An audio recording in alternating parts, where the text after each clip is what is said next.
missed out some early game plays, they still had a chance. And I think Kara and Pace did such a great job on that one as a duo player. Yeah, and then that led to the final replay that we had here from that game. It was the aggressive call. Not a lot of options here by Gam, but you thought that maybe on this Baron call they might have been able to fight it out here, Trouble. Yeah, I feel like they just pulled the trigger off of that really quickly because Draktar takes a lot of damage. He sticks way too close to the wall and he ends up going down. So a 4v5 is not really in the cards, even though that they see Fakers over in the mid lane, so it would technically be a 4v4. They don't want to take the risk. But this was the start of the end. This is what opened the inhibitor. This is what gave T1 the soul. And with that, they just ended up taking the game. And with that, yes, again, the soul. That was basically the last fight. There were a couple more there as we take a look at the Group C bracket. It is T1 moving on after a close one at the start by GAM Esports. They will play the winner of BLG and Movistar Koi. We have a look live right now into our B stream with Group C. It is super close here in terms of gold as we take it all on in. 3 Drakes to 1. Let's go, MKoi! I mean, this is group of death, you know. You have literally T1 and BLG and MKoi in the same group. And I think, yeah, as you can see, this game is all about the chaos. Again, MKoi is starting the Drake here, but I think BLG also can fight back. Yes, very chaotic, 15 to 13. This Drake is super important. Who's it gonna go to? Jun in there, it gets tempered, faded. Now MKoi forced it back on up. It does get taken away by BLG. They have the Ocean Soul, and MKOI's chances are getting tougher and tougher. Yeah, they're looking for an opportunity right here for a struggler. Perhaps they found the Nautilus. Oh, here we go. Ulti on the back line. Alvaro picks up the kill onto On. Alvaro gets himself out, but Elyoya has gone a little bit too deep. Into the back line goes the golden left hand. He forces the egg out of Jojo. And it does look like that might be the end of the action. There is no magical journey to get on out. Flash over the wall by Jojo. He stays alive. Sean Darley gets the kill. Does have the GA as well. And it is MKoi routed. If you want more of this action, you need to head on over to the B stream. What a play there by BLG. And maybe that is our matchup, BLG and T1 in the decider match. I don't know. That was such a banger team fight. Such a great idea about fighting the Soul Drake, but they lost the Drake, they lost the momentum. Was now 5.4k. The thing is, there's 30 seconds on the wave clear. BLG smell blood in the water. And maybe a little bit of that omelette frying, eh? Towards the Nexus turret they go. Tempered Fate buys some time. Yoya and Alvaro must stop the onslaught, but Billy Gaming will take no prisoners here. And MKoi, they fought well, they fought hard, but they will bleed out, drowned by Ocean Soul wearing Billy Gaming. And this is why they're one of the best. Yes, MKoi took them for a ride, but it was not enough. Sadly, that ride came to an end in this best-of-1 series, and wow, BLG came in with the goods. They really did. To be honest, I want to give serious credit to MKoi. That was a game that I think a lot of people on paper were going to go, MKoi scraped in to Esports World Cup. They were kind of an extra, an afterthought. They didn't look like that today, did they? They looked so strong. BLG, though, MSI finalists, first stand winners, still managed to clutch it out and do a phenomenal job there in those late game scenarios. The dragon stacking ended up being the difference maker at the end of it all. And that was where that priority was. The vision was good, the team fights were clean, and it was all on Shun being ready and available, waiting for those objectives to come through, and then just getting in at the right second. So BLG looking so fierce today. They said they wanted to come in and look strong. So it is, how hard can they go? How high can they fly here at EWC 2026? But we'll just have to wait and see as they do move to the upper bracket here, Initialize. Now it comes down to what is the next step? Who do they go up against, and how big of a component or opponent are they going to be? Well, exactly that. And again, they are theoretically one of the favorites for the whole League of Legends tournament here in 2026 at the Esports World Cup. But that is perhaps easier said than done. Isn't that right, Valdez? That is exactly right. Thank you so much, guys, for the great cast as BLG do take the win. Very dominant last fight there. I feel like MKoi, they were doing a good job of just kind of waiting and trying to bait them into fights and saying, okay, we have a really nice disengage comp. Let's just let them come into us. But they gave away so much. They gave away the Ocean Soul. And then that last time, that last fight was just a little bit too much. And I think when you have Nautilus, you have Akali, a lot of different ways to get into the fight. It just looked like BLG had enough to end the game. Yeah, I mean, especially I think when they get this team competition against like the engaging team comp, like you can't be scared getting engaged on because you have a bar who can protect. You can actually have a wall, so make sure they get separate. It's just like they're really I would say like over scared. Like we're gonna see the highlight, but like they're over scared, so like they actually went back to the bad choke, like above the cross, the C curve, the brush, and also they feel bad because like they lost the objective, and they're like, let's just go in because we lost the objective. Like it's just the game plan was like more, PLG was more basically delicated. Yeah, I think it's just very difficult when you're not on the objective first with the Anivia in general, especially versus so much dive, right? And unfortunately, it didn't feel like this Vex pick got enough value in assisting in some of that dive. There were some moments, sure, but I think not all. That's the thing with picks like that with Moen, right? Because I called for it, I was like, hey, like let's get something weird from Moen, right? I think that's normally when they look the best. But it's definitely also when they look the worst. Because when it falls off, it falls off hard, and this was definitely one of those games where... It was too weird. Yeah, maybe a little too weird. Yeah, I kind of like the idea, but the execution was not necessarily there, and BLG eventually got across the line, starting off with first blood in the bottom lane, which Shun, once again, you know, we've had actually Lee Sin in every single game so far here at EWC 26 for League of Legends on both stages, and he popped off on this pick as well. Yeah, I mean, like it looked like the Kali kind of died for free, but it's actually not because the Lee Sin was like so behind on all the games since he was ganking bottom and mid and top, as we see. Like it was like really, he was like way behind on the Vi EXP, like he was like almost leveled down. So I think Akali there, it's just like a go for die and then just give the Lee Sin kill, and it helps so much, and be able to push mid wave.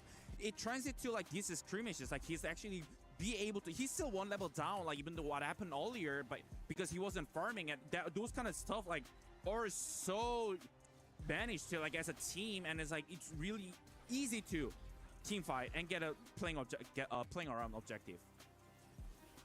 Yeah, we saw a lot of side lane shenanigans here from Irwin, and not in his favor. Knight took advantage of that, so did Bin, and it felt like, you know, the Vex and the composition, it kind of makes sense theoretically, but when you get wrecked in lane, you get pushed and you don't really have any side lane pressure, and then in the team fights, it's still a Vex. At the end of the day, like, this is not a top tier pick, so theoretically okay, but yeah. It's weird. It's like it wants to be tankier, but it can't survive that much burst damage, right?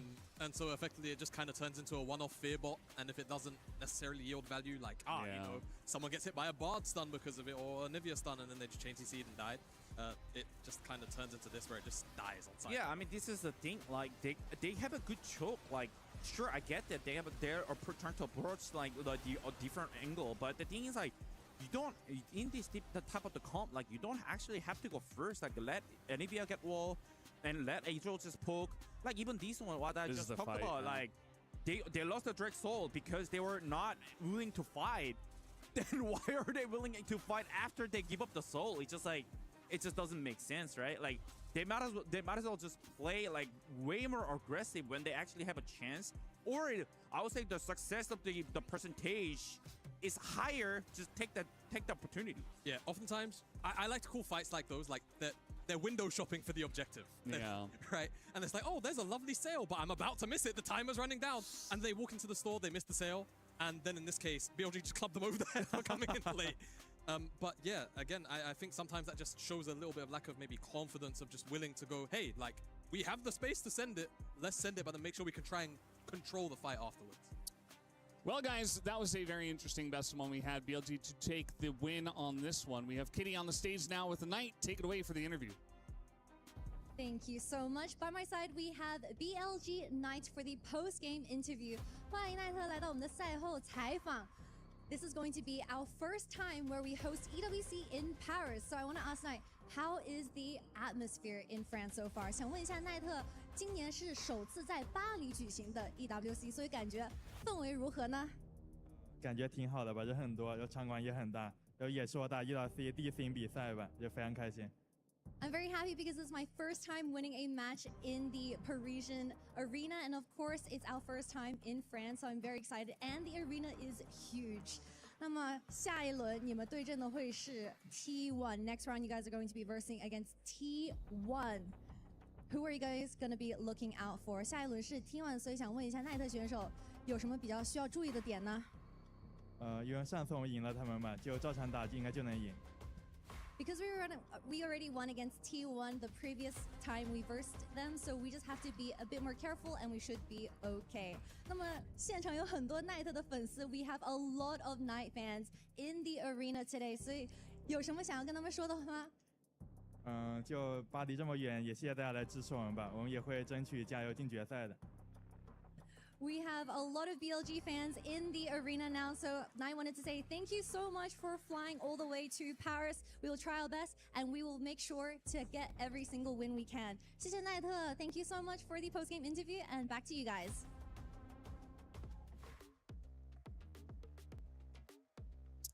Thank you so much, Kitty and Knight, for that one. Obviously, showing a lot of love to the local crowd and talking about how big the arena is as well. It was, I would say, not BLG's most amazing game, not their most flashy, but they got the job done, and really that's all that matters. They are going to go up against T1 in the next matchup. Ah. I mean, I don't know. T1 didn't look amazing either, so, you know. I mean, look, I think that's the story of a lot of BLG's year, to be fair. It's like, it's not pretty, but for the most part, they've gotten the job done. And it's just another, you know, it's another chapter to just whack inside the book for that. But again, I think MKOI did a very good job of making that game awkward, making it weird with the Vex pick, with the way that they obviously skirmished around mid, with the Anivia. There were loads of things that just slowed them down, and I think once eventually they were able to kind of just, well, mostly just find the picks on the side lane, it just enabled Knight to have so much more freedom once the team fights rolled around. He had so much extra gold in his pocket. Yeah, I think it's also like really exposed game, like for both team, honestly, like showing off like the weak side as well. But you know, there's like they were playing around the competition well. Like those, I'll say, like those are really strong sides. So those kind of have to be more impactful against like these teams because like these teams are good. Like they're here for just playing actually international team. They are decently well. That's why they came here to play at EWC. So I mean, for sure, you gotta take some risk to get reward. They absolutely have to. And, you know, it wasn't a bad showing from the side of MKOI, but there's a lot more work to be done as they will have to go up against GAM Esports, who looked actually pretty decent. Yeah. You know, Yeah. I like their ability to really mix up a game and never make it like very cut and dry, which is kind of what Korean teams like T1 like to do, where it's like, okay, we have control, we do whatever we want, and you guys lose. Yeah. GAM are like, no, we're going to throw that out the window. And I think they did a pretty good job of doing that. That was on the main stage. That game was happening at the same time. So will be pretty interesting stuff here for Group C, but that's going to do it for now, guys. We are going to take a break and come back with our next matchup. Don't go anywhere.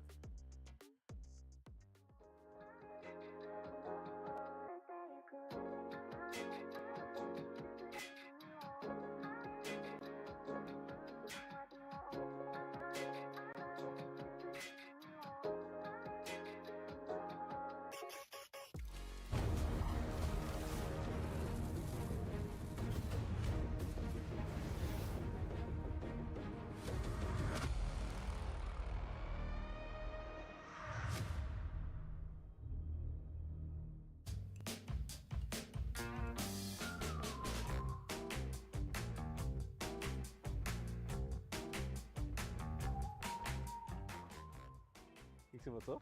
Mid. Mid C. For me, mid's just easy. ADC is also easy, but I'm like on competitive, maybe not so much. In League, I think it's ADC because you kind of just need to hit and do damage.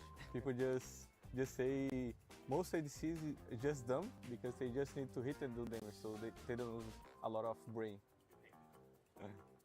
So that's easy for me. I'm on mid again. Support. Mid because I don't know, I find it fun to play. It's like my second role, and when I'm out of field I always have fun and I find it easy.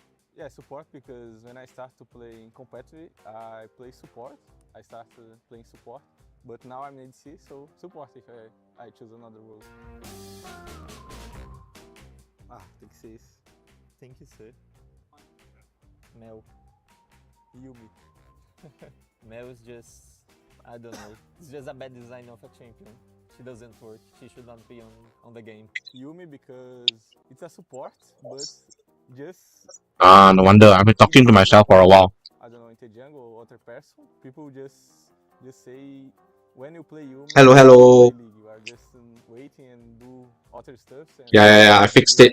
It wasn't projecting properly, just capturing properly. TikTok doesn't like me co-streaming. No, still same. It's just that now I don't have my headphones, so you can't see it. See? If it's like that, flat hair. He's Jojo because he always laughing about everything, but he used a lot of sarcasm. Sarcasm. Yeah, so I feel. How's your day, dude? I'm just waiting for the next game, G2 versus Furia.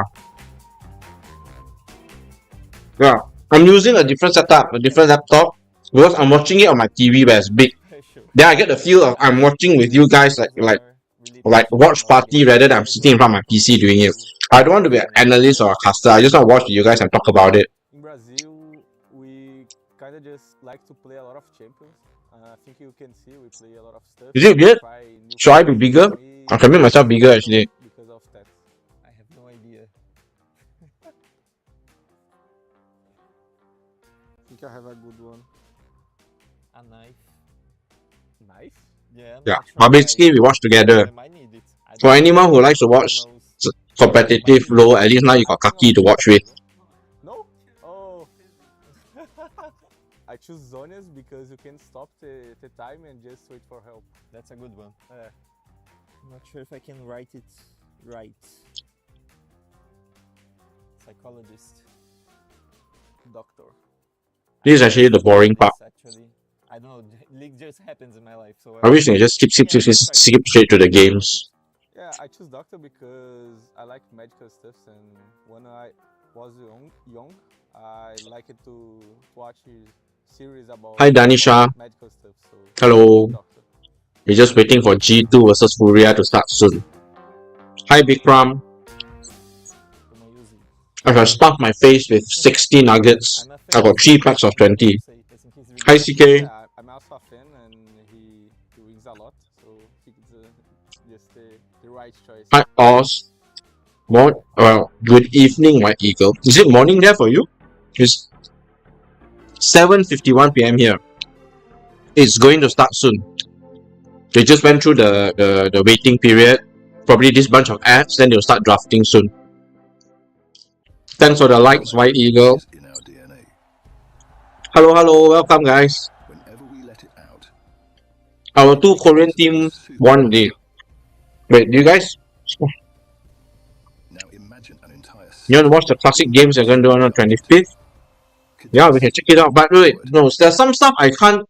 I wish that I had like those partner creator content, but not big enough, I guess. It'll be great because then we can watch together. Or thanks for the like spam. Now, the proud founding partner of EWC, powering the Hi Kalapa Baka. shoulder to shoulder with the world's best, making history. What are they playing as? You mean there's a show match going on, is it? Lenovo Legion. There was a show match during MSI as well. I didn't watch it.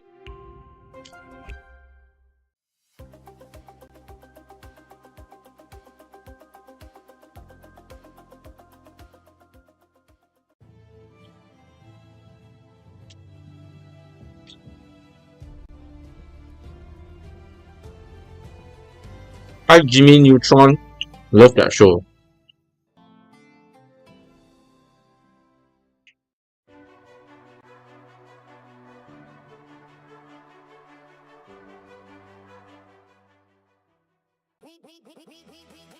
Oh, I see. Sounds like fun, dude. We can definitely talk about it on the Discord. I know that Scott just tell me about how in September I can apply for like those partner creator content thing. So maybe I will be able to co-stream more than just EWC. We'll see how that goes. Hi Kenji. Hi Cashon. Pierre Cashon. Hi Mekna. Sophia. Hello. So basically TikTok stop like hiding. Oh wait, that's T1. Tyler 1.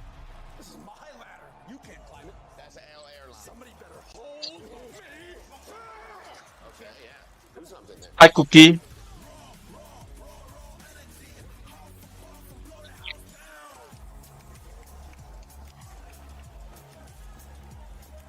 What are they promoting? Faction Wars, pick your side, EWC. Stay now, rank up, dominate.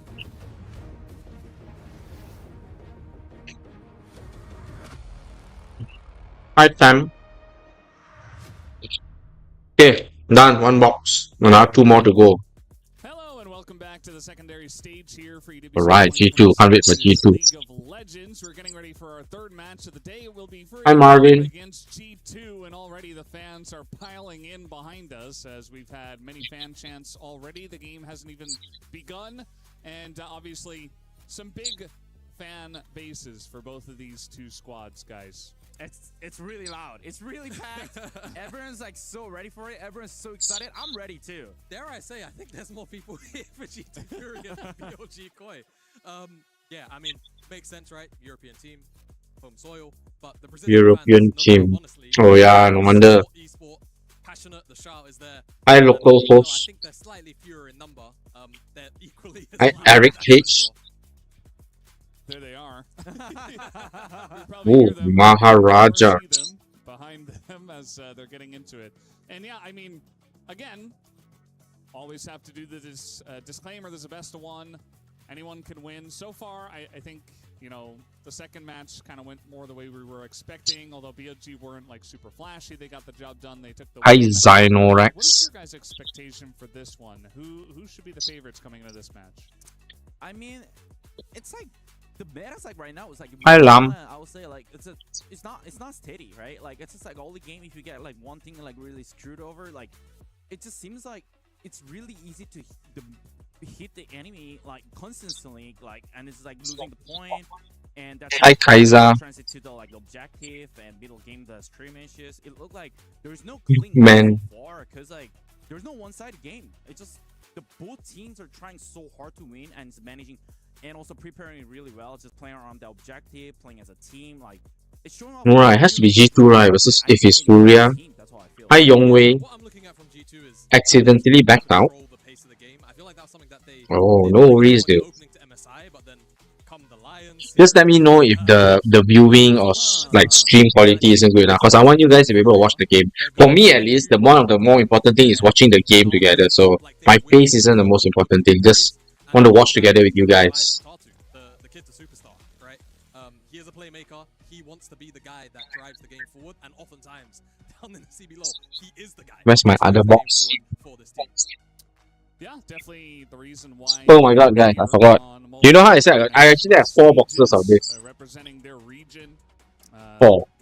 Okay, so what we're gonna do is G2 versus Furia. Jungler you mentioned that is having a big effect. It does feel like. Oh, is it? It could be. It could be. Centric, and also we've seen Lee Sin in No, game that we've had different so stream, far, dude. so would not You could be watching stream. I'm on stream B. I'm watching G2 versus Furia, not the other guys. The other guys should be. Let me check for you. DKL versus AJL. So they are quicker because T1's game finished earlier. Yes, there's 2 streams. So I got to pick and choose. But actually over here, I think there might be more people. It's super packed. I mean, it's G2, right? Huge fan Okay, base. every kill is 1 nugget. Okay? In Paris, and they're getting a lot of support, to say the least. And as you already mentioned, the Furia faithful are here as well. Every time they got kill, you have to remind me to eat a nugget. I think there's a lot of hope behind the squad. I have another 60 nuggets.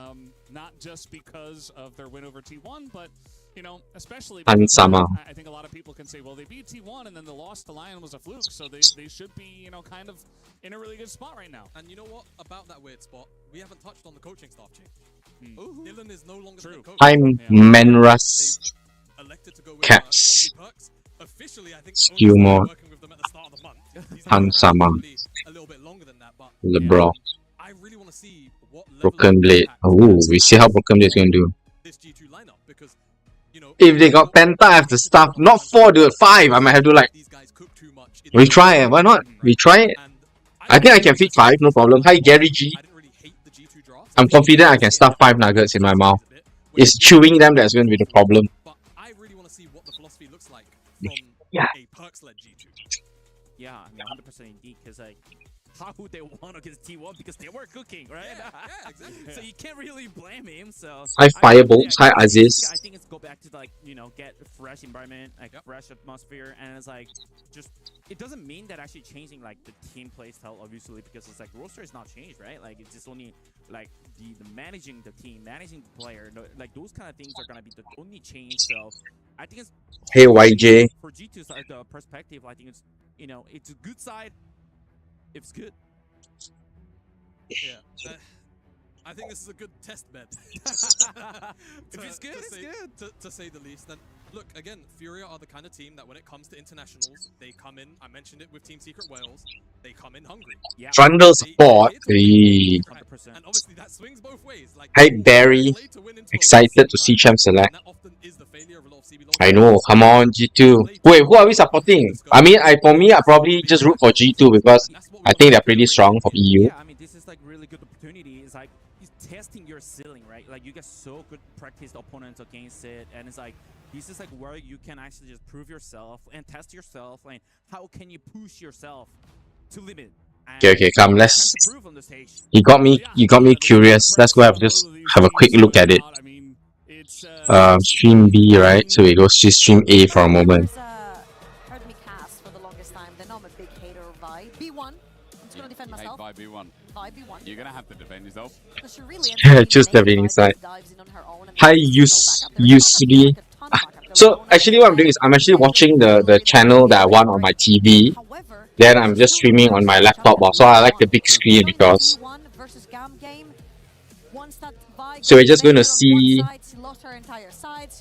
We're just going to see.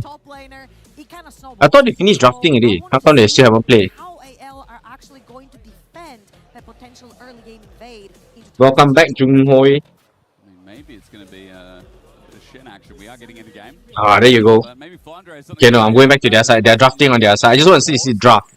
Trundle support against relatively tanky lineup. Okay, we're going back to stream B. There you go. You could feed off this energy. It is a feast. Everybody is pumped. And we're already into these picks and bans. We've already got that Poppy, J4, and Cassiopeia, who has been rising in the meta. Hi, Haratu. Hi, J and I. And especially as we're just coming off MSI, where IU was absolutely throwing out that Cassiopeia and doing a fantastic job with it. What has got Whoa. is the Camille that has been defining. I'm not familiar with this team, Furia. Guigo, Tatu, Toots, Ayu, and Jojo. Okay. I think it's fair to say they had Has been. and some slightly lower lows as well. Furia, of course, some good early games versus Furia, but couldn't Wow, Syndra. clutch it out and ended up with a fairly disappointing end of result. This was what as they come on in. Caps get Jovi picked just now. Hi, Lazy AF812. Yeah, the last time we spoke about Camille, I actually mentioned it's the Lee Sin of support. You need to be hard, fast, early, and aggressive. And when it's played right, it can overtake that. Camille, and when they're roaming, Leona. So much impact. But as you so rightfully said, Caps, Penta, Syndra, it's almost an iconic situation already and backed up with this CC that Leona brings to that bot lane. I love it. Well, how about we go for the Lee Sin of jungle in Lee Sin? Yeah, Lee Sin of jungle, Lee Sin. Camille of supports, Camille. Lee Sin of support, Camille. But this is what we see with these BO1s, right? Some teams go all in. It's hard, fast, Mel? aggression. Whereas other teams, Oh, you think they're gonna do Mel, Camille? they sometimes go with those comfort picks and depend Possible. That's been quite standard as far as I've seen. Oh, Jin. Hi, Ernest. Jin, guys, Jin. See how it goes. Also means the Camille is a lot freer to leave lane because Jin is very happy to play a 2v1 if required, and can obviously. Is Jin good at 2v1? How does that work? Because he can just clear the lane from range, is it? Hi, Suhaimi. Dubious in certain analysts' minds, but you do get to those late stages, still gets to pop off. With his WQ combo can clear lanes quite safely, I suppose. I do love the backline access that Nefiri can bring to any composition, right? Nefiri, okay. Block it, but you basically sacrifice yourself unless you are a top lane tank into this Neferi, and those resets can be scary. Ban. So I love Fourth the ban. lockdown. There's so much CC that G2 has already drafted. Really? Why? I mean, like I said, part of the reason I want to go coach is because you can understand I'm the noob, so I'm gonna ask all the noob questions. So they ban Rumble, and then Furia banned Shen, Pantheon Shen. 3 hard dives that can shoot down his outs. Syndra, Leona, and Fury, right? Okay, I get what you mean. Meaning, the moment he's trying to set up his out, they can easily just go dive him instead. Exactly, Asgard. So, for me, ask the questions. We can talk about it, and then, of course, we have... Shoot, I forgot your low name, but never mind. We have hit the Nexus here to guide us and share with us.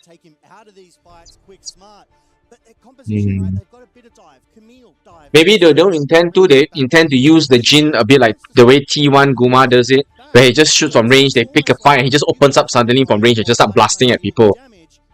Vayne, man, they don't want to see him in top lane. I think it's a top lane Vayne they don't want to see. Hi, Ryan Juan.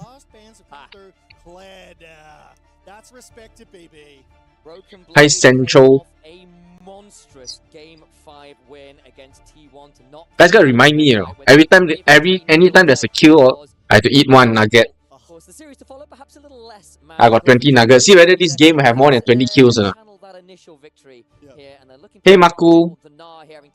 Thanks for the like, Maku. Welcome. I managed to get EWC co-stream permission, so we are watching EWC together. Day 1. 30 kills, bro. I'll be like, in one game, I'll be stuffed filled with nuggets, dude.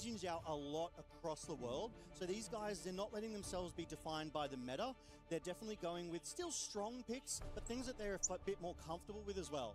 Okay, Ambessa top. From what we saw, the Shinzao wasn't really a game 1. More. It feels like enough of the nerfs have come on through that he's just fallen down that priority ladder a touch more for things like the Vi, for things like the Akali.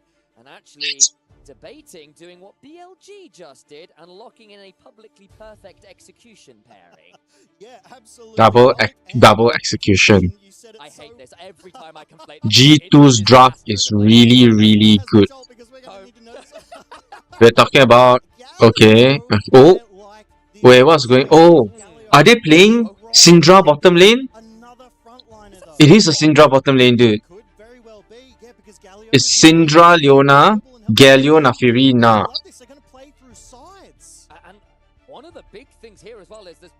Okay, why do you say it's really good though? Explain to noobs like me.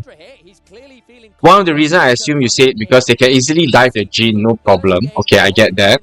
You've now got Neferi, Galio with a Leona to go diving on to some of these potentially more dangerous carries, or potentially responding to things like Ambessa, things like that Camille coming diving on in. Because the other side, you look at Furia and we were saying, hey, look, they had some close games against Lion, but it was the late game team fights where they couldn't get over that execution barrier. That doesn't look particularly late game to me with the Lee Sin of the Camille. They want to get rolling in that mid game real fast. And Furia's composition is so... It does look like that. They have a lot more CC, right? Between Syndra, Leona, Galio, Nafiri can dive, Nar can set up also. Galio hard counters Akali, Jhin gets hard dive in a team fight, Nar just gives back the team fight. Okay. Let's see whether they can execute though. Again though, I personally feel that G2 probably rank significantly higher than Furia, so I expect that they would win this anyway. Yeah, that I understand. Lee Sin can't go all in without dying, right? Yeah. So every time he thinks he wants to play footsie and fly around, they'll probably just hard CC his ass. And then we go back in, because I think there is a very real world here where if Furia don't pull the trigger at the correct time, where they get a little over eager to make those plays, the punish that could come in from the global of the Galio, from the Neferi ulting in, from the Leona going absolutely not. Yeah, I think the casters also agreeing. That could get really dangerous too. These are going to be... It's harder for Furia to execute, I think, that's why, so... Neither of these teams... I feel like that might be a touch of an understatement, but you know, who am I? Well, Who am I to look, judge? I come from the LCP, right? So, like, if these guys get a kill a minute, I'm going to be like, yes, we're on. boy. But both of these compositions, they really want to fight. It's just how they're going to set up around these objectives, which will inevitably be the catalyst for these explosive engages. Well, we've already had one very close game here on the B stream where MKOI actually stood up and delivered versus BLG very well, but the difference maker ended up being the dragon stacking that came on through, and that did sort of prove to be a little dangerous. And I agree, those objective setups are going to be a little intricate, I think, this game, because both of these comps don't Okay, let's go, guys. G2 versus Furia. Fury. There's no way back out. You need to pull the trigger, you need to be decisive, and you need to make it work for you with these compositions, because again, we are here on Summoner's Rift for game one of this best of one between Furia and G2 here at EWC 2026, and already they're showing. Okay, come on, first blood someone, I want to eat a nugget. And again, you win. You go towards an upper bracket best of 3, which is great news. You lose, and you're not quite done, but that lower Why you don't bracket throw? best of Okay, three okay, is okay. It's a Leona, right? So you can walk in like that. these level 1 wards. I did do the T1 MF skin. She has 3 different gun sets. At first I was wondering why they keep showing the Misfortune Ultimate again and again. Then I realized, or I saw a post say talking about it. I can see it's 3 different gun sets. Super cool. One was asking me which MF skin I wanted. Actually, my real answer is I want the T1 one. But I think that one will be very pricey. Don't lah. I wish I can get that skin, the T1 MF skin. Okay, educate me a bit. Bottom lane, based on the draft, who should be winning the bottom lane early game? It looks like Furia has like a more aggressive, has the prio for now. And then that gets tricky because again on top of that There's just so many posts Asgard on the T1 MF screen. Just like Google it, you can see so many different. They play through all the animations for all the T1 skins. They're all crazy cool, dude. Stuff coming on in, see where they feel like here. And again, for Furia, I got to chat with some of the CBLOL English casters. Shout out to Trajan and stuff as well, who was giving me some of their notes and their thoughts on what they thought about the MSI perspective from someone who's a big CBLOL fan. Put a lot of time into these teams, saying, look, frankly, really happy that they did a good job. They I saw him miss yes. And miss Q also. Maybe in years past, you could have said, look, the hands were there, but the game sense wasn't quite. This time, it was just... okay, understand. Syndra probably weaker. She probably needs a few levels before she can combo her skills together. Yeah, okay, makes sense. But then why did the Lebrov go in then? He's gonna get first blood. No, okay, he's not gonna die, but still. That's it. We saw Lebrov there burn both summoners, but critically, Hans Sama stepped up. That feels like a mistake, dude. Yeah, okay, he blocked it, but still. Nice. Ooh. Ooh, caps. What's interesting here is that both of these are melee mid laners, right? So there's no ranged advantage over melee advantage. It's we're just going to be brawling the whole time. But critically, these junglers, right? Currently both on the top side. However, Skumond will be spotted recalling. So now Furia have the information that the jungler not out on the rift. Here comes everyone. Hang on. This gets spicy. Toots goes in with that shirt. Oh no. They want to take caps down. Nice. Flash burn though. With an additional summoner cost. That's it. Both summoners burnt their 4 caps. It was going to be a 3v1. It ended up being a 3v2, so it was much harder to get that covered ground. Just so you guys know, if the layout feels weird, you can watch me on YouTube as well. This top side, they're skirmishing. They want to nice. Up Guigo critically. The grasp to get that permanent max health here. But the junglers, again, we see Skumond around that mid lane trying to potentially get the flash out of Toots on this Akali, because flash is so important.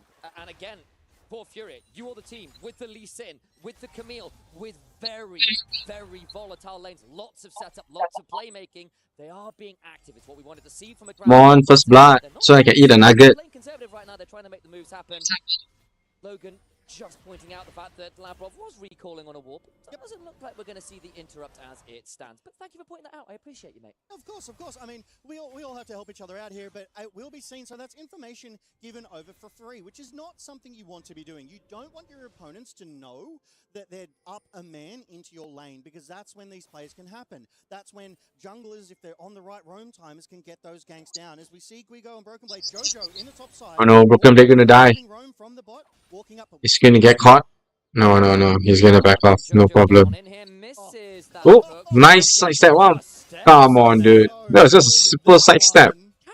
Yeah, BB does not have two left feet. This man has a left and a right, and he's taken dance lessons. Well, it's baiting it out, right? If he can delay Jojo, if he makes Jojo want to stick around, misses boomerang. So he has the confidence to get out of a 2v1, but Jojo goes topside, Dragon spawn. Back out onto the rift. And I was chatting with Jamada a little bit before, and he was doing some really great breakdowns on why we're seeing so much support roaming, because catch-up XP is incredibly busted from about 8 minutes on. So you can just spend the first 5 to 10 minutes roaming around and just rely on the 8-minute catch-up XP to get yourself back in. Allows people like Jojo to go looking for moves like that. Yeah. I watched a video on this now, so I know why they like to draft mage, bottom lane, and all this catch-up EXP. That's why the roamers are just all walking all over the place. Level 6. BB might have to be a little bit careful here. He's about to go mini and misses his ult. What? Clear the way. Does Guigo She's been missing a lot of stuff, dude. timing for the public execution. There it is. Forces the Oh no. That's a mistake, bro. Does get a little bit extra. I would say Thanks for the light, Asgard. Absolutely worth, because now without a flash, it's almost impossible to get those excellent angles on those ults, those team stuns. Yeah, exactly. This is a composition from both teams that loves that level 6. The ult buttons are absolutely glorious for pretty much every champion in the game here. Yeah, absolutely. Hans Sama, though, doing well on this Syndra, maintaining that CS, just getting a little bit of poke on IU, which is why we're seeing both of these supports roam a bit. We've obviously seen Jojo roam a bit more than Lebrov at the moment, but I think Lebrov might be trying to play patient, protect Syndra while they're getting this up. Caps, though, making a play. Does go looking. Scumon's around. Has got that ability to call up the hounds if required. Tattoo and Jojo in, though! No, first blood. Yay, not good. That's it. Furia showed up. They brought more men. They got there quicker, and they take out Caps. Solid. First blood over to Furia. They'll net themselves that bounce. No more flash. Off the first blood. So they find themselves 1,000 gold up over G2. However, the rest of the lanes, it's kind of normal at the moment. We've got most of these summoners down. Hang on. Jojo went looking. Oh, that got spiked. Don't have the damage lah. I don't think they can kill yet. Can't make it 2 for 2 there, but still a little nervous. I don't think G2 has to kill pressure at the moment. Hey Wayne, you got banned just now for the pick and bans. As we go into this replay, Caps is doing everything he can to get away. But look at Toots, he's got very little damage, so had to call in the reinforcements. Whoa! No. Mistake. Another nugget for me. Find themselves 1,300 gold to the goods. You could almost say violence and fury. Very good. All right, yeah, very nice. All right. Furious fury. We'll workshop it. We'll workshop it. That's it. But another kill for Furia. They are firmly on the board, 2-0. But critically, that first streak of the game is still up. So this is going to be a slower game. We're not going to be rushing 4 dragons and get that soul. The grubs are up as well, so in 5 seconds. So jungle objectives, not a high priority. No, it's not really been about the objectives so far. I mean, part of it, of course, has been a lot of these players wanting to get towards that. Why is Timo matching? Yumi is there as well. You can't see? They're both together. I put them side by side. They're the team with the Lee Sin to go with that important support. They're about to find Labrov again, who's in a potentially tricky spot. Gets here, clipped down, hit by that deadly throw. Oh, they got Leona? No. Oh no, are they gonna get Jojo? Camille? Yeah. Oh, okay, they got 1 kill back. Oh, 1 more nugget for me, that means. Too small, ah. Yeah, they're both there. Well, I guess what I can do is I can put them here. Then they look bigger. Then I can see them. They're watching with me actually. The hero of G2, able to help turn this fight around, give that protection that they need, the damage absorption. There you go. G2 crowd goes crazy over these 2 kills. It's not just them though, you're hearing the counter chants from Furia. The crowds are in. One more guy just died. Another. It is echoing here. Another nugget for me. The replay though, because this got very close. Yeah, Lebrov here almost got like caught out by the 2 members of Furia and does go down to half health early, but G2 is there to back it up. Scumond all in. Okay. Sure, they get that numbers advantage and scare Furia off the grubs, but Furia not done. They're down 4-5. They started again, but they overplayed and Caps. Yeah, I get what you're trying to say, dude. against any further deaths. Oh, the hero turns up. Meaning Right there to G2 save the has day. clearly has a superior team fight and they can assist each other well. Furia's draft feels like a little bit like each of them need to play really well and then sort of like one-on-one or like almost like a pub game kind of thing. Something to write home about. Skewmon has completed the first item of the game. Has that Cyclo Sword on that Neferi, so very, very dangerous. Slightly busted item. Yep, Tar2 answers in kind and has just picked up his Sundered Sky as well, so has that healing, has that sustain. Hey, hi. Able to go toe-to-toe, but is down in CS significantly to Skewmon at the moment. So these first items starting to roll through. We've got a couple of kills in the important places though, ADs and jungles. We do indeed. And again, well, AD is standing for awesome dudes again. We are back in 2018. Hands on that Syndra. We'll keep our eyes on it. 48 stacks right now in terms of that Syndra passive. Those Splinters of Wrath. Hello. For an ability, by the by. Love it. Well said. And it's 120 is the max stacks. Of course, you get the execute at 100, which is obviously a significant break point into a comp that is very squishy. You get to a point where the Syndra has What? Let me know, y'all. the R button will be. But yeah, go ahead. Please go play 5v5. Ways off that being I'll be co-streaming this first. See how it goes. 10 minutes into the game, which is fairly late for the meta we were seeing evolve at MSI. You guys should play if you guys are on. Everyone was going for these objectives immediately, but there is No lah. I won't have this kind of hard feelings. If you guys play 5v5 without me, it basically just means that the community that we built can run without me, which is exactly perfect. Such a late Drake. These teams are starting to become powerful. They're hitting those one spikes and will be able to fight over these convincingly. Asgard always hang out with me, okay, please. Tar2 has started up this Drake. G2 though responding. And Tar2 goes, maybe I don't. Maybe I get out of here. If I had to face check Labrov there, that will hit with a shield, which I feel is a little unfair. Leeson's just got some fists. Gonna get him at the Zenith blade as well. Nice dragon skill. Kick away. Labrov now put in a tricky position. It's tanky enough for now, but in comes Toots. Shuriken flip, stunned up, hook shot, not there. The shield to Durand and Skewmon hops out. A couple summoners, but that'll be the end of it. Labrov tanked basically 3 there. He like teased Furia. He's like, I'm going in. No lah, you see he okay to play ma. You guys should play it. If you want lah, just play it. Had to commit it to survive there, otherwise would have gone over to Furia. I like the play. Could have been a little less. Okay, can he? Was he going to get a kill? No. Back down into the hyper. We're probably going to need to look to reset. Yeah, but he's definitely getting plates, that's for sure. Quest completed. Okay, so screwed. No, so screwed. Goes dancing around, but that's a Drake out step. Oh, nice. Woo, so scary. Well played by BB. I thought he was just going for the turret plates to get some gold, but he was baiting Guigo in, and the critical sidestep that changed that fight. If Guigo had been able to hit that, that would have been BB going down, and it would have been Caps alone. Oh, one more kill. That means one more nugget for me. If that had gone another way, we might be having a different conversation. As it stands, though, G2 now find themselves up 1,600 gold. They found themselves a lot of those role quest completions as well. Furia lagging behind a little in that, and the early move. Yeah, usually everyone else comes on a bit later, I think. Just sort of fallen away a little bit, and I am looking at a composition here from Furia that wants this mid game to be strong. You're there with your Akali, you're there with that very heavy playmaking jungle support. You are, however, very melee, very squishy, and very burst heavy. If you start having this happen to you, I get a touch nervous. Nerves of steel these players have. Nervous is not a word in their vocabulary. It is confidence. It is all in. Good try on the Jhin. It is. There's a shield from Jojo with the adaptive defenses. Labrov still only level 5. The level 6s are beginning to come on through as the catch-up experience begins to do a little work there. Jojo has got that one, as we noted. Back to the river we go. Herald a minute and a half away. So at this point, really what we're playing. Are they online low yet? I don't think so. And a replay to come on up to see exactly what happened on this top lane dive. Yeah, so BB and Guigo were just trading as normal. BB trying to get this wave pushed in because he knows Caps is nearby. But back to no, we look at life first. Oh, look at that. Destruction. Oh, Furia came back with the Lee Sin. Mistake.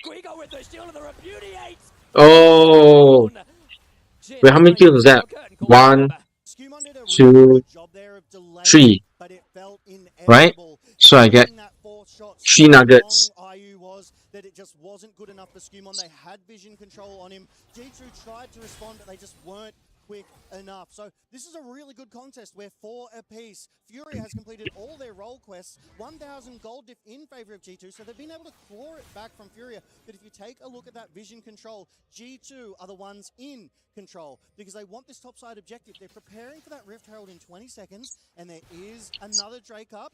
It will be the second of the game, though. So again, really, really slow on these Drakes. I can't see this being the win condition for either team. I have to imagine it's going to be a Baron and a Force.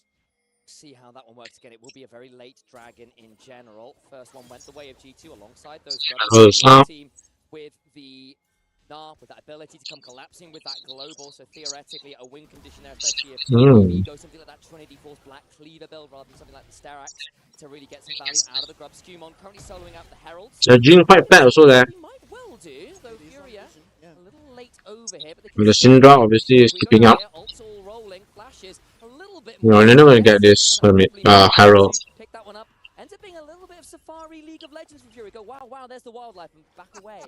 But I do want to point out. Oh, hang on. Nice catch. Nice stun. On the ward recall interrupt, doesn't quite find it though. Yeah. But I do want to point out, even though Furia lost the Rift Herald, the value of their vision control in that area. They knew G2 was starting up. They knew how many members and which members of G2. So they were like, you know what? We can't contest this. We're going to let them have it. And that's a smart play. So they got cross-map. They started feeding gold into their other players in other lanes and gave that Rift Herald over. They said, that's a fight we'll worry about a little bit later. Because if you look at it, no turrets have gone down yet. They're all pretty healthy. Even the mid lane for G2 is still on the maximum amount of turrets it can be. So Furia, they're not getting onto these turrets. They need to start. I mean, you've got a Jhin and double melees in your solo lanes. Hell, even your jungle and support are melees. Your ability to get to those turrets is somewhat limited here. Unless you manage to get the fight that gives Basically, Furia can't even kill towers. Things coming down around this Drake. They're going to contest for this one. LeBron just getting that vision down. Joe. Damage is there. Hextech ultimate. Solar Flare into a load of ults. Oh my days, the Syndra just presses. Oh, it got caps with the shield of Durand. Locks them all in face.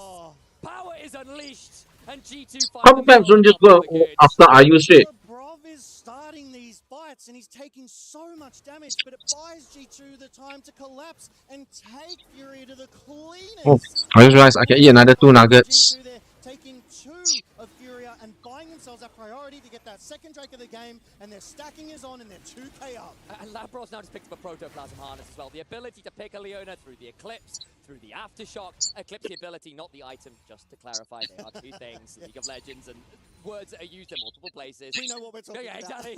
Just to clarify, guys. The big shield that Leona puts up. Alongside that Protoplasm Harness, killing this Leona off Just Tower Blood. might be an exercise in madness. And almost an exercise in futility as well. Lebrov, yes, 0, 2, and 5, but Lebrov has lived more than he's died in these fights. As we go back to this Drake fight as it starts out here, Han Sama is in that mid lane and rotates down through the top side, but Jojo starts it on Lebrov. Lebrov eats 2, 3. He Instant. all 4 of the shots of IU. Where is Jin's damage going? Not into who matters. And that buys the time for G2 to collapse and take Fury out. And as usual in this game, we come out of the replay into more action. 6-4 in the kills, but it feels No like deaths there's yet. definitely been a bit of a fracas at any given moment. Touch now coming up towards his top lane, where of course Caps has managed to get that level advantage. A couple of kills to the good here. He's got the Hollow Radiance. There's another stun into the wall and a nasty chunk onto Guigo there, who may need to start backing away as the Hyper procs begin. At some point, I think Brooklyn is going to kill Guigo. Tower down. For G2, and that gold lead begins to balloon to a notable margin. Yeah, the first turret going down at 18:36 is fairly slow by today's standards, but I just want to point out as well, Lebrov is a level up and a completed item up as well over Jojo. He is. He's in a really good spot there. Got a little nervous with Skewmon hanging around at that blue buff, just hopping over with the Eviscerate, but just some trading. I think the team more manageable. Broken Blade. He's going to get it. Nice. I don't think he's hit a single one, dude. I don't think he's hit a single public execution. It's almost impossible for Guigo to hit an ult on the BB. This man is a natural born ballerina. The moves he has, the slides he has got. This is the MSI Broken Blade, and he is here to win it. A ballerina, you say, well, that suddenly gives a new meaning to on point, doesn't it? What a player when given the opportunity. A player that at points has been criticized that may be a little too streaky, maybe not good enough for international. Well, how'd he do at MSI? How's he doing here? The upper end of this player is really just very special, isn't it? Fury, of course, not out of it here. You're still looking at the gym. You can pick up a few more items, still be very scary. Tower. With all of these grubs, and Guigo struggling in the 1v1. These tier 2s are beginning to fall, and the structure gold is just strong. Oh, we even get the T-Tours. Thank you, Observer, for the Christopher Nolan Cup. This is the addition that I do want to see, my friend, as we see Jojo deep in enemy territory, trying to get sort of some vision control down, just to know what G2 is doing. Tatu clearing his camps out. The Baron is now up at the 20-minute mark. And Using Herald to break middle. Charge. Nice. Lands, and it's gone. And now suddenly all those outer turrets Oh. are gone, and the gold really has gotten to a difficult position. 5,000 gold is more than a little alarming for the Fury fans out there, I have no doubt. Gonna try and play back as well when the vision's beginning to fall. Are you with a Captain Jack gets on out of there? You remember the day you almost got the Fury AD carry.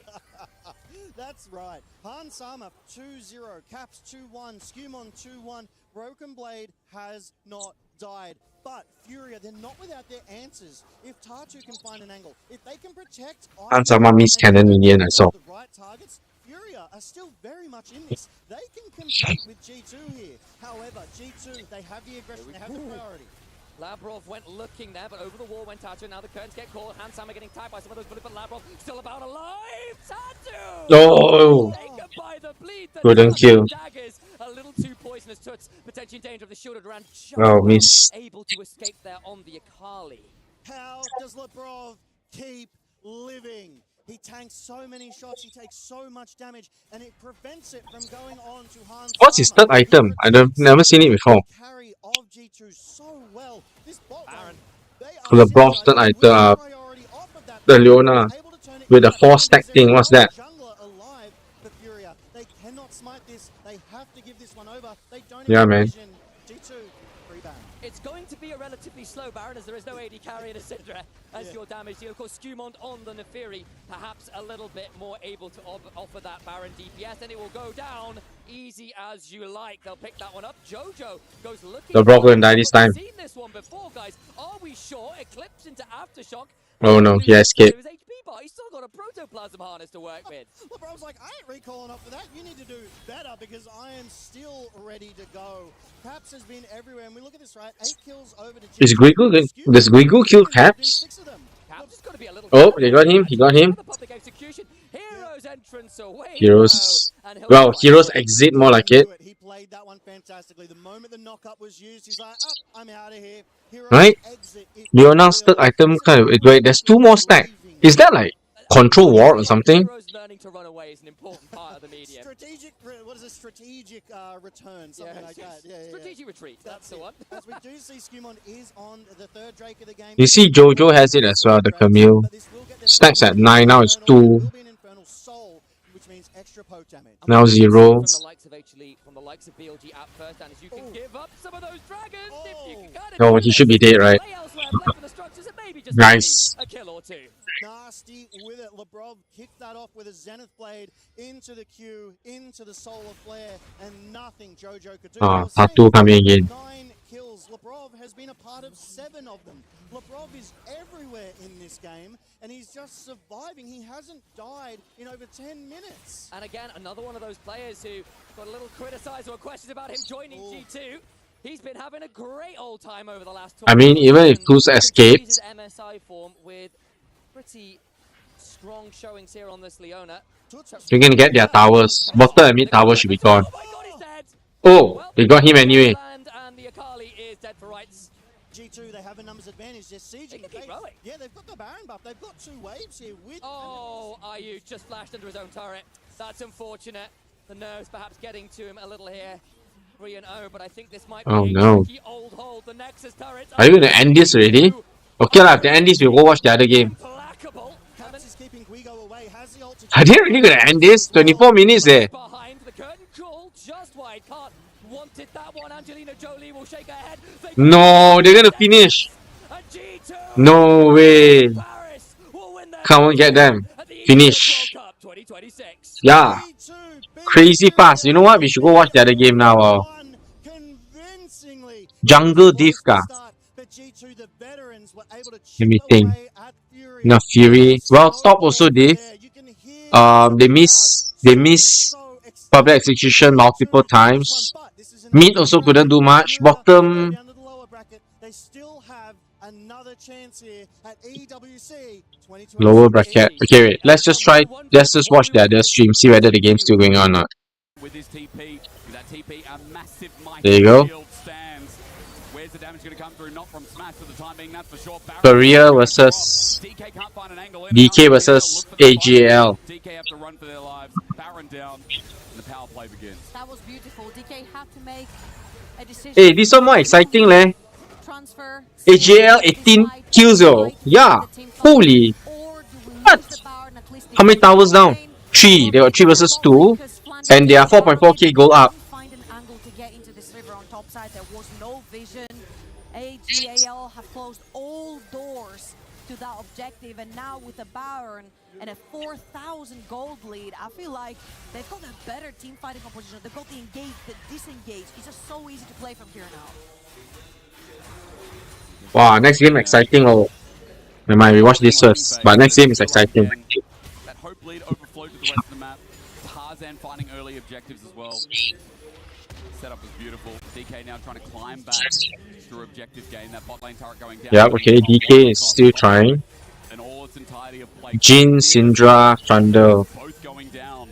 AGL getting a storm of gold as they run through approaching the base. Top lane, mid lane, both tier You have to 2s. equalize the goal again. For AGAL, only one outer tower, only one more defense outside of that base from DK remaining, and AJL have no will to take that one as they have 2 cannon. Who is this caster? Over on the top side of the map, and DK have split up in 2 groups, trying to defend that, but they're both falling at the same time.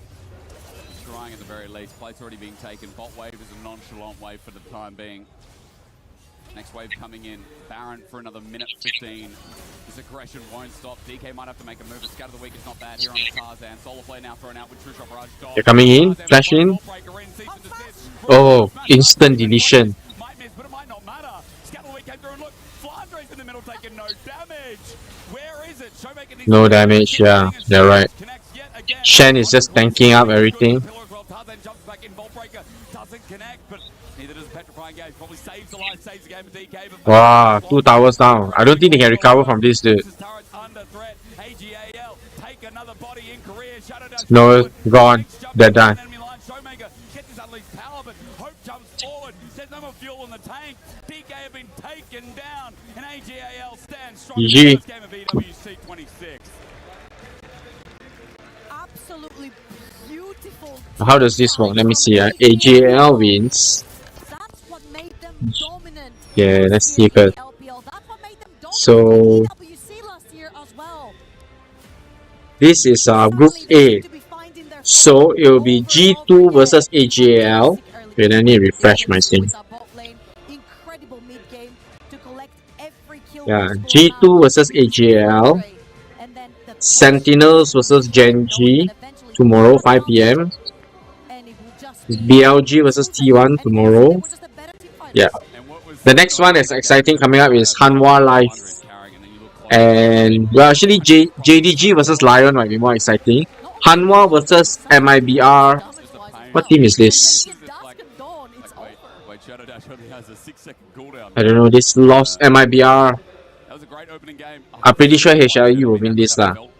Like we're at, a pub brawl for quite a long time. But DK unable to get their set up. Shiwu had a rough day here on this Jace. One of his most played, not one of his most successful, to correct myself from earlier. And now the biggest question is, how will they do in that lower bracket? Because on the other stream, I believe G2 versus Furia is G2's success. So DK versus Furia will happen.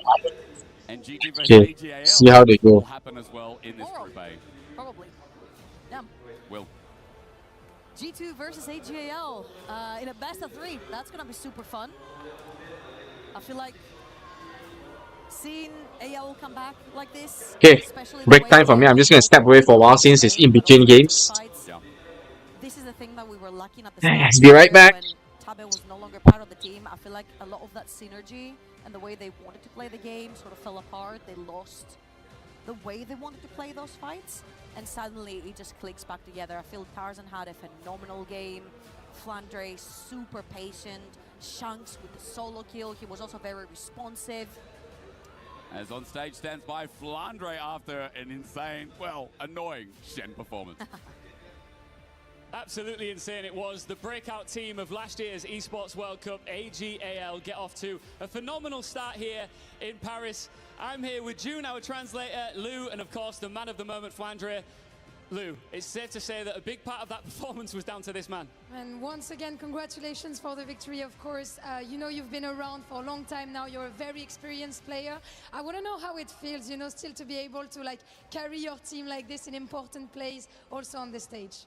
所以大家好，今天我们非常荣幸在巴黎这样美好的地方，要看到我们很棒的选手。那么刚刚呢，就像我们主持人所讲的这样，我们的选手今天的比赛非常棒。我们想要您跟我们讲一下您现在的感受，是否在打完一个如此精彩的比赛之后，还是同样的很兴奋的心情吗？是的，因为我们今天算是。用我们自己的体系，然后我们大家配合也非常不错嘛，然后我们顺利赢下比赛，也对我们大家都是增长非常多信心的，我觉得特别好。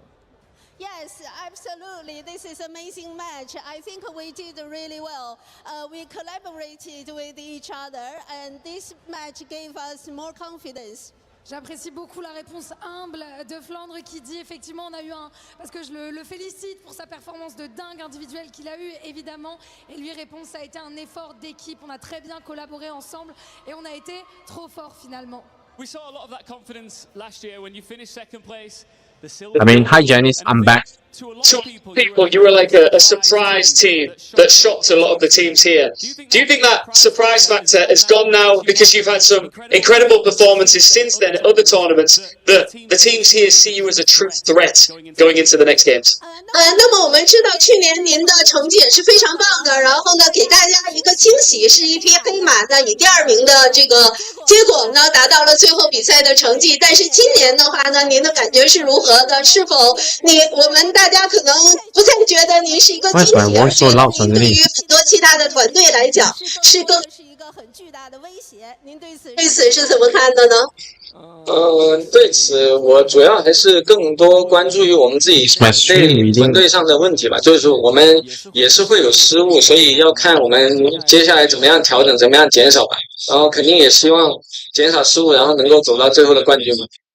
Well, I'm carrying my team forward, so this year I think I will focus on my team's collaboration, our tactic, and hopefully we can improve the difficulties and we challenge ourselves, and hopefully we can have an even better performance than last year to win, to be the champion. There you go. I need to reset it.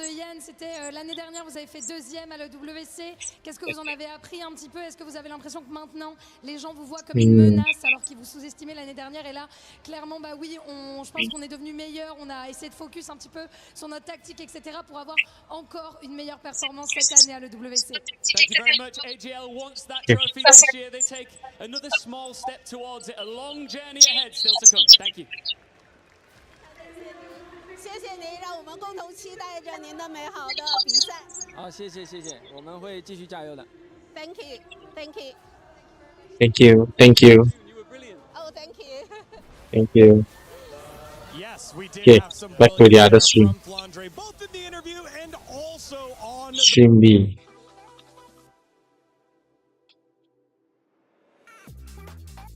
Oh no, this is JDG Gaming. So we want to watch the other one. Let's to stream A then.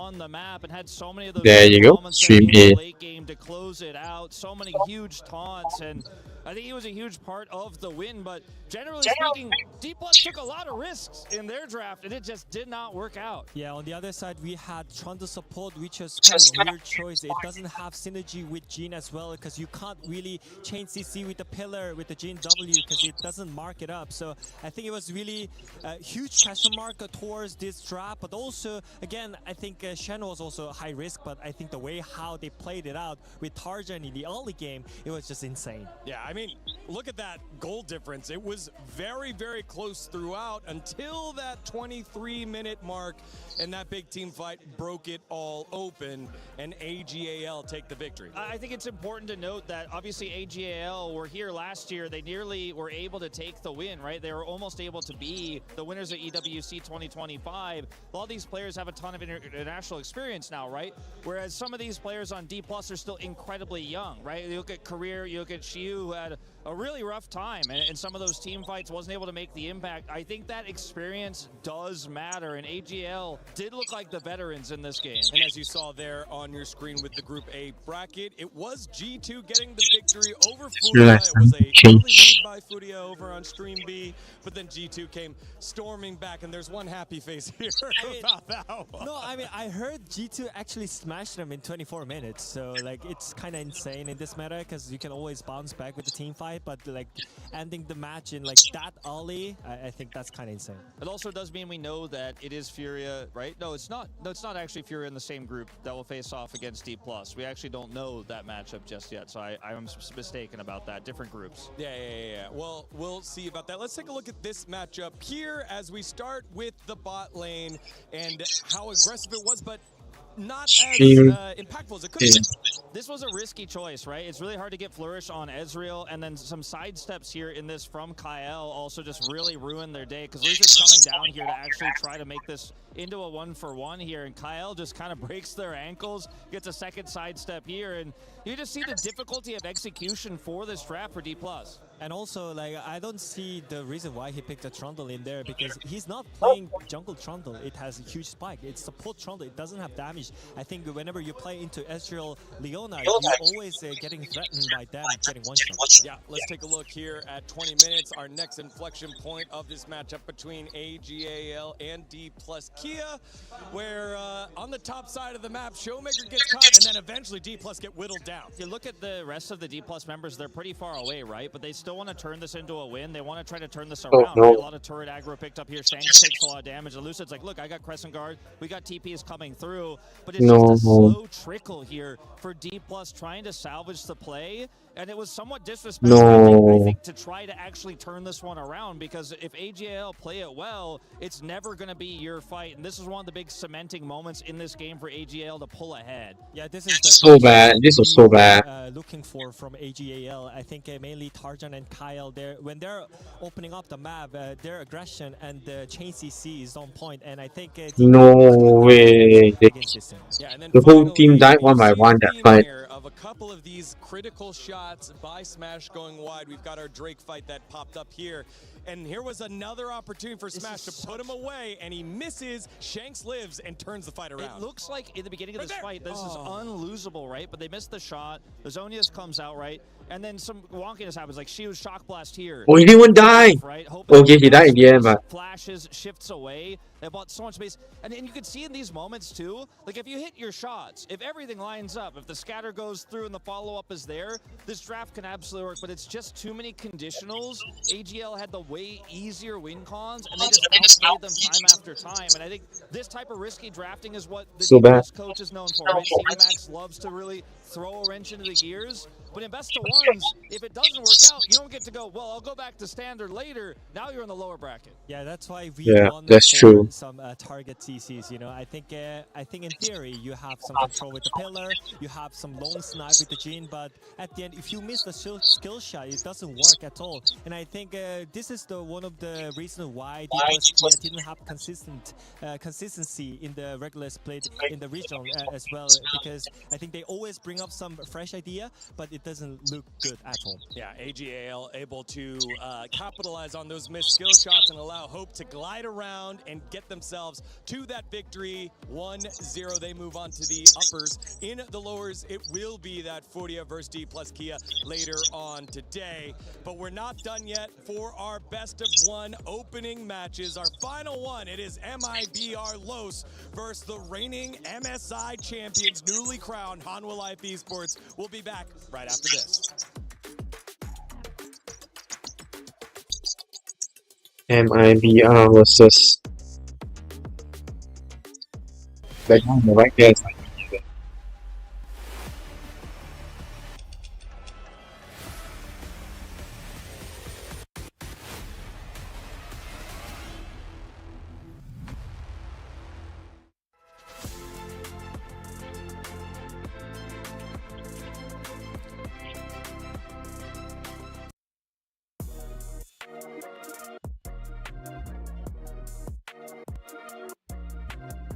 Inspired is the director of the train, the conductor, I suppose. He steers everyone in the right direction, keeps you going where you need to go, and he will always be that voice of reason. It's great playing alongside him. He's a very vocal player, doesn't sugarcoat anything, really. Will tell you exactly what he's thinking, and he knows exactly what each player needs to do and what their role is, and he vocalizes that very well, so... He just know that what's the most important situation gonna be. Let's say just second dragon is really important, then he just shock calling this game changer, so everyone just be ready. He's a very objective guy, and he will not sugarcoat your answers, so having that sense of direction always in-game and outside the game is invaluable.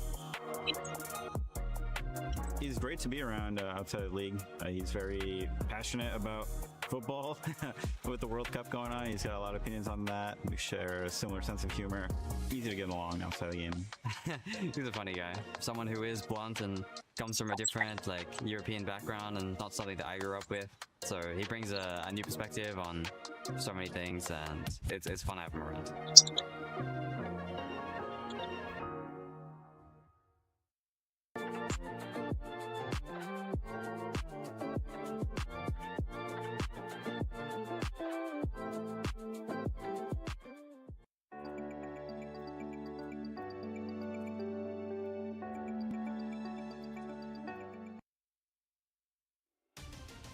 It matters how you say. The EWC cap, the Resports World Cup, okay, whatever it is, this is what happened in week 1. We crowned our first 3 champions, which means that we had even more losers. And God knows that I'm a loser. Wait, shouldn't this say that I love losers, not that I am? Can we fix this, please? But what happens when you lose? Well, you wind up here, the Boulevard of Broken Keys. Don't sing Green Day, don't sing Green Day. Every one of which represents a tournament elimination and crushed dreams. Losers live forever here, and if you listen closely enough, you can hear the voices of disappointed parents who said that playing video games is a waste of time. On the Valorant stage, 4 of 8 playoff teams were EMEA, and they managed to get 1 whole win. So move over, Europe, because the finals was 100 Thieves and NRG. That's right, all American, baby. These colors don't run, they soar. The Battle Royale of the Apex Legends final featured 20 teams, and no surprise, Team Falcons won. Wait a minute, no, they finished 8th. Sorry, it was favorite Team Liquid who... No, they finished even further back at 9th? Oh, because it was actually 2024 champion Alliance who... Oh, come on, who won? Unlimited? Sorry if I'm saying it wrong, but like most people, I've never heard of them. They beat every top contender to become the first Japanese team ever to win ALGS. This will also help them on the road to winning the club championship. Nope, never mind. That's their only team, and they're not even registered for the club championship. Still, my Japanese heritage is proud that we can produce both esports winners and heated toilets. Dota 2, or Dota Duh, as it's called here, started its first week of play with solid competition from... Sorry, actually, nothing of note yet. I'll have more on that next week. And finally, things were heating up on stage at Fatal Fury Wolf City. And I don't know if you're picking up on the theme here, but Dark Angel fought his way out of the losers bracket to top the regional favorites and get another win for North America. If only the Football World Cup had been so kind. Well, guys, what is happening? 3 tournaments and 3 new champions, no title defense, no favorites able to compete, and all underdogs at the top? I'll tell you what it is, because I've said it before and I will say it again. This tournament is about the losers. See you next week. Human body was built to move. Not trapped at a desk in one singular posture for 12 hours a day. It's time your chair evolved. This is Secret Lab Titan Evo. Ergonomically engineered for you, gamers, hybrid workers, artists, backing your every move.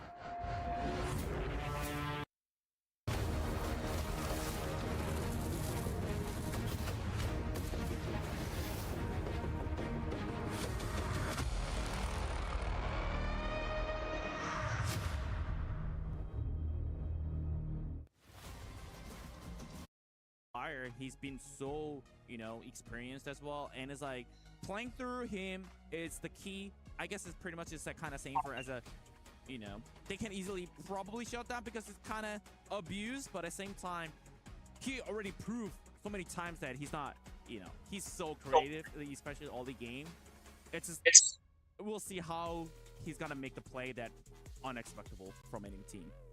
And I mean, his main opponent is probably the creative jungle guy in the LVL. Yeah. Like, I don't think there's a jungler that makes games more awkward than Junjia. So again, I feel like it's going to be a chess battle as far as the jungler is concerned. Yeah, it absolutely will be, and I'm very much looking forward to this match. I think it's No, there's so much. I couldn't even finish the second one. So I made maybe about 20 nuggets and I'm like, I will just store and eat tomorrow for the next week. Yeah. You can me get a plate. I have you press on the plate so that it doesn't. Huh? This one's Lion. But I'm waiting for HLE. HLE is coming up. Already we've had some fun stuff. We had the Vex top. We saw Syndra again down in the bottom lane. But for me, let's throw it over to our casters with a special guest here for this 4th match. Thank you. Yeah, we do have a special guest. It's me, Pike, back at it again. We're joined with Logan. But so we're waiting for HLE. We're gonna watch this Lion draft. Tyler One jumping in. How you doing, brother? What's up? I'm not doing too bad, man. It's been a lot of fun. They got me, guys. By the way, Tyler One is on. Off camera. I'm busy, guys. I can't be sitting here doing this all day. You got Big T for about 10 minutes here. That's it.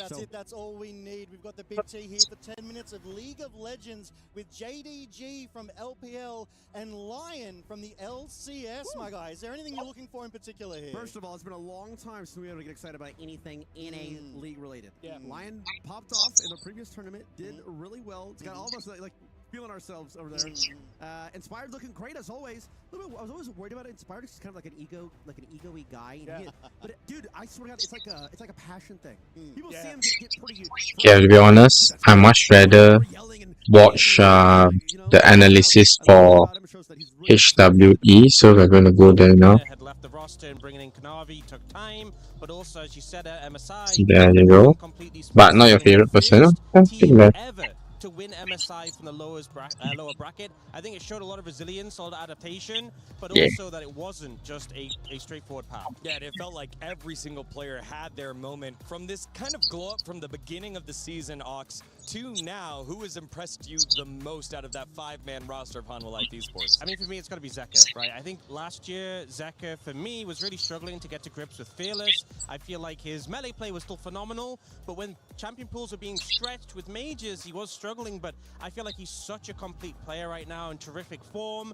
I feel like he could bring any pick out, picks that, last year or in previous years, I'm like, is this a Zeka pick? I don't think there's any pick that I wouldn't say Zeka could just bring out and I'd be satisfied with. On my end, it's Kanavi, right? Like, Kanavi, I think was a player we all respected, but his style wasn't working for Hanwha Life Esports at the very beginning of the year, hence the 10th place finish, right? But he was able to tone it down, but also convince his team to trust him. And we saw this evolution through the LCK regular season for rounds 1 and 2, where it was all Kanavi all the time. Constantly follow Kanavi, got to go aggressive.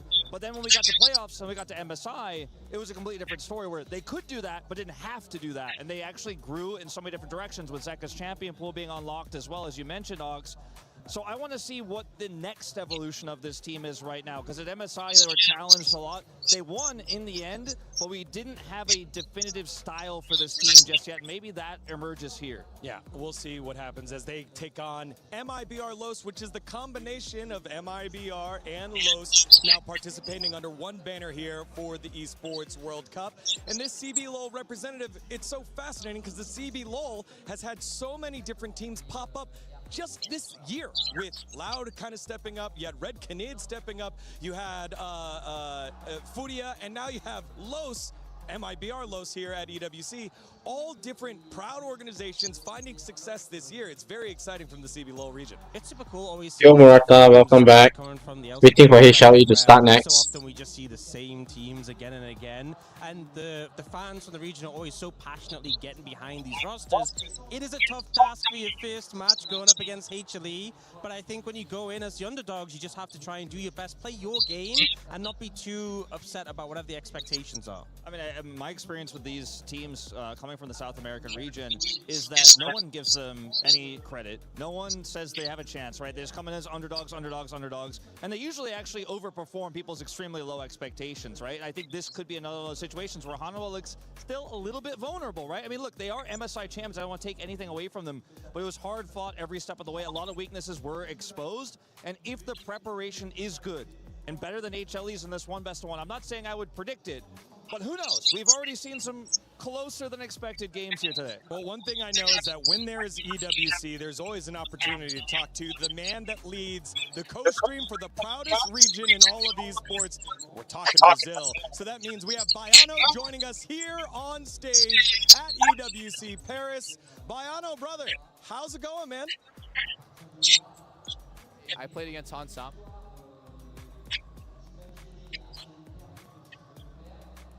No, audio failure. Oops. Can't hear anything they're saying.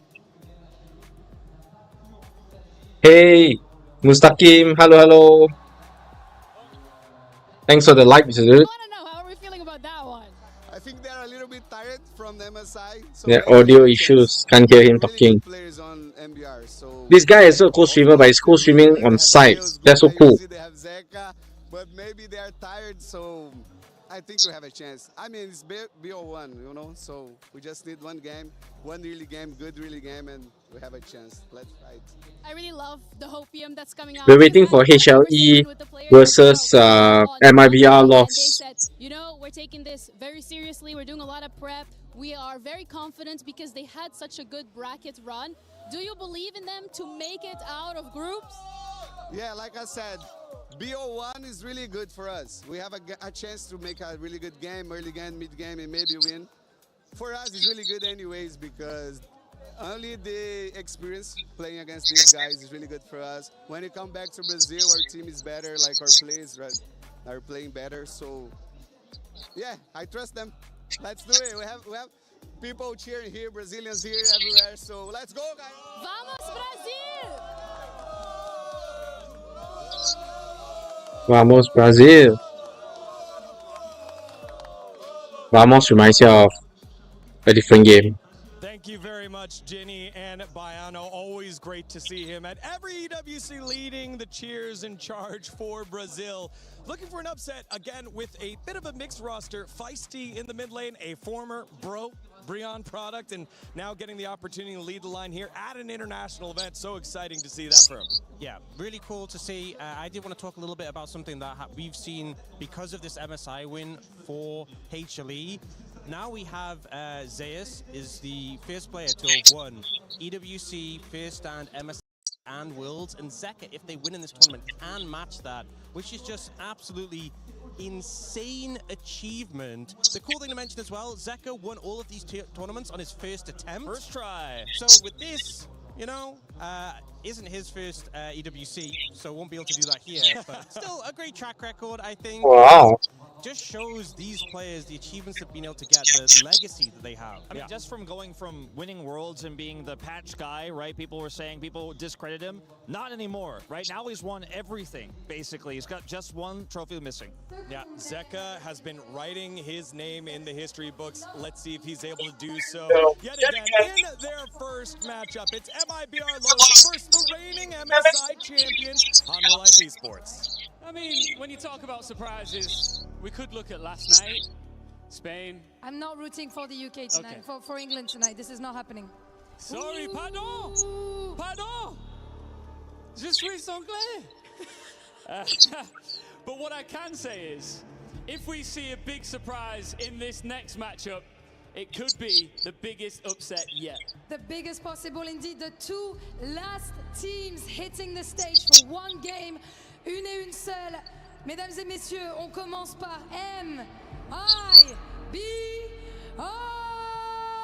MIBR versus HLE unlikely, right? Esports names in Brazil. They're carrying the passion of their region here in Paris. They're carrying the key that they're going to break. Face aux géants venus de Corée. Their opponents, Hanwha Life Esports! Hanwha Life Esports. HLE Gumayushi 98. Who's carrying Zeka at the front? Of the tournament favorites. For MIBR, this is an opportunity to announce themselves against one of the world's best. For HLE, this is the next step in an incredible month defined by international success. Pour HLE, c'est un match censé être trop facile, mais MIBR peuvent-ils surprendre les favoris? C'est parti!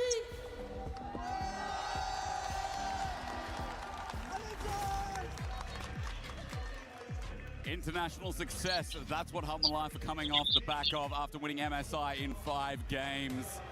Now looking to add another title as they begin their run here at EWC. My name's Jake, also joined by Jack. Jack and Jake, baby. Jack and Jake, and we are taking it with first pick coming from the Snake, because Cassiopeia is going to get locked in. That definitely could happen, and I just want to say it's a pleasure to be with you, Jake. It's my first time casting a non-European, my first international cast ever. Hey, big day. I mean, it had to be with me. It had to be with you. I think it might be one-sided, but as Wolf was saying, right?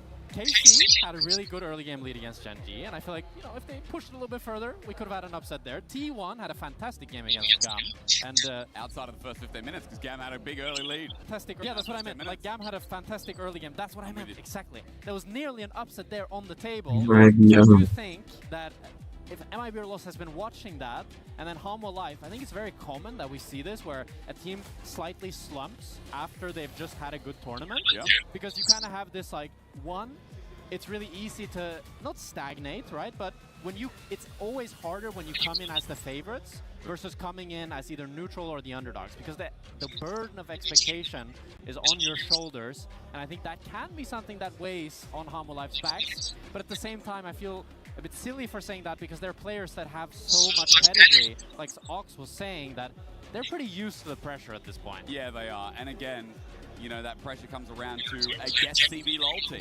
Yeah, everything you've done, I'm just going to announce for you first. You have to be careful because the juice, right, can stain stuff very easily. Hi, Jen. An upset in a best of one. What do they got up their sleeves? Because this is a team on the other side from Korea that is known for their amazing draft. I mean, I think their drafts are so flexible, so versatile. Yeah. Zayas comes out with this, like, Swain top. Oh, crap, what are we going to do? You know, Zeka has all these melee assassins that historically, even before his world win, he started becoming known for. Now his flexibility has outranged that. Yeah.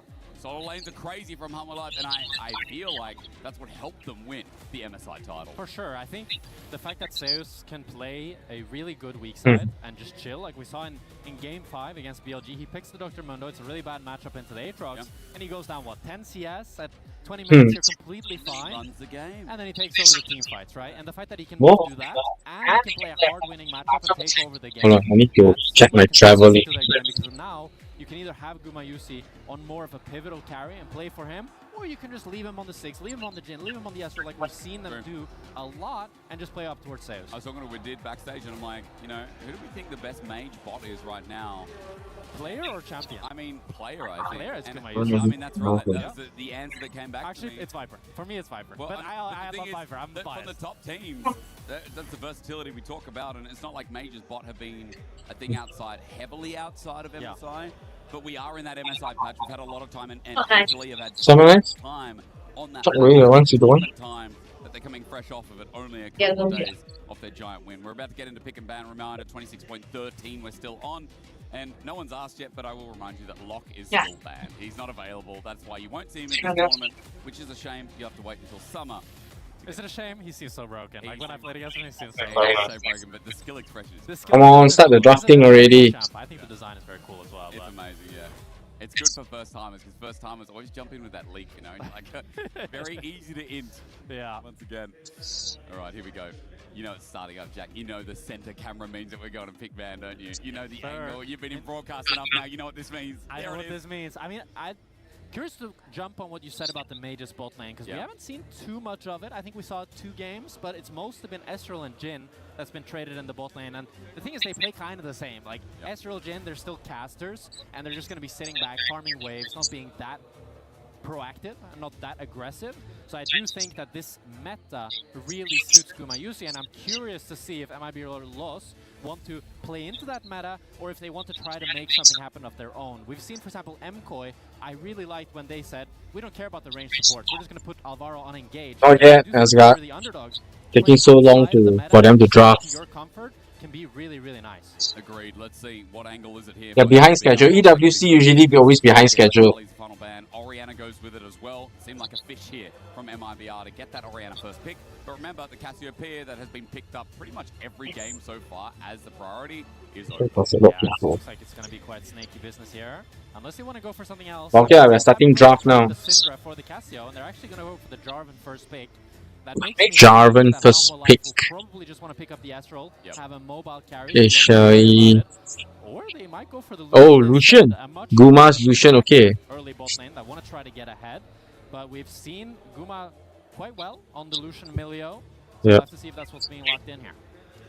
Oh no. Were you playing Mayhem or playing Classic? Maybe jungle answer, Jack.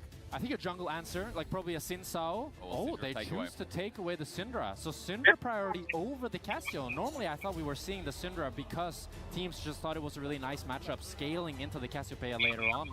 But Humble Life just think it's good enough to pick very early, and I oh no, they're going into the Syndra Lilia? Naafiri? You have a really, really good damage base from Humble Life. Oh, okay. Double tap Vayne. Tough bro, sometimes if they got a lot of CC or long range poke, it's hard for Vayne to go in also. Do you go AP solo laner as well with the Jarvan like the Rumble here? Or I feel need a bit of tank at least, or tank at the front line, so that you can free shot people from the back. It's different from classic and rank, right? You can't just run behind them or secretly go around the team and snipe people off, because it's Aram, so it's front to back. Generally, people will see you coming. Yeah lor. If their tank is good, it's very annoying because they will keep you away. Alistar, Nautilus, Cassiopeia. But as long as you're able to play around that, which I think the Light will be able to do. He's shown quite good We ban Ori, Vi, Jace. It also just nullifies the knowledge. Ban Lee Sin, Akali. They ban your Vayne also. Zeus also want to play against Vayne top. Try to find that engage and try to set up his team for success. Is Zeus going to be going something like tank this game? I see the Vayne ban. Definitely needs to be either a tank or a bruiser. I don't think he can get away with going another squishy champion. I mean, you can have Alistar as the solo frontline, but it's a lot more difficult to play than if you have something like the Ambessa, like the Gnar, that can also semi-frontline follow. Yes, exactly. Okay, LeBlanc also the ban away. LeBlanc? Is LeBlanc such a meta pick now? Yeah, they think it's Syndra bot most likely. and they choose to take away the LeBlanc. I'm assuming, I didn't think it was that good of a matchup into the Casio, but I can see how it can be good quite early on. But I feel like as Casio gets tankier, it should get easier for her. But we've seen Zeka do quite nasty things on the LeBlanc and absolutely style on his opponents. I think it was against G2, I remember that he was styling on us with the LeBlanc. So He knows on it. Might be a loss. What do you call this? Mangosteen. That Ambessa you talked about, Jack. I mean, I see Renekton ban. I say it is an Ambessa angle through and through here, or maybe even the Nar. Yeah, I don't understand the LeBlanc ban. Is she really that meta? And against Zeka, against Guma, like I don't see HLA playing LeBlanc, so I'm not sure why they bother. Maybe it's a misclick. Who knows? Any I understand. Okay. Still mean like you have the Gnar blind pick. It can be vulnerable. We'll have to see what Zeus blind Gnar. Cook up a really good pick. I mean, is it going to be Tristana is my biggest question here, right? Because that has been one of the more aggressive, hyper-aggressive angles for a top laner to play. It could be. You do have the front line in the Nautilus and the Jarvan, and they're setting up for Ziggs is kind of basic for water. Oh! Ziggs and Tristana. Wow. Where we are all in watching top lane. It's all going to be about top lane. Wait, so who's going top? Ziggs or Tristana? Guma UC pulls something crazy out here on last pick. I think top lane is the name of the game. Because there is almighty scaling throughout the board, even the Tristana for sides later, but we can talk about it as the comps are rounded out. For now, I want to see where's this Syndra finally going. Is it going to be bot towards Gumayushi, or are we going to get a Syndra to Zeka? Oh, Seraphine. I mean, that would be Seraphine. Top lane for Gumayushi. You have a lot of team fighting power on this Humble Life comp, but a lot of damage on the MIRB loss as well. I do think, though, in a straight back 5v5, front to back, I do favor Humble Life because they have so much shielding from the Zeus pick emo. The guys spelled pick wrongly, I think. So I do think if it gets to that 30-minute point, oh, Seraphine, Guma Seraphine. Interesting. Mochi should watch this. So we're really looking at the Tristana to get a big lead early game so that she can be the split push threat, be the difference maker in the team fights. It's going to be an interesting team fight at that regardless as well. Let's see how MIBR go through that top lane. As you said, it's going to be all about Zest here.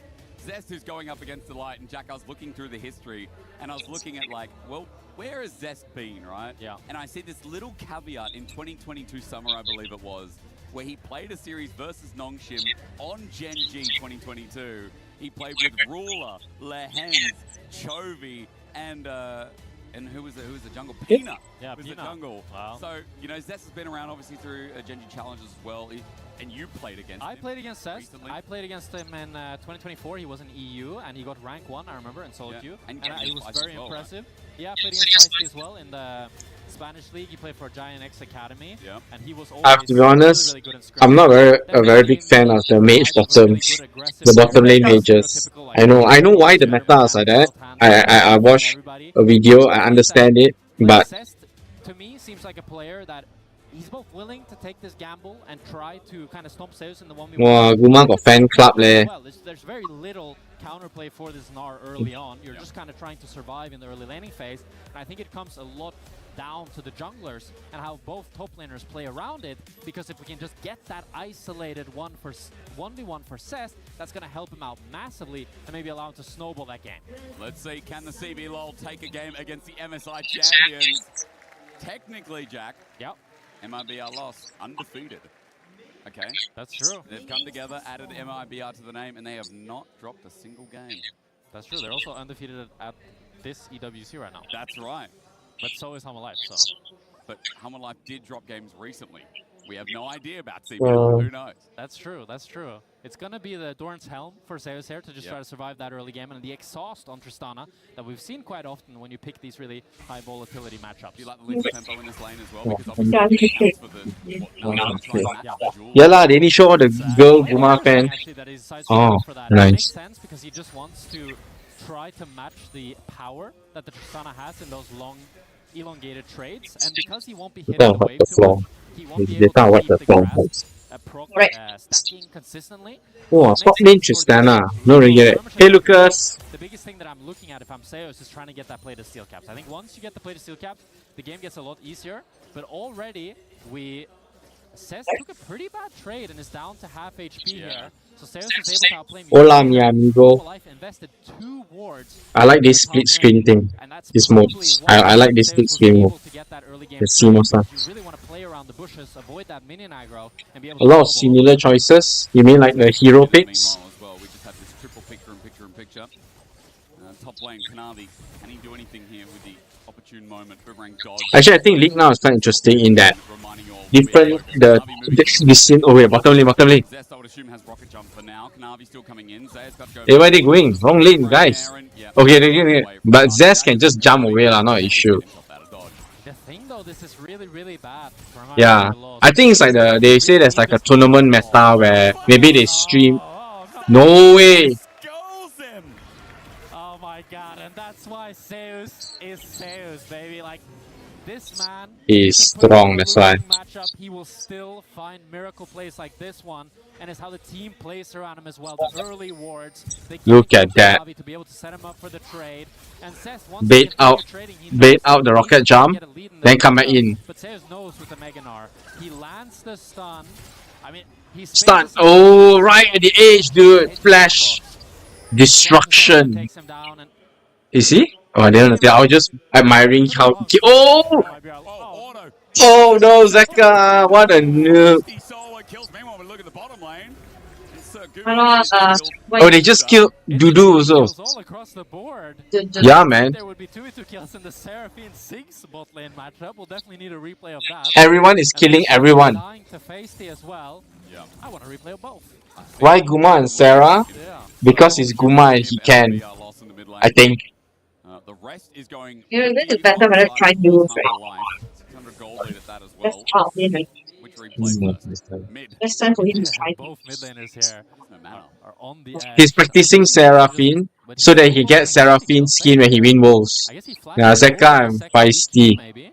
Oh no, he got baited in, dude. No, what happened? He missed. Oh my gosh. Wow, that was more damage than I expected. I'm not surprised that he died there. We'll have to see. So and then bottom lane. But they got Dudu. Good, yeah. The combo on Dudu, for sure. Fantastic. Yeah. Carriers. So, what Guma is trying to do is going to get a HLE Seraphine skin. Yeah, so my previous win con for MIBR loss was this Tristana, and I think... Yeah, I also think so, Lucas. So he's gonna get a HLE Seraphine skin. Hi, Nana! He has the Ruby Crystal, he has the cloth armor. I don't think Seth is gonna be able to consistently really chunk Seus, get plates like you'd want to, unless Curse or Ackerman is able to get involved and get him ahead again. So it's more just going to be about Feisty, be about Curse playing around this mid, especially since the fact that Seka has no flash. Curse is level 5. Once he gets that level 6, that's a prime target that he can look for in that mid lane. 6 now achieved here by the Snake. Good scout of the week here from Zeka. Nice. Pace away from nice. Miasma. As Curse is in the vicinity. Level 6 coming up here for Zayas. Exhausted, but what will he find? Needs a stun up. Just slam him into the wall. Slam him into the wall. Oh, okay, never mind. He ran away. Right, he got the bomb. Needed to burn the flash there. If it took one more auto attack to get the second W reset, Seus would have been able to ulti, but Curse is coming in. There's no ward for Seus. Gets a stun up and use it on the minions. And just runs away. Zaya's not going to overextend here. No TP. He'll walk back to lane while Zest looks for a hard push. But it's really clever and intelligent from Seus here. As they're actually looking for a you can't kill the Zeus. Is it his T1 skill? Nice. Ackerman sent back. The headbutt's perfect. The trample even better. Ackerman thinks, can I flash over the wall? He doesn't want to burn it. They try to predict it. An auto. A bounce. Auto from Guma. Seraphine 2-0. Ackerman, he tried to get out, but a really good play by Delight. That was some good sidestepping, man.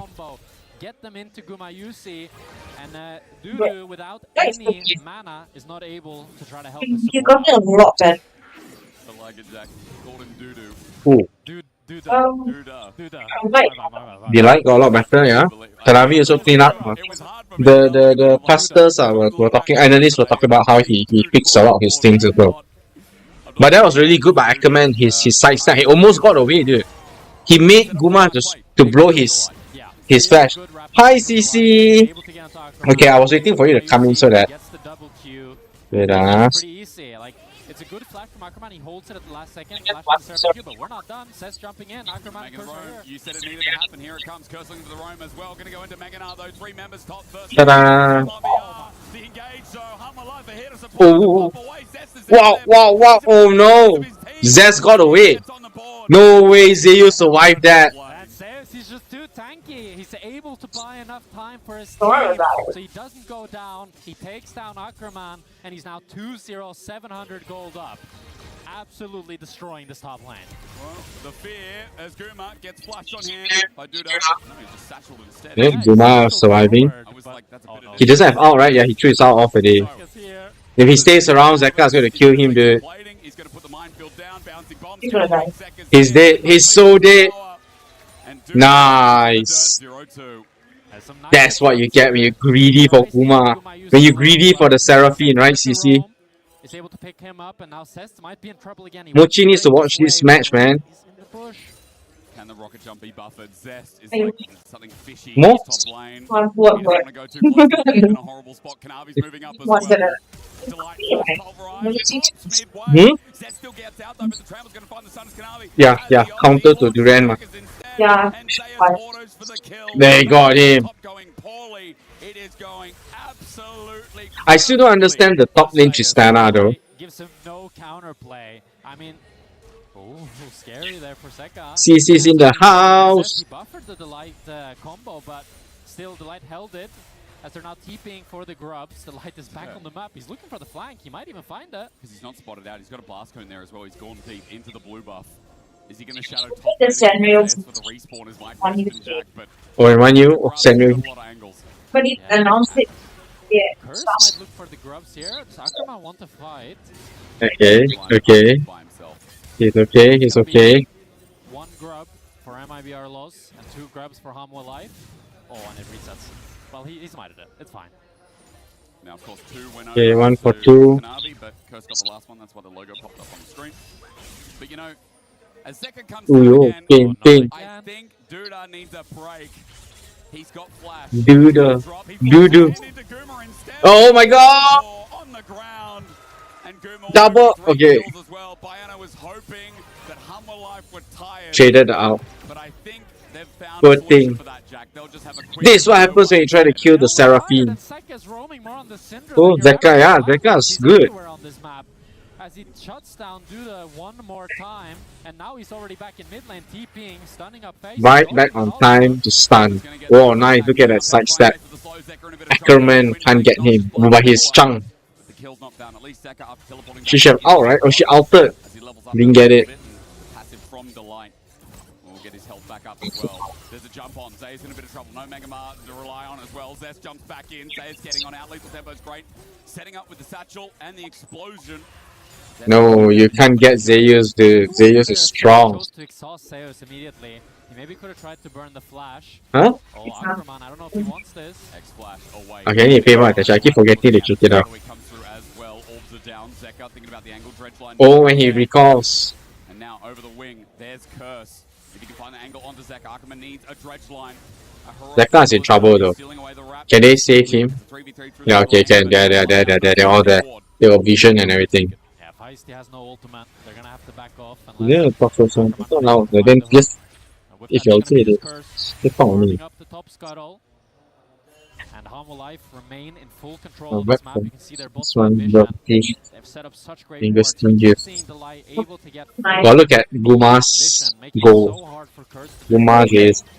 0 kill participation in this game, and a Oh, lot team, of that 4 more, has yeah. come from all the wards that Delight 4 more. invested, and how intelligent the Hanwha Life solo laners have played around. Dudu's terrified now. He cannot go up anymore. He just stand behind and farm. He's how many? He's 1k go down and 1 level down. But top lane falling down. Jack, you initiated the conversation about how important it was. Dredgeline's going to connect here. Depth charge as well. Feisty in a good angle. Myers went down, but they don't have the kill. Knavi's here to stunt their grosses. Delight gets knocked up into the air. He goes into the unbreakable will. Good stun on the Curse, but Humble Life, they're taking more damage here. Feisty's getting some DPS down. Dredgeline only onto a dog. Navi thinks about the re-engage. Guma's coming in. Remember the man with the most gold on the Can he get? Ackerman gets No. launched on as well. No, they're gonna kill Ackerman. Nice root. Nice bomb. But no ult. Kanavi. No. 2 kills. Triple kill. Nice one, Kanavi. Look at that doggy. Yeah. Kanavi is a lot cleaner nowadays. Not so suicidal. That's why the analysts were calling it out. He's learned to hold himself back, and the team has learned to trust him when he goes in crazy also. Zest is dead, yo. Nice. Ooh. Almost. It's okay. They have to back off. Nicely done. Beautiful. Well, Delight is so leveling up significantly. Look at 009. Insane, dude. He's so good.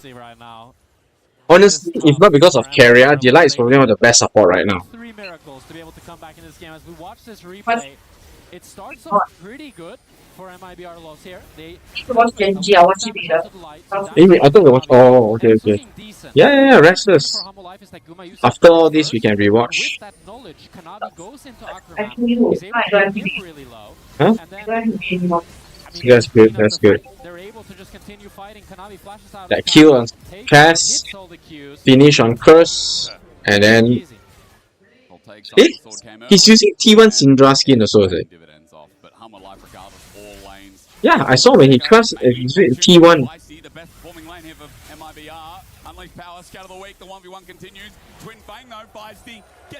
Oh, Zeka got solo killed again by Cass. Yes, Mrs. Orange is sitting beside me now watching as well. But she's camera shy.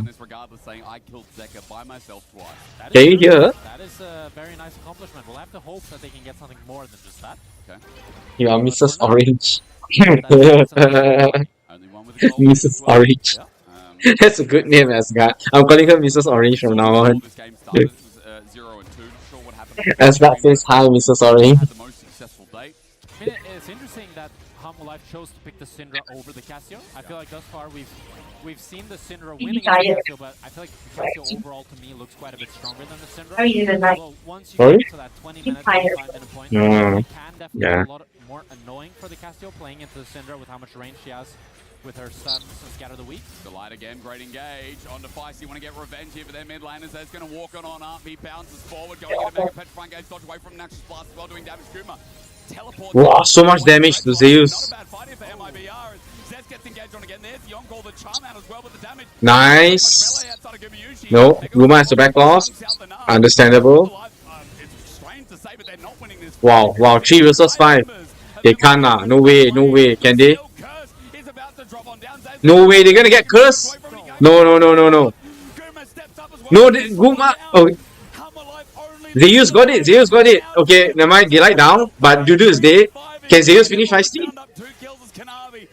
No, Kanavi is down already. No way, they are dead. Ackerman definitely dead, so no problem there.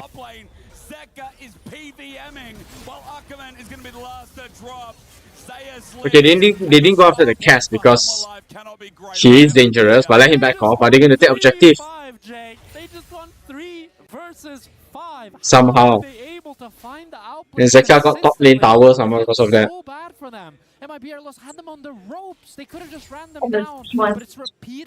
Is that a T1 skin? I feel like it. Is it? Okay, so I saw wrongly. It's the Zeus. Zeus has T1 skin, right? Is it? Zeus actually got cursed here. That was insane. But Curse takes so much damage, he gets knocked into the wall. He tries to flash out, gets the EQ on Zeus, but Zeus dodges it, kills him in the ult animation. They kill him. And then Nice. is able to find the Q Dudu as well.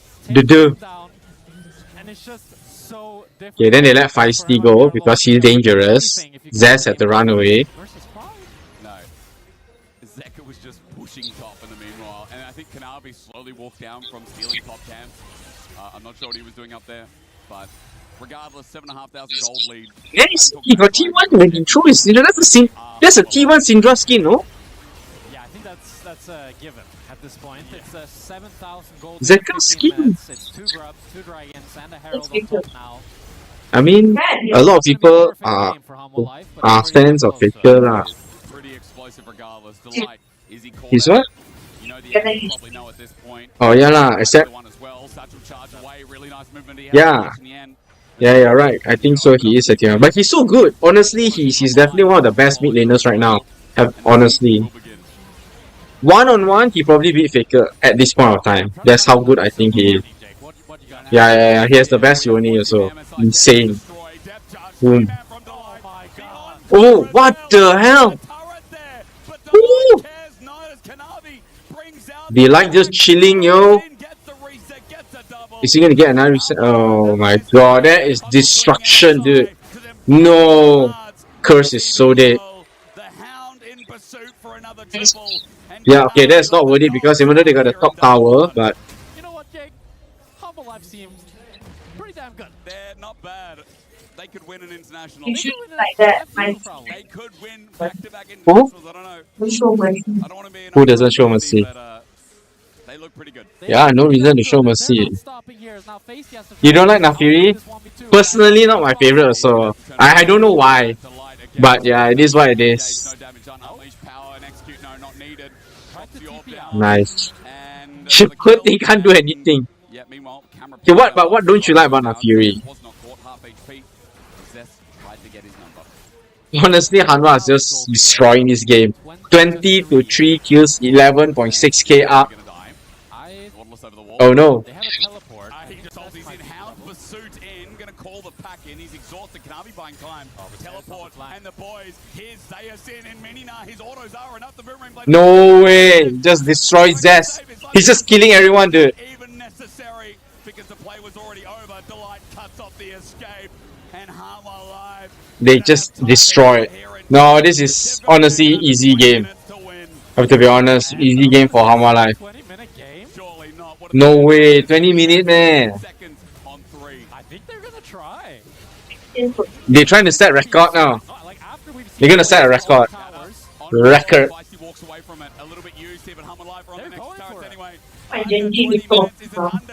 Genji won, ma. Very smoothly, so. Well, not as smoothly as Hanwha. But, okay, to be fair, this is CB low side. Not necessarily the strongest. Zeus is... Oh, he didn't die. Zeus didn't even die. No, this is gonna be ace. Clean ace.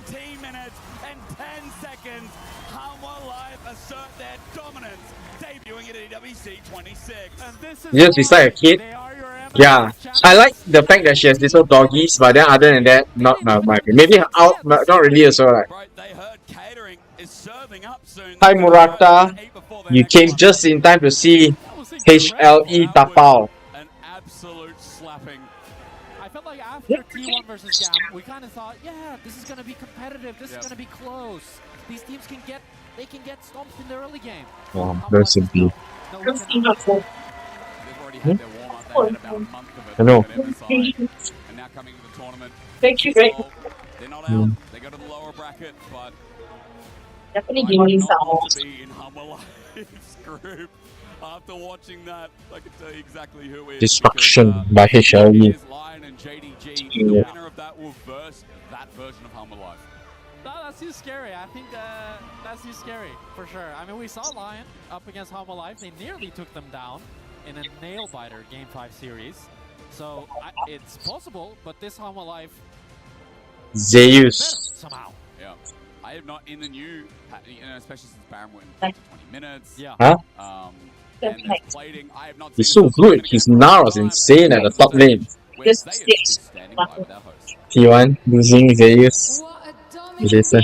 He mentioned as expected. Congratulations, Zeus, for this. One get Mesdames et messieurs, on peut applaudir HLE2, s'il vous plaît. S'il vous plaît.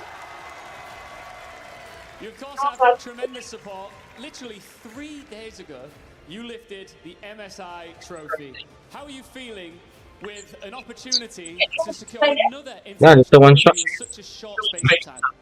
일단 제우스 선수 승리 축하드리고요. 첫 번째 질문은 바로 Okay. 전에 사실 Should we watch the interview or should we go on to the other game? Is the other game still on? 일주일 연속으로 BLG. This one also quite exciting, the next game. Okay, let me see on the TV first. 사실 이동 시간이랑 뭐 이것저것 하느라 거의 결승전 끝나고 연습을 거의 못 했었는데 그냥 아직 그 여운이 가시지 않아서 그냥 그때 느낌으로 계속 열심히 지금 하고 있는 것 같고 경기력에 대해서 좀 걱정하고 있었는데 오늘 경기력 보니까 좀 다시 자신감이 생기는 것 같습니다. Wow. So sorry, JDG versus Lion. We should watch that. But also going to end already. It's ending already. We will watch that first. Yes, JDG is winning. So yeah, so I think we just carry our feeling of winning MSI to his own nexus, because there's nowhere else you can go. JDG, they want the blood. They're looking for more. Gala cannot hold on. They are unleashed in this game, and it is Lion that could. Hanwha Life won so quickly that they start the game later, but they finish the game earlier. 10 minutes earlier almost. JDG is going to finish. Lion cannot finish. But that's how fast the games are. Well, the game from Hanwha Life is. Yeah, let me see who's coming up next first. They shut out the players that they knew were the problem. Dokla couldn't find his angle. Inspired had nowhere to go. Let's check, yeah. Jungle, let alone the river and beyond. So it's just going to be a little bit. It's Team Secret, Carmine Corp, Movie Star, Gam Esports. Do we want to watch this or should I just go play low? What do you guys think? Thank you very much, guys. As that was a little bit more one-sided. TS and KC, MCoy versus Gam. Not really the most exciting to me. One of the top teams from China, from the LPL. Even though we didn't see them at MSI, they come out here. These two, right? These four. We're a little bit worried about that Kaisa early on. Actually, okay, day one finish. What do you think, Asgard? I should just end this one and just go play low with you guys, right? Matchups in general, right, were definitely Lion favored on paper, but of course it's this man on your screen. Yes, he dies 1-for-1 from it because Berserker's barrier is very well timed, but he's a psychopath, man. He was always going to try and make this game very chaotic. Of course, Caitlyn Lane's notoriously fragile and immediately went down there to try and impact it. Yeah, I mean, also the Pyke was actually trying to help him on top side there, but and it's like it was really good punishment, like from Lion. I just trying to just shutting down like the case because they got really great. No lah, I mean yeah lah, I'm the one co-streaming, but then I'm also thinking what is fun for us.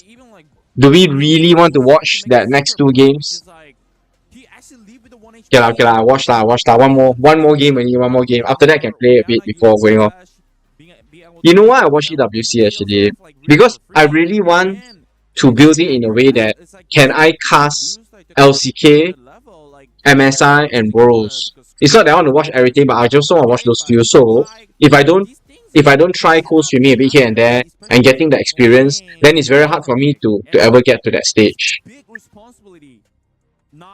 So that's why I feel that I need to start somewhere. So for example, this is my first time doing this. Is the layout great? Is the setup great? Everything? I'm not sure yet, right? And EWC is also kind of weird because EWC has multiple channels, so then I can keep swapping in between. Put the resource in. Yeah, and that's kind of the problem they had. I think. So I'm also experimenting actually. To very quickly speed up games, and Lion, it felt like they fell back into that passiveness where they're not actually getting anything out of the map, which is a shame to see out of this game because I think this is the kind of team that they suck the air out of the game in the mid game, and then they find their one pick, their one play, and that's what it normally comes down to. With Lion, but that works a lot more in an A and versus other Western teams versus a super aggressive JDG like this who are always going to find their angle at some point. It's a lot harder to pull off.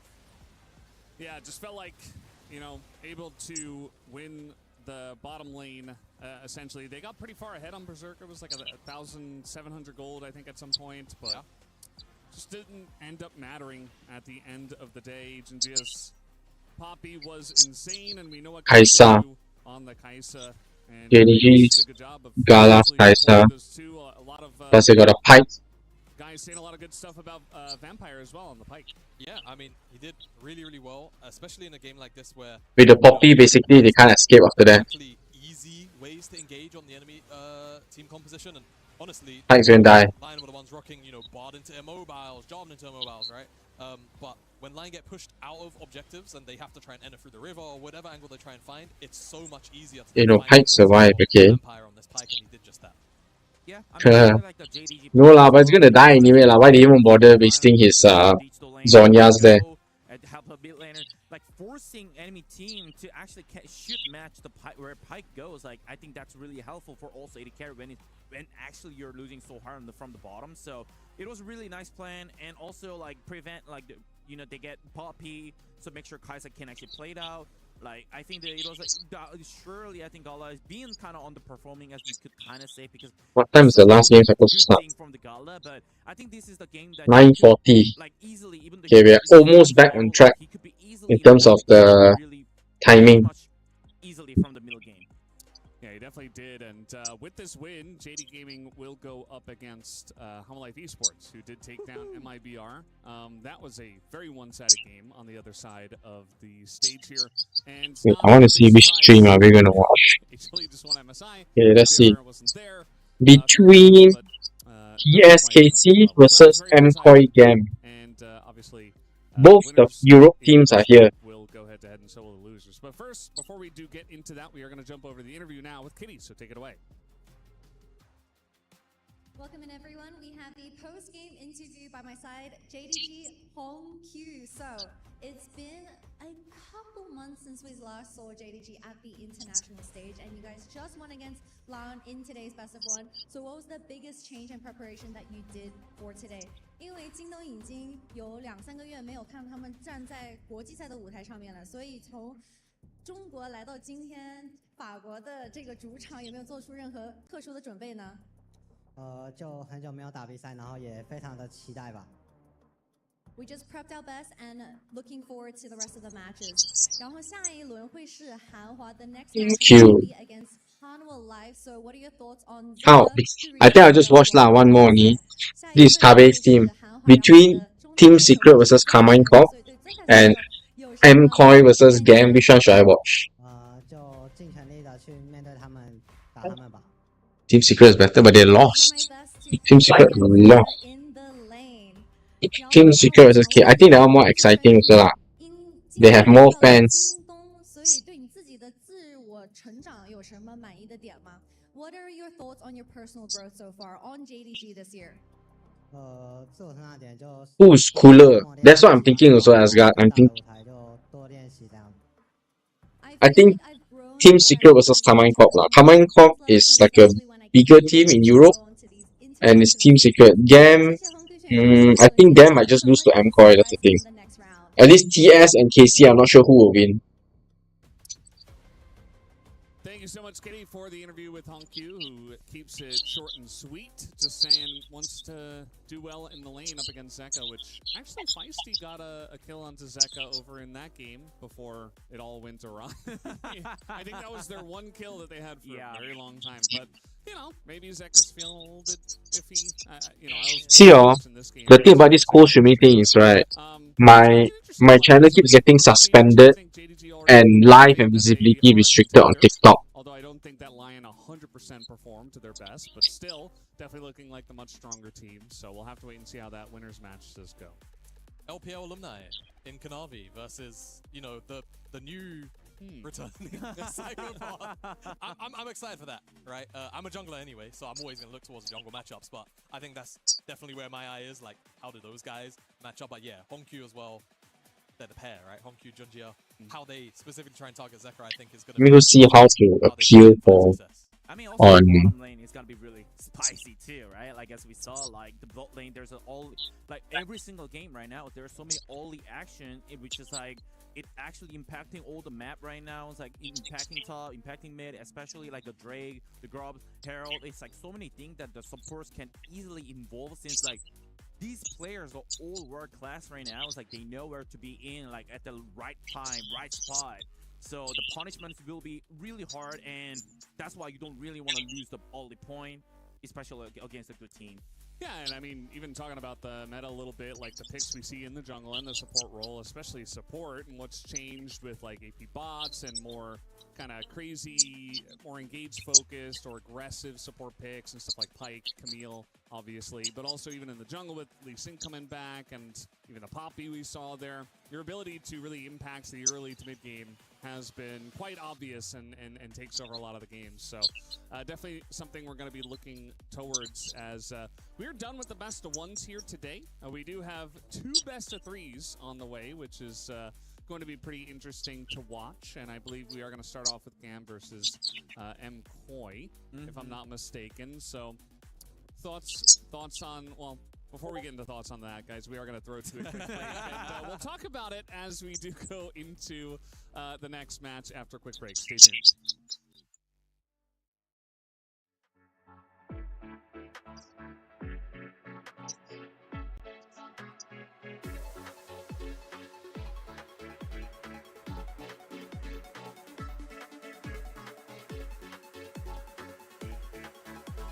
All you guys playing without me and getting pentakill left, right, center.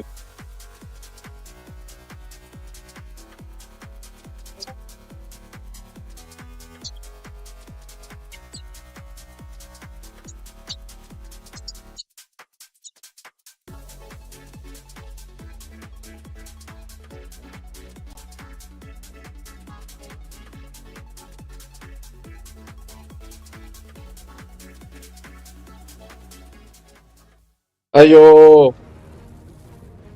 Asgard, you almost got the penta. Last one on the... How come both of you are getting Wayne and pentaing people left, right, center? Hey, Mochi! You missed it, Mochi. Guma was playing Seraphine.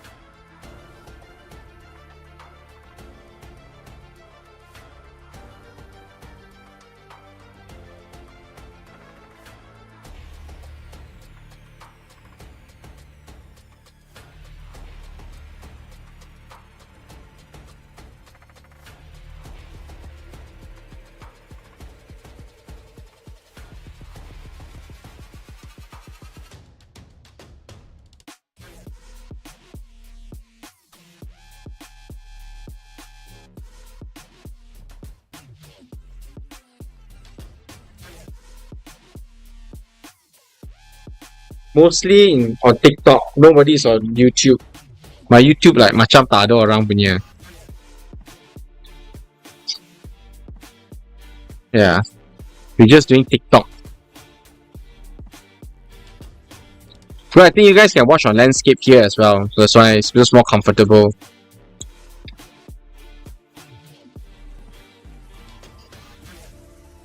The only problem with TikTok is it doesn't really recognize. I don't think they're very used to co-streaming. So what it keeps doing is it keeps deprioritizing my stream by going like, oh, because I'm not doing any content. So I see how it goes now. Maybe I need to just, but if I just do YouTube, my discoverability there also not particularly good. You know what I mean? So that's my current headache.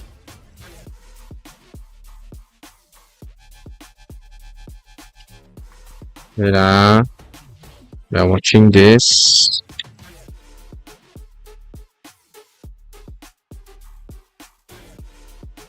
Kai and Lucas, I think, are just playing low, playing mayhem or whatnot. What I'm trying to do is I'm like jumping in between the 2 different stream channels to see which one has games going on, because the wait is so boring.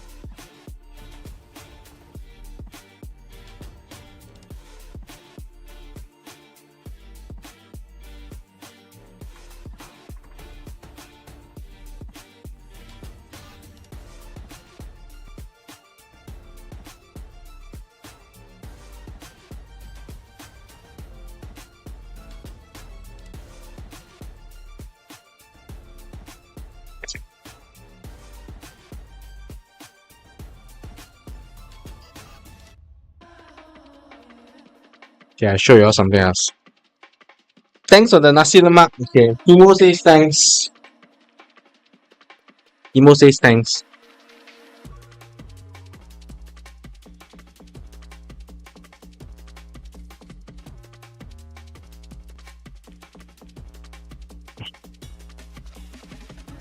Okay, what we should do is we should watch the other side. I think there's something going on the other side. This is stream A. We'll go to stream A. I've been following Kameto since earlier, even than 2020. So it's just like, you know, following Haha. your streamer, creating team, realizing it, I mean, achieving I have dream. this. And I have just tons and follow tons through, of and, this. I've been a KC fan, and I'm will. I was going like 1 nugget per kill. And I got so there were so many kills. I got so full. But I have a question. What related you to T1? Except the fact that you are friends with Faker and anything, you have a big relation with Riot Game and League of Legends. What relates you to T1? Okay, he's asking why I'm a T1 fan. Yeah, I know. Oh, but I'm so full from nuggets. Maybe I'll continue next game. Okay, this last game that we're gonna watch before I end this, and maybe if I have time, we'll play a bit of LoL. Hopefully, it's not too many kills. Every kill, 1 nugget again. I have a lot of nuggets.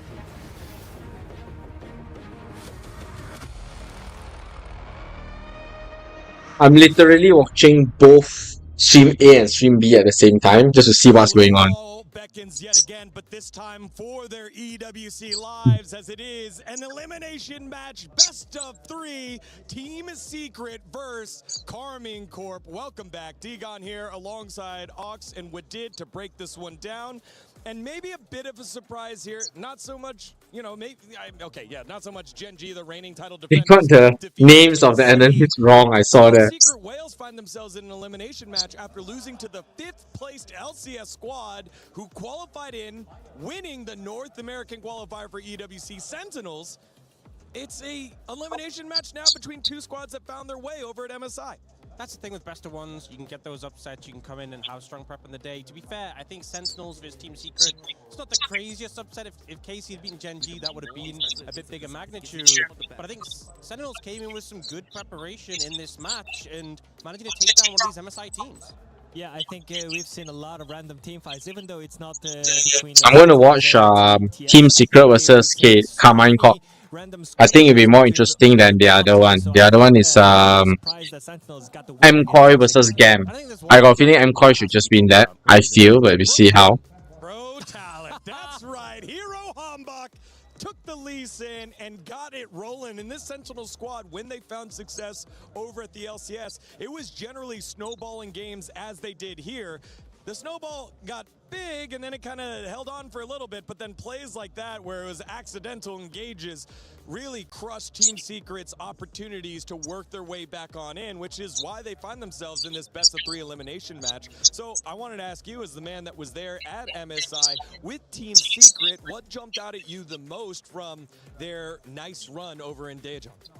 Well, I think obviously coming into that matchup against Top Esports really struggled at the tournament, but I think Team Secret, this is a team that we've always seen very aggressive, willing to take frequent fights, willing to challenge you at every opportunity. I think they're a team that if they're setting the pace of the game, you can be really confident in them, and especially the mid-jungle are the point you really want to focus around, you want to play around. So I think having a strong mid-jungle duo, being able to lead the charge from there, spread it around the map, to me, that's really what this team is about. And for KC, I think they have a strong counter picks on the mid and top, so I think based on that, Carmine Corp is going to have a favorite here. All right, we'll see what happens as it is just seconds away. Carmine Corp and Team Secret for their EWC. This is the one on the watch. It is a best of 3, so we'll see you in just a little bit. Let's send it down. Oh, elimination match is best of 3. That's interesting. Let me check it out. Bonjour Paris! Oh, it is. We've had some fun already, but the best of ones are now in the rearview mirror. Right now, we step into elimination territory. And let me set the scene, if we haven't already. All of these teams are playing for a $2 million prize pool. Crucial club championship points. And of course, the opportunity of a lifetime to make some history. And this match is going to be longer than I thought. High in the air.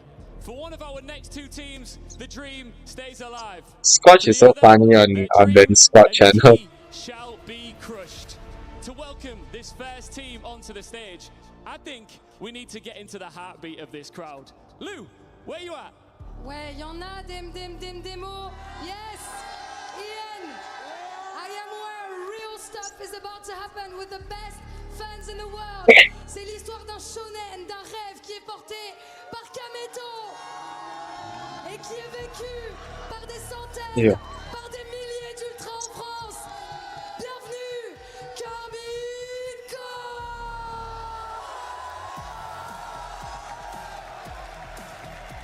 Home ground advantage for KC. One of Europe's biggest names. Oui, oui, baguette. By one of the most passionate fan bases in esports. KC now find themselves with no margin for error in front of home support.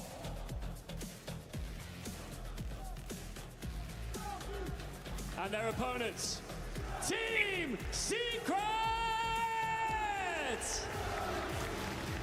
Team Secret. It's the story of underdogs. They were not expected here. Maybe tomorrow I get baguette for dinner. And they could eliminate the French org out of Garlic bread baguette. Do they have what it takes? It's about to get loud. It's about to be a ruckus in here. Both of these teams have already suffered defeat today, and now they are fighting for the right to stay in the tournament, to keep their dreams and keys intact. Mesdames et messieurs, je n'ai plus besoin Not as packed as the barricade. This is just group stages for now. I love Team Secret. Okay, what an incredible introduction. I'm Atlas, I'm joined by Trouble Inc. here to get into this best of 3. And I have to say, I'm terrified about what may happen after this series because I was there. I watched Team Secret take Top Esports out of MSI. They've broken hearts before, and they may be prepared to do it again. I do not think France can take Team another Secret. hit. They took one at MSI. Are you talking about last night? Team Secret fighting. Oh god. Then last night losing to Spain in the World Cup. And now here we are. Casey's facing elimination yet again. I am a little bit worried for what this means, but we'll just have to see whether they can get it all together. Their first opponent was a tough one. Up against Gen G, I do feel like their early laning phase was actually pretty good. I think that Yehu especially looks like he's on form. Being able to outlane Chovy for the first few levels at They got least. fan there. And so Are they not air conditioned? Oh, my YouTube is lagging. was talking about, but the amount of curveballs that can be thrown by a team like Team Secret is kind of terrifying, right? They've got Pun in the top lane. This guy plays volley bear. He plays set, and he looks so good when he does it. I hope he just doesn't play Cassante again, because like Cassante's just, it's Cassante, it's boring, you know? I think we need him to cook, otherwise it's not going to work, yeah. No Cyan. I feel like Kana is so used to it though. In the LEC, there are so many weird picks that are being played over in the top lane. I mean, Broken Blade brings in whatever is played internationally, right? I feel like KC have had a really, I don't want to say heartbreaker of the year, but it's like you're almost at the finish line and you cannot make it feel like your foot is touching it, but you just can't get past it. They're always second to G2, both in winter and in spring. And now in MSI, at MSI, losing today is even bigger of a heartbreaker. Of course, Lion made a huge run, right? There's nothing to be ashamed of losing to them. Lion also eliminated Team Secret from MSI as well. I mean, they've certainly done some pretty incredible things, even if they weren't able to win their last one. It is still, I think, KC should have their heads held high, and with the support of this gigantic crowd at the SEC Arena, I think that there is a chance that they will be able to use that to leverage a victory here. But it's all going to have to go down on the Rift. We are going to be getting into Champion Select very, very quickly, and then we'll find out exactly what they have prepared. But I think, like, Team Secret especially, right? This is a best of 3. In Game 1, I want to see them do something weird. I don't want them to save it for Game 2. Okay. Yeah, I don't want them to save it for Game 2 because that's when things get really, really tense, right? I think just bring out the crazy stuff first, see if you can surprise them, and try and get that game advantage. You know, sneak that one out. Cheese it, if you will. I feel like jungle will be a huge talking point for both of them. I remember Histo on Lee Sin at MSI had a phenomenal game versus Top Esports versus no one other than versus Tien at MSI. And right here, Yike, I feel like he's been the sword and the shield for KC. It feels like if Yike cannot push him What do you guys think? when KC TS is really struggling, the team just or collapses. And I feel like KC? it was Carmine Corp. apparent at MSI. It's been very apparent in a few games over at the LEC as well. And I feel like they just Is home ground advantage enough? to pretty much boost Yike here. I need Boostio to step up and play for him. I need the solo laners to play something with a bit more priority to allow a little bit more flexibility for Yike to make plays. Yeah, we'll just have to see whether they can actually get the This guy's falling asleep already. downloading. So boring until he falling asleep. And of course, kind of did Hi Murata. Who do you think? Carmine Corp or Top Esport? earlier on in his career. Has been a while though. He's been over in the LEC for quite some time. And we'll see. I'm just I'm worried. I'm like nervous. I'm anxious. Not for myself or anything like that, just for what's going to happen in this arena if the unthinkable happens. You know, this is day one. It's day one. We're already eliminating someone from the tournament. It's crazy. And it can't be KC. Honestly, we're in Well, it Paris. can. It can actually, because if they France, we're in lose here, Paris. like if they lose two games don't now, say that. then they are eliminated. Actually, that's Like, so it can it it's can a happen. rule, okay, it's a rule that if they, Yeah. if Team Secret wins 2 games, they're out. Yes. But it can't happen. But it can, though. We just highlighted that. So it's definitely possible, even if it is unlikely. It's the heart and the brain speaking for the brain. Yeah. But I think, yeah, I don't know. I don't know. For some reason, I have What this, song are they singing? weird feeling in my Is that like French national anthem or what? this when I'm on the LCK. But they have so many fans. KC has a lot of fans. Hey Dan. Is that an Australian saying or My waters. You know, you can feel it in your bones. I don't know whether it's an Australian saying, because I don't want to like throw other Australians into this. Using this as a way to learn about teams? Yeah. Feel free to ask questions then. If I know, I can help you answer. If not, then I think at least, well, we can talk about it. We can figure out stuff about these different teams. If Mrs. Orange is around, she'll remember a lot more. She's very good at remembering like player names and teams and stuff more than me. I just watch them play and get excited. Okay, finally, drafting starting. Come on. Reappeared. Zeph. Best of 3. So this is Fearless Best of 3. T1, Genji, HA, G2, and now Lion, yes. Well, Gam, if I'm not mistaken, is a top Vietnamese team. And to be honest, they've been quite consistent. They're quite strong, they've been quite consistent. Hold on, put my sound softer. They've been quite strong, they've been quite consistent from Vietnam. They frequently appear in international tournaments, but they are not definitely underdogs. Always have been underdogs, but like I said, consistently they made it through. They among the non-main teams, they are one of the stronger, more consistent one. Carmine Corp is not the strongest in Europe. That one goes to G2 for now still. But I don't know why they have a huge fan base in Europe. I think because and this one I'm not sure. Because Carmine Corp as a company / gaming team is quite big across other games, so they just have a lot of fans, as you can see in the audience. Yeah, so G2 is stronger in Europe for sure. Carmine Corp has a lot of fans, and for some reason you see MCOY also European team. They always get booed by the Carmine Corp fans, right? That's why when MCOY comes out, you hear a lot of people boo. When it was just starting this tournament. Yeah. But that's roughly the background I have for now. Yeah, I don't know why they're so mean about it, so I just, okay, this Europe stuff, I don't really care. But in terms of, I just want to see them play in game, lor. They forget they picked Vi, and there's just no fault. And it's just a naked Vi. What if they remember? It's happened to Yike when he was in G2 so much that they Yeah, I still have Vi and they forget about a lot of nuggets. I still have 2 more boxes of this, so. Hey Zachary! Welcome. People say, oh, Yike sucks on Vi. This is probably our last game, kind of, depending on what happens to the other games as well. We're going to see, but this is basically Carmine Corp versus Top Esport elimination match. I kind of see a Ziggs follow-up right here. That Camille creates the perfect box. I bought 4 boxes, Mochi. So I had 80 nuggets. Mrs. Orange ate a few, and I'm eating the rest. Really get to like fully insulate the box. I wasn't kidding when we said mukbang. Yeah, But this mukbang mukbanger already cannot eat so many. Okay, let's start now first. Get hungry again.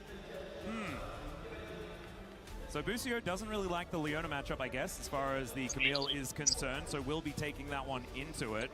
I wasn't expecting it to be picked this early, though. I feel like you could have kind of got away. Why Leona? All standard picks for today. Been seeing a lot. Camille, Jarvan. Oh, I forgot about my sauces. Barbecue sauce. I had a whole pack of barbecue sauce basically. I ordered 4 times, I think 3 sauce or so. So they gave me a whole bag, which I haven't been using. Look at that. Let me show you guys. Yeah, they've both been completely ignored, and we actually talked about Casey and how they've been drafted over the past year. It's always been Yahoo been picked for. Okay, just a whole bag of barbecue sauce. I have so much sauce now. Plenty of times, and that was where he couldn't follow up with Yike and give him that freedom. So I kind of like it here that Yahoo has. Yeah, so I say I can become a mukbanger, an actual mukbanger. Get away from things like the Jarvan and the Camille. Yeah, unless there's going to be some weird swaps, it does look like we've got bottom lanes and jungles locked in for both of our teams so far. The Mundo going to be taken away here just to try and dig into Pun's champion pool, which I think is going to be a difficult task, as this guy has played a whole bunch of different things. The one thing that Sivir is new. Haven't seen Sivir yet. Ziggs standard. He's been appearing a lot. That's basically how it goes. Pun basically solo won that game. It was absolutely incredible, but I don't think they're going to walk into it as it has been shown so far.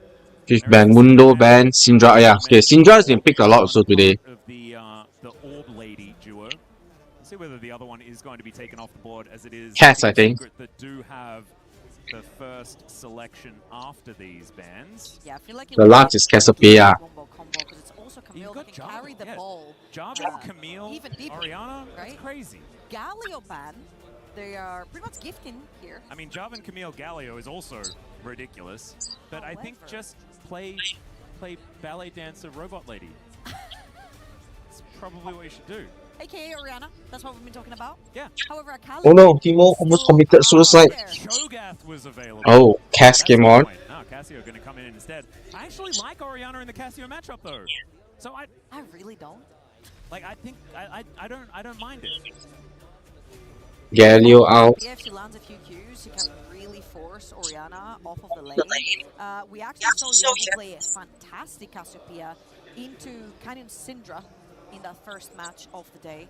Yeah. So we'll see if Yehu's going to choose to go with the Orianna right here, which follows up really nicely with the Leona and the Vi, but it's not necessarily the follow-up This Lucio, Cable, Yikes, Han, Kitsto, Dyer, Eddie.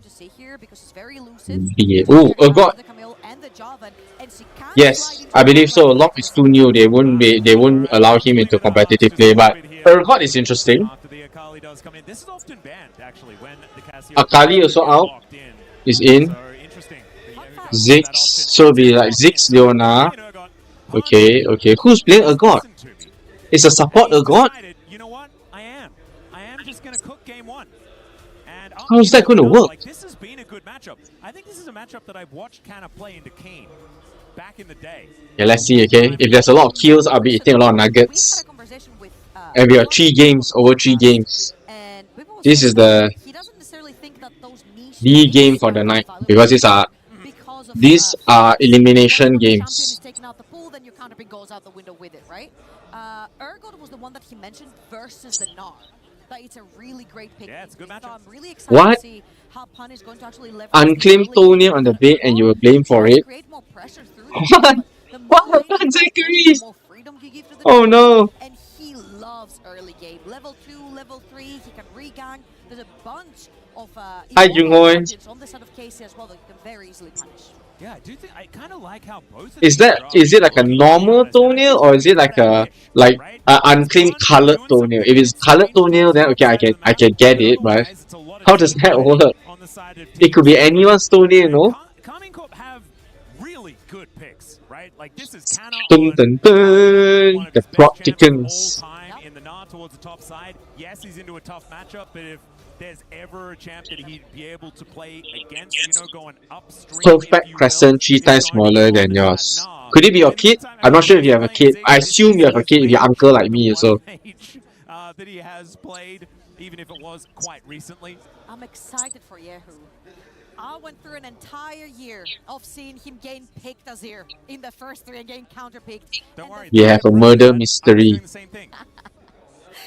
The fact that they actually give him the Akali right here to be able to Yeah, understand. I'm so happy that Casey did not forget that they beat You have to remember these are parasitic spawns.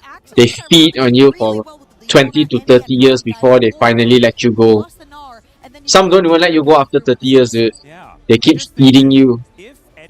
Feeding on you.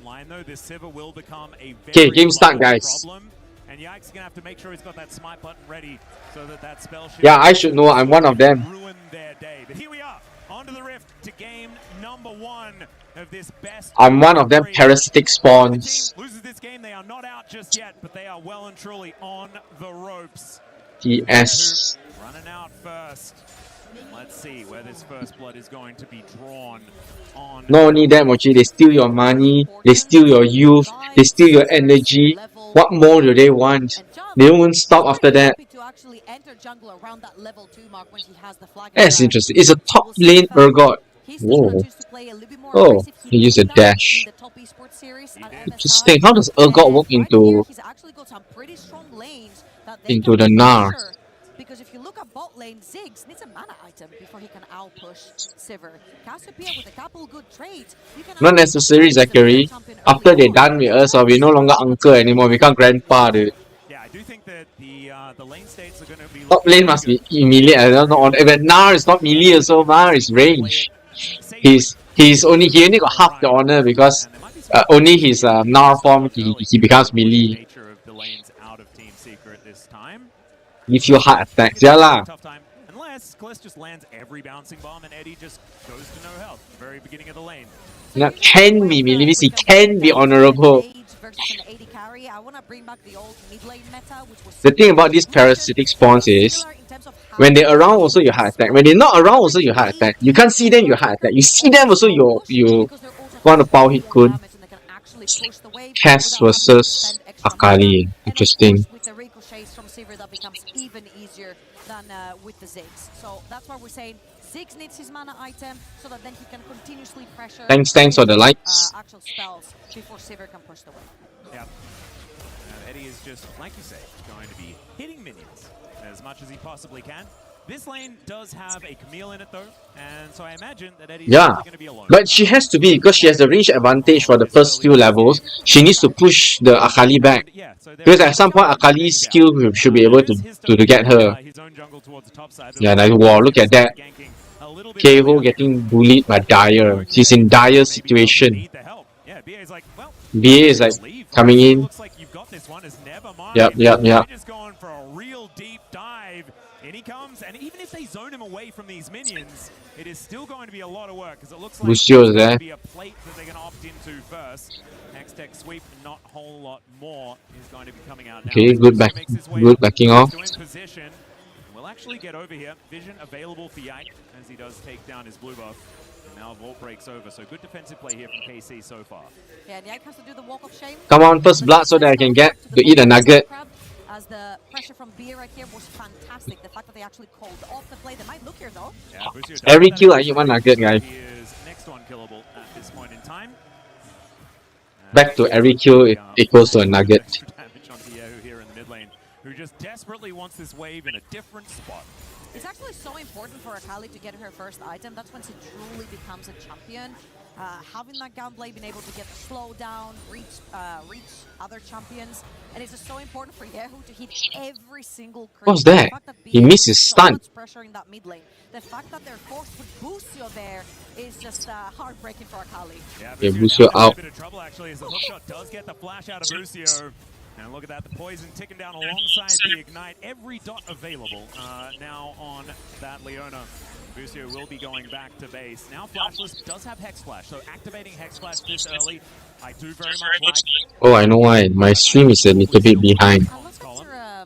Slow.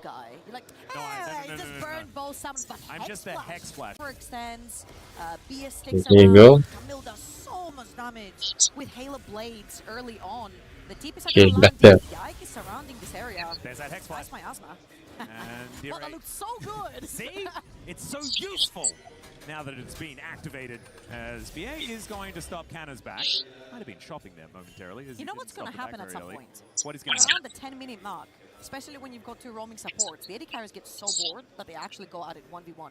And suddenly they show up at Dragon, on second Dragon, and they have no flashes. You're like, and you're like, how do you have no flash? You've been alone bot lane the whole time. They're like, well, we just 1v1. Yeah, sometimes it just happens. Yeah. And Eddie's actually taken the cleanse. Interesting. Oh no, you got a stun on him. Oh, this flash gone. BA. Ignoring that, utilizing the shotgun knees to do a fair bit of damage to Canna. It looks like Team Secret will be able to just move themselves back. See how they build God. On the Camille means this next skirmish might be a little bit more difficult here for Team Secret. Still no first blood. Orange getting hungry now. Come on guys, kill something so I can eat. This is what we've been wanting to see from him. Looks a lot more comfortable on the Okay, catch. Yeah, no flash. Okay, first blood. Busio's dead. Oh yay, nugget time.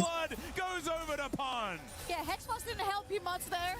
That was a 2 versus 3 as Yike headed towards that bot side of the map, and Busio, I'm actually scratching my head a little bit there because with Yike heading towards that bot side, Skycrop to get his level 6, This sounds quite nice. Busio's still doing in the river. I don't know, dying, as it turns out. We're going to have a look at Wow, what's the point? Hanging there. It's such a weird angle. Busio walking around towards river, knowing that Urgot and Camille are still there. He still just makes a drive-by and donate 1 kill to Urgot, which was already an advantageous matchup. And Kanna's like, oh god, Urgot just got a kill. Yeah, in fact, a lot of people sharing that sentiment right now. As if it wasn't hard enough. Okay, Busio back at it again though. There's possibly an angle towards Dure, but he has got a whole bunch of rocks in his inventory right now. He's been on a hike, I think. Bunch of crystals. And, whatever he can find on the way. Yeah, he's been mined or something. Eddie missed CS, I saw that. I think I saw something about Oh no, he didn't, he got it. But he is now going to go back and build an even bigger rock, and that one's going to be helping him out in this laning phase up against Yahoo, who does have that Hex Tech cookie already completed. Talking about rocks, Mountain Dragon, and BA is top lane again. Kanna does a flash, and he's Meganar, so it shouldn't be too much of a threat for him. However, again, BA has been such a pain in the ass for every single lane. Because everyone moving backwards means that the wave is not at the position you want it to be. You cannot CS, and Trinity Force is so important for Gnar, but so expensive. Gunblade is expensive for Akali. She has been put behind as well, and just BA has actually managed to pressure 2 lanes, but just roaming constantly. And Eddie is just comfortably picking up waves where he can get them. He's actually ahead in farm as well, which is kind of crazy, given how happy Ziggs is to just sit towards that bottom side and push waves into the turret. Still, we've got Busio making his way back towards the top side with that unsealed spellbook. Kanna takes a cheeky little turret shot. Histo in a decent position right now, going to be spotted as Busio will be able to convince him to leave. Didn't take a lot of convincing. Why does he need to leave? The boy grubs are going to spawn. He's probably worried about the jungler behind. BA is everywhere, man. Gonna find another Oh, nice. Great. The miasma that he wanted, but will still get the perfect execution out of Yahoo. What a fantastic roll. It's going to be Dragon soon. Akali cannot fight without ulti, so they've taken the pressure off of that one, and knowing that Akali doesn't have ult, they might actually contest the void drops too. Yeah, Histo might only be able to get one, and by Nope. might, I mean that's the last One only. left. So he is going to be able to get the smite down onto that last one, but KC pretty happy to grab 2 out of the 3. Direct getting another wave shoved forward, finally might be able to grab that first plate, and there it is. Looks like Team Secret just biding their time at this point. Currently 1.5k ahead though, and it looks like they really have been able to slowly but surely add on to the initial advantage that they picked up after Punt gathered that first. That's my Timo Down is here like towards the bottom side, we'll just be able to take down the Scuttle Crab. Has started off this Dragon as well. Obviously, Mountain Drake with a lot of health, but doesn't have a whole lot to worry about just He yet. doesn't have friends either, though. No Carrier dragon. and Sivir are both backing, so he's kind of helpless if he wants to start his Dragon. However, I just want to speak about Beard, because I remember he's not in this game. There's a stop Zeus's Gnar was insane just now, so the way he was bullying the Stana top lane. the silver lining of how much aggression is the correct aggression. Okay, they spawned Yike. Putting pressure without necessarily putting himself in the case where he can die and be over-aggressive, and it's been beautiful as Yike's looking top, has level 6. Oh, Pun just Nice dash. the CC. Very, very nicely done there. Gets himself out of the way as now Kalis possibly. But Khalid just might die. Eddie is on Nope. the hunt, needs another auto attack, and he just spells Nice. the ultimate. That turret was doing Oh my god, so deadly. 2 tower shots. Great dive. Beautifully played. Kalist was pushing the lane way too far without any vision. And Histo just walks down the lane and just... Who are we supporting? Actually, anyone. For me, probably, I don't know. Who do you guys want to support? I'm indifferent to whoever wins, KC or TS. 21 stacks left. That's going to be Probably Team Secret for me because they are more on the Asian side of the world. that Sivir can make the game so incredibly difficult if you're trying to Oh wait, one more kill equals to one more nugget. Orange gets to eat. Eddie is in a very good position. Still yet to put that first item together, but that will be coming through very, very quickly as Yike is on the Dragon first. I like that. No Well, information over to TS. Team Secret is red. Command Corp is blue.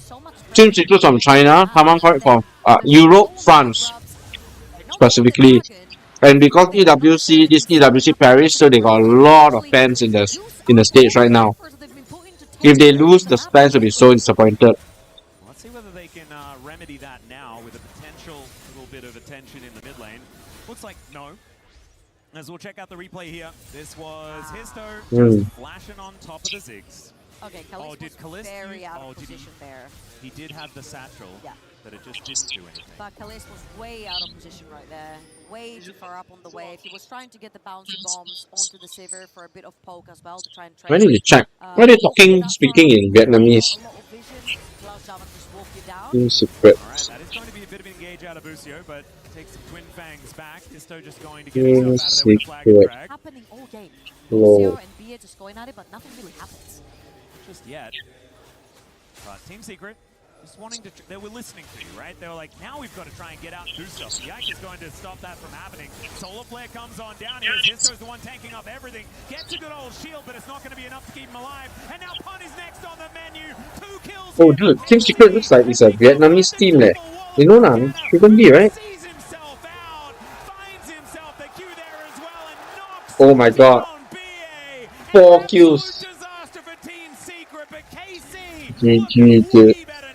Absolutely gorgeous play by Yike. Sees the opening, calls the Jarvan as a target, and everybody piles Sure. Pick the time and I was busy checking something up for you. Okay, let's see how it goes. lands on Jarvan, Leona lands on Jarvan, Gnar lands on Jarvan, and there is nothing they can do. They isolate him and it turns into numbers advantage for Casey.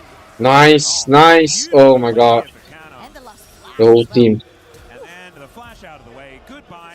Nicely done. Having a look at the Ziggs on the bottom side of the map as well. Kind of just poking his head in. Wow, that was better than we thought.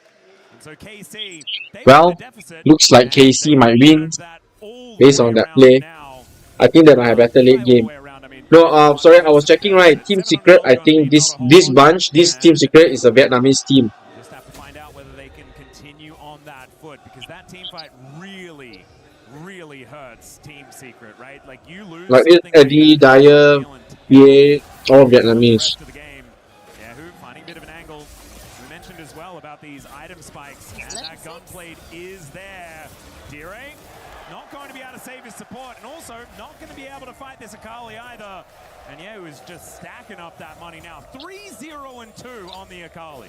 At insult to injury, he killed him with the gunblade, which he very freshly last hitting with gunblade, from that that was my team fight. favorite thing to do. You mean KC is playing very defensively? Oh no, I don't mind that one. Alright.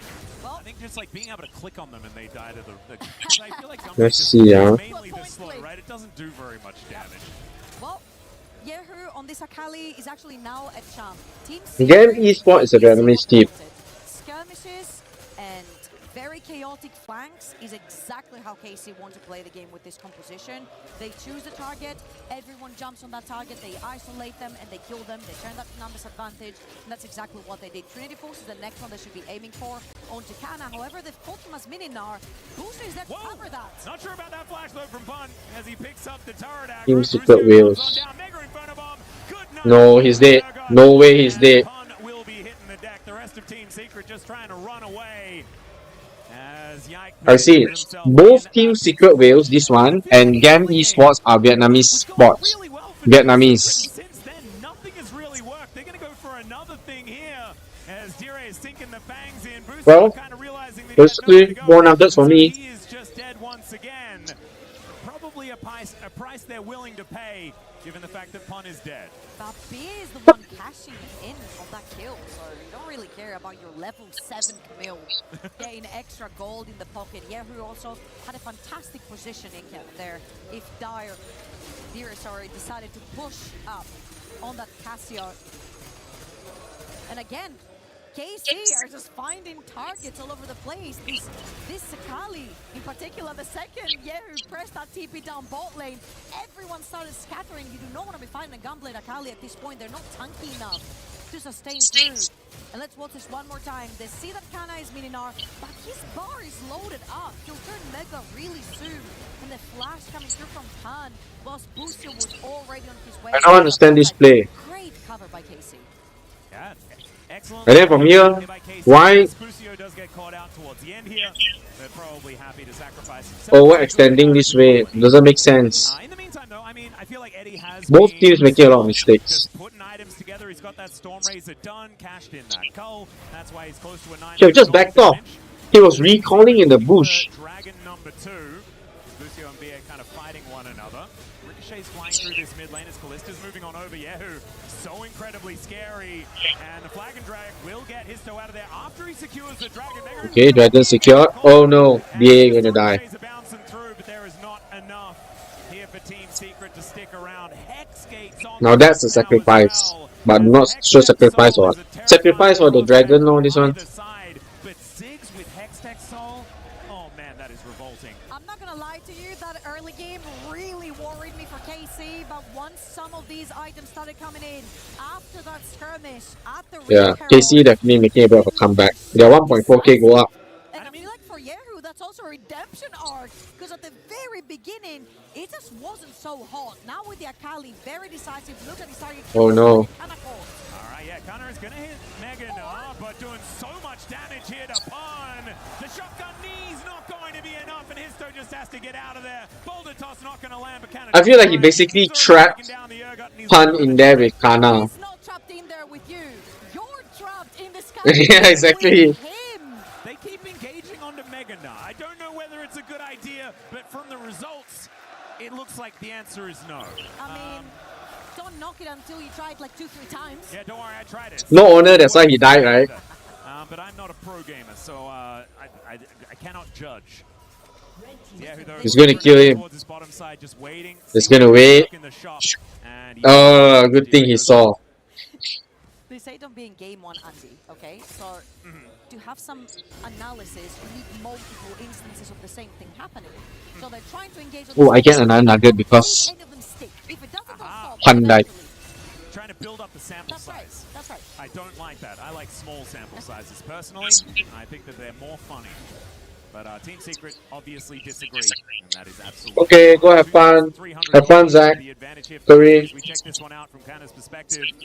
And already, I mean, Pun just took No lah. too much damage. First few days group stages are not as exciting, I don't worry. I just watch for fun. Plus I got the co-streamer thing. Saturday, Sunday will be the more exciting ones. That one you guys definitely have to support. Well, especially Sunday. Sunday I'll definitely be there. Finals at least. We'll see who the two best teams are going to be. Hopefully T1 will be there. T1. Okay, see, still a little bit of work to do as the 2.6k gold lead is not end of the world. here for Team Secret. They are still in a great position. We were talking about those one-item spikes. I think KC will just continue to get stronger as the smite not going to quite work out there. As Wallbreaker comes in, Flag and Drag doesn't hit. He's feeling himself. We're just playing around, I guess. Yeah. Bucio comes on forward. Histo is just trying to stick around in the area as Pun deals with that minion wave. BA's moving in.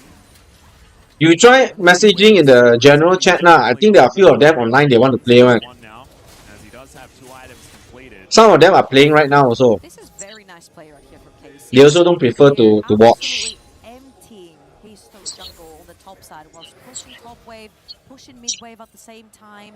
Yehu is catching KC KO. There is not necessarily a neutral objective they have to prepare for at this point. So they're literally just pressuring those waves, having TS to respond at every single one of them.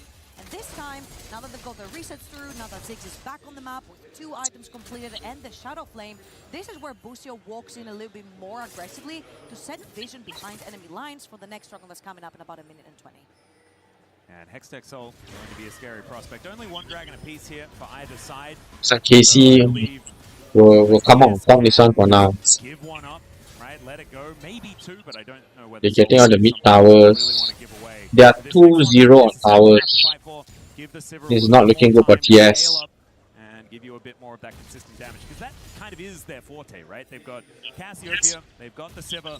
If they can avoid spells, get through the opening salvo, they will kind of be fine as the fight continues. The problem is I'm not convinced with this Urgot pick. Doesn't seem to be doing anything. And that's largely because there is a 4-0 to Akali in this game. Shadow Flame now completed, like you were talking about. The Hextech cookies being put to work here as the Gunblade has been done for quite a while. And yes, Eddie's happily catching waves. I feel like he's just going to be collateral damage. I'll give hope to the Team Secret fans. Okay. This Sivir is almost 3 items. That's when the clock starts ticking. You give 3 items to Sivir, I feel like Jarvan's kind of tanky, you know, he's got the Black Cleaver in there, same for the Urgot. If these 2 guys live long enough, you've got low CC from Cassiopeia and Camille coming through as well. A couple of auto attacks can do a lot of damage on the side of KC. They are pretty squishy overall. So 3 item Sivir could really, really break through those team fights. And of course, we'll see, you said it, can Team Secret stay alive long enough to allow Eddie to put down those autos to do damage? Just thinking as well, like their Baron damage is kind of absurd. Sneaking a Baron is actually a possibility here, although they don't have Leandri's. It was Rylai's second here for Dire. So maybe without quite as much. We were talking about giving up the Drake. That is absolutely going to happen here as Yikes is KC gonna get dragons. 5 minutes until soul point for KC. And their ducks are looking like they're in a row at this point in time. And are now just hitting Mega, very close to item number 2 as well. We do have Pun grabbing his Sterix, but I imagine Mechana is sitting on a fair bit of gold. Bucio just clearing out vision all over the map. You can have a look there, like they've lit up this map like a Christmas tree. KC kind of know everything that's going on right now. Their control of this game is kind of ridiculous as Histo finds himself a little bit of controlled vision. They've been playing so methodical. They've not done any egregious, aggressive moves, knowing that this Akali is ahead, knowing their Gnar is ahead. They're just waiting and playing for the neutral objectives. They understand that they have the power in their hands right now, 5,000 gold in the lead. They know that they've got the Ziggs that's scaling super well into the late game together with the Gnar, so they don't necessarily have to put any extra pressure. They already have the extra items, and if they keep that gold lead, they will keep having those extra items. They'll eventually get to that soul point as well, which means that they can force Team Secret in team fights that don't necessarily want to take. Well, so far, I feel like Team Secret need to do something pretty soon, otherwise they will just kind of start falling apart. As BA is going to show up here. Can see Team Secret is really bleeding to death now. The gold lead is going up. Oh, will they get KO? No. May not be enough. Okay, so Bucio is going to sacrifice this one. Oh, good one by Pun there. Yeah, that's okay. That's okay. But not the biggest macro play because they got no objectives to take for now. Unless they can get Baron. They need to do something. Well, 2 items on Cassiopeia when you actually start doing something super tanky on the Casio as well with the Rylai's, and Kana has found himself a crab. Yeah, looking for a bit of an angle here. Does manage to do a fair bit of damage, but here is the Mega Gnar from Kana. Throwing the boulders around. We'll see whether the wallop is going to connect. Just keeps collecting them. But PA is going to show up. Great Gnar just to play defensively. As now Histo finds Yike, but Busio is right here. Dire, is he going to be able to do anything? The answer is no, as Histo does flash. No, he's dead. No way. There is nothing they can do. And the Nice. Nice escape, that was a beautiful escape. Scarra's not here, unfortunately. Well, Histo gets out by the skin of his teeth. As BA is looking to play a bit aggressive on Yike. Yeah, Solo Play comes in, does slow him down. Mega in front of him doing a lot of damage. The flash out from this Camille as Pun just trying to hold him in position. There it is, manages to get the fear out, but it's not quite going to do too much. As it's only Yike falling down for now, but now Dire finds the Twin Fangs. Eddie's on a killing spree now. And Team Secret even out the kills. Yeah, they might get the Baron. What a great catch. Casey overextends at the red buff, knowing that they've sent their jungler packing back in base, and now Yehu and Kana are needed to make the impossible possible. Well, they're going to have to try and kill them because they do not have a smite. Let's see whether they can get an angle in as he goes into his shroud. Now they're just looking to take him down. I don't think there's any way. You're just gonna kill him. Why would they go after? Yeah, that's how you secure. They secure the Baron, and they are Baron secured, done. Nicely done. The goal has swung over to TS again. KC. Very good. Still plus 1k to KC. This Urgot champion comes online on two items. Yeah. The second that Sterax got locked in, you saw Pan making aggressive teleports down bot lane, catching two members of KC, then flipping it over on its head, getting towards the top side, punishing KC again for being over aggressive. And now this is where Team Secret is not a squishy team anymore. Let's have one more look. Cassiopeia in base, Jarvan has to back. Can't tell whether KC or TS will win. At first, TS was doing good, then KC was getting the macro, and now TS got back and they got Baron. It's quite interesting. And this is Vietnam versus Europe. I didn't realize. I thought Team Secret was China team. It's actually European, Vietnamese team. Yeah. So Gan and TS are Vietnamese. Impressive. I thought Mochi on the Mochi. That means Vietnam is actually pretty strong in Southeast Asia because they consistently make international tournaments. And now, I mean, the Dragon is going to pop up. Even if Team Secret only get this off the back of this Baron, that is still worth it. As Pun's moving in, Kanna is still pretty strong because he's got recurve bows for days towards the top side. Kind of crazy. Definitely does want the wit's end at least, though. I hope you're sitting comfortably. Eddie's not sitting comfortably at all. I'm not sure whether they have their own server though. Do we see any Vietnamese on our Southeast Asia server? Akali for Sivir. That's an interesting thought. Maybe I'll check it out later. Oh, look at that. The execution. So annoying. No way, TS. Wow. Okay, but the top, they are losing the top. Finding all the angles here as we get out of this mid game. Kana TP's out as well, but BA baiting an entire stadium. He will sub 5% HP for this whole fight. And Eddie makes a crucial mistake. He does a classic Jackie-Love, overextends in the mid lane on his own, gets caught. No, you say overextends. I say baited. True. Baited. That's when Pan gets the Look at that execution. So annoying. Yeah, calculated. Yeah. Able to walk it off. And it is a little bit of a heartbreaker. We can't believe it either. Yeah, losing a fight like that. However, there is still a slight advantage here for KC by advantage. Does Vietnam have their own server? This could be anyone's. The Chang see. Two Drakes apiece. This could not be Interesting thought.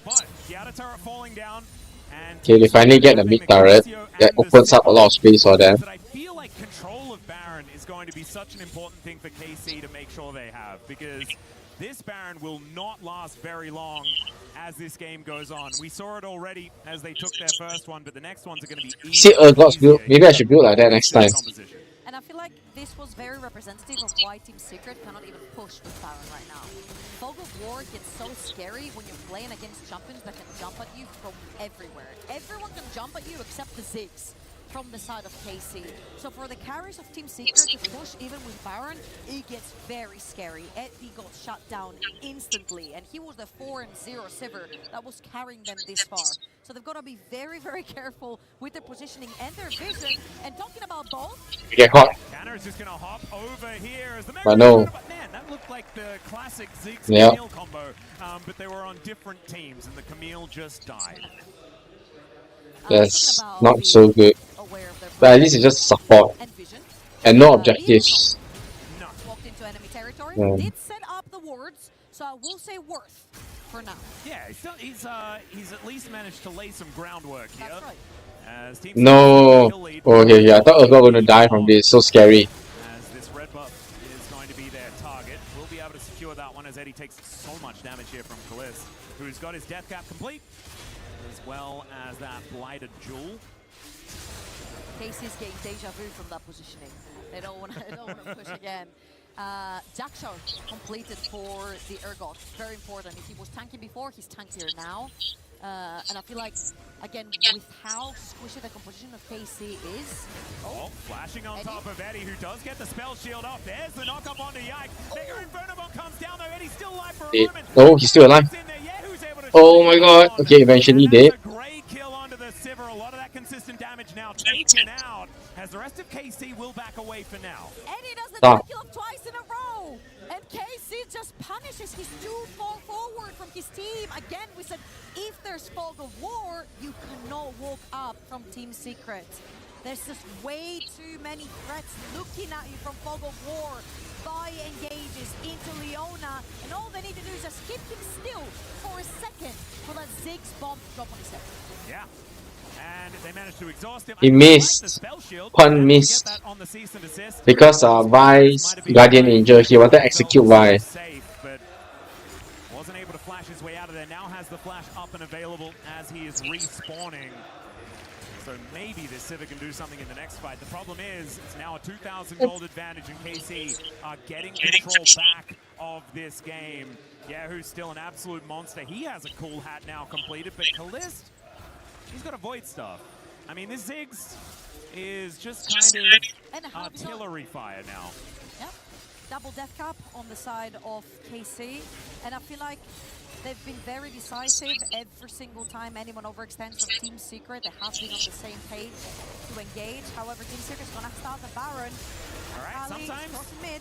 you just want to hit the purple one, and that's what they're going to be doing for now. As BA trying to catch Yike, making his way in. Hextech ultimatum comes down. The smite was a little bit early, but still Histo gets it, and the massive gnaw from Canna picks everyone. Oh my god. No. Taking game number one, and the immediate teleport says, Canna, I'm getting out of this game. We're getting to game two, and we are keeping ourselves alive here at EWC. Yeah. And they say this over. Incredible team fight. Team Secret was looking at Baron, but KC's looking at the win. And sometimes, I mean, Baron for Nexus, it's been a trade as old as time. And unfortunately for Team Secret, it will be their demise in this game as KC, one win away from staying alive here at EWC. Good job, KC. Good job. That was slightly back and forth until it wasn't. Home ground advantage. Is the man who grabbed his head when Urgot got the first kill in the game. I mean, things weren't looking fantastic at the very beginning.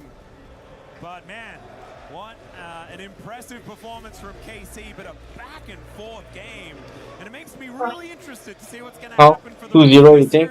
Or 2-1? It is a 3-game banger because I want to see more out of these Let's see, TS okay, they can fight back, but I don't think they can. Their overall team fight, they always lose. But we see how, because today so far, every match is a lot of repeated picks. So this is the first best of 3. You get to see how they might play differently. Here Yeah, let's see the other channel. What's going on there? Let's throw it over to the stage. Now, stream B.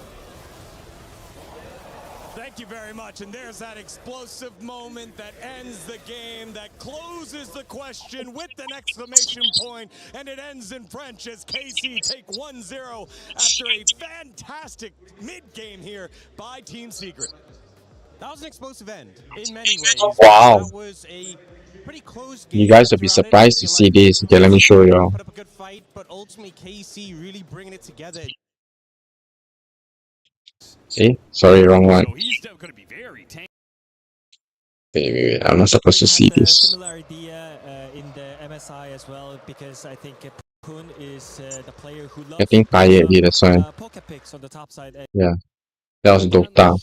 And that's such an important pickup. It is what we In need fact, to do. A Serpent's Fang Gam and Koi is the other way around. Now, where does it Obviously, go? I'm not very good at predicting. I predicted that. Picked up for Drakthar. The dive potential here is even better. But still, it's Elyoya who's opted to go for the death stance instead. So looking for a bit of the skirmishing instead of the full send. Well, when we've seen MKOI win, it has been those extended fights. Super and Joya just keeping 3 more nuggets on this box. Finish it by the end of the night. Mandate combo on the Galio with the changes to Mandate. The cooldowns on your CC abilities, which is basically everything, is next to non-existent. If you get a good full send onto Artemis, onto Glory, you will be able to keep them locked down and there's a lot they can do about it. And this is a really good play here from Garm. Finish half, I got the other half. You can see there's 4 up on this top side. I'm stuck for tomorrow. Only one up here trying to hold on with 2 super empowered cannons. That is enough artillery to take any tower, especially with Artemis here now doing some damage. But one good public execution can turn the tides. And the wave clear is a little bit limited from MKOI. I hate to say, you've got to go very short range to make it happen. The Ambessa, the Galio needs to make the turn. It's in there with the paranoia. Big shockwave comes in. It's a lot of damage to Solar Flare. Not enough to lock them down. The tower is already gone. Nothing to save you now, but it's just too much. Elyoya has to back out. Orange was like 10 seconds behind this one. Back in. It's Garm trying to retreat. Drakthar still here. He's revived. He's back. He's looking for Mirror. The flash out is good. Alvaro has the shot. The double kill is Artemis taking this. Somehow they won. What the hell? The Jin survives! The Flash is superlative! 8-2 and 8! He murders them in the back end of the fight. I thought they'd done it. They're on to the Nexus turret. It's the TP in. For the Maybe shield. to get the shield to hold on, but still. Artemis still has the Lord Doms. They just need to hit the tower, hit the Nexus, but it's a lot of damage. Oh my Is God. Artemis able to hold on a little bit longer? They have to back off. It's the only way. 10 seconds on Super makes this non-starter. Jojo's got TP in 15 seconds. We've got 5 seconds on Elder, and the resets are late. Oh, that's a big spicy one right there. Elder is up. It's who gets there first, who's going to get that early vision. Panchong, eh, this one. Maintain control, but this is a close game. That's one way to play it. Look at the replay again, because Dark goal, and you think it's too deep. You think they've gone too far. Mirwin makes So, Vietnam won, France won so far. Still available. This should be too far, but Artemis survives forever. He takes so many lives before MKOI realized they've just gone too far. Yeah, that's it. You can see Jojo was so comfortable sitting there with 4 or 5 members trying to do damage. But now we're back at the Elder. Fighting for Elder. Whoever gets this will have a big advantage. Coming in, it lands on 2, trying to get the taunt, but it's going to be No. Drakthar still so healthy. Elyoya picks up Glory. Optimus, oh, he's dead. No, this is so bad by Gam. They're gonna lose this. No way.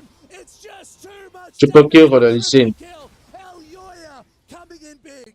Joya, the captain of MKOI, turns up when it matters. They fumble the fight in the base, but they don't lose the game. They have no Baron, they don't damn well need it. They're looking for Nexus turrets minimum here. 30 seconds on anyone meaningful. They should have. They might finish this, dude. Just take this one right here. Right now, it's all she wrote. It was No way.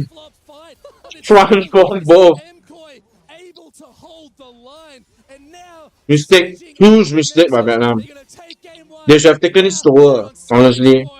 Because they have so much advantage. The elimination series delivers in game 1. Oh my. Hey, Gibson.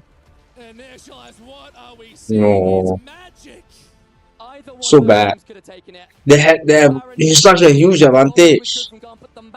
They really threw that one, man. Just proved to be a step too much. And that is Hello. exactly what we wanted to see. MKOI, they went so well up against We just watched both Vietnamese team drop one game against Europe each. Gam versus MKOI and Team Secret versus Carmine Corp. Looks like both Vietnamese team might be dropping out today. The problem is, when it is done, you're going home. That's it. That key gets crushed. Hmm? And it's lights out your run here at EWC. Radio? 2026. Yeah? Alex, from myself and Pike, for now, we're going to take a quick breather. Because Is he I'm married? here to break down that game. Give it a go. No, I don't think he's married. He just wear the ring only, is it? Crazy ending to that one. I will tell Thanks for the like, Gibson. To the stage, we were like, huh, looks like Gam's gonna end the game. And then we Bye-bye. arrived here and we're like, oh, looks like MKOI is winning. Interesting. So that's how quickly a game of League of Legends can Tough, turn on man, its tough. head. This one was very close for the majority of it. I mean, What? it was like a 1,000 gold lead at 30 minutes or something like that. And yes, there was a Mountain Soul on the side of MKOI, but they were still kind of losing every Yeah, fight. I'll draw. So we were a bit Yeah, I'm going to keep this to the fridge and I'm going to just throw everything. You're not my membership. Yeah, of course, that one can keep the fridge, so just to wrap it up and everything. Like they were actually kind of ahead, and also Shocking. like, as a team But fight, MKOI isn't like, really. they were more You so knew getting at time. picked by like Nocturne, Wait, time clock is quite well. also like just playing still, like are getting outnumbered, like those kind of factors. Let's see lah. Vietnam, when they're going to close. Mean that Gam was not the one not making mistake. For sure, the game was really hectic. Like both team was like trying their best. So that's why they're trying. There was some mistake actually exposed, and both team was trying to actually just punish it, like getting a mistake. Like I think there was a one time. I'm just looking at both teams at the highlights for this game. Drake, and then one time the Gam they didn't actually contest the Drake, and then they fought after they won. So like that was really, I was like really sad to watch because like they could win the team fight. They should be willing to team fight because it's the sole point. Yeah. And it's like they decide to not to just fight. And this one also, it's like super overused. Like for the one person, they don't have Rumble ultimate. They're so off. And it's like it's so greedy for Rumble just pressing B while the Mbasa has an ultimate there. A lot of fact that actually just came down at once, and it's like. Okay, I'm wondering whether they're going to start their last game. Lack of decisiveness really ended up buying them in the backside because MKOI's composition is so good at doing both things, like engaging and disengaging. So if Gam aren't quick on the trigger pulls, which we saw, like Rooney was saying, time and time again, then it just gives MKOI all of these windows back in where the re-engages are fine because there's so much mobility on the carries that they get to just reposition, and as long as they're not the ones getting killed off by the Camille, by the Nocturne immediately, they're fine. And yeah, the overkilling on certain targets that weren't actually important to the pieces of MKOI was really what ended up failing Gam in this game one. This was at the very end. Huge mistake by Gam here. Gam win the Huge mistake. Here at EWC. Yeah, absolutely, and the energy of the crowd has been phenomenal. It's been really driving us all, and we had the fortune of having Tyler One join us on the cast as well with Lion, so that was pretty hype. These games have been great, Ginny. Are there any teams that particularly maybe took you by surprise that you didn't expect to perform the way they have today? Ooh, that's a tough one. We were kind of expecting Lion to perform very, very well off the back of their MSI run into JDG, but unfortunately they went down against them, same as they did at First Stand in 2026. What about you? Yeah, that was the series. JDG just came out. It was probably the most dominant performance we've seen all day long. So a team that didn't get to really any internationals so far coming to EWC and showing up how they did, incredible. Yeah, it's kind of great to see them play off of the momentum from that qualifier that they had over for the LPL. That's it from us over here at the B stage. I hope you guys enjoyed that update, and we'll see you around. Play is in our DNA. Whenever we let it out, it becomes our superpower. Now imagine an entire city being built to supercharge it. Kadir City, powered by Play.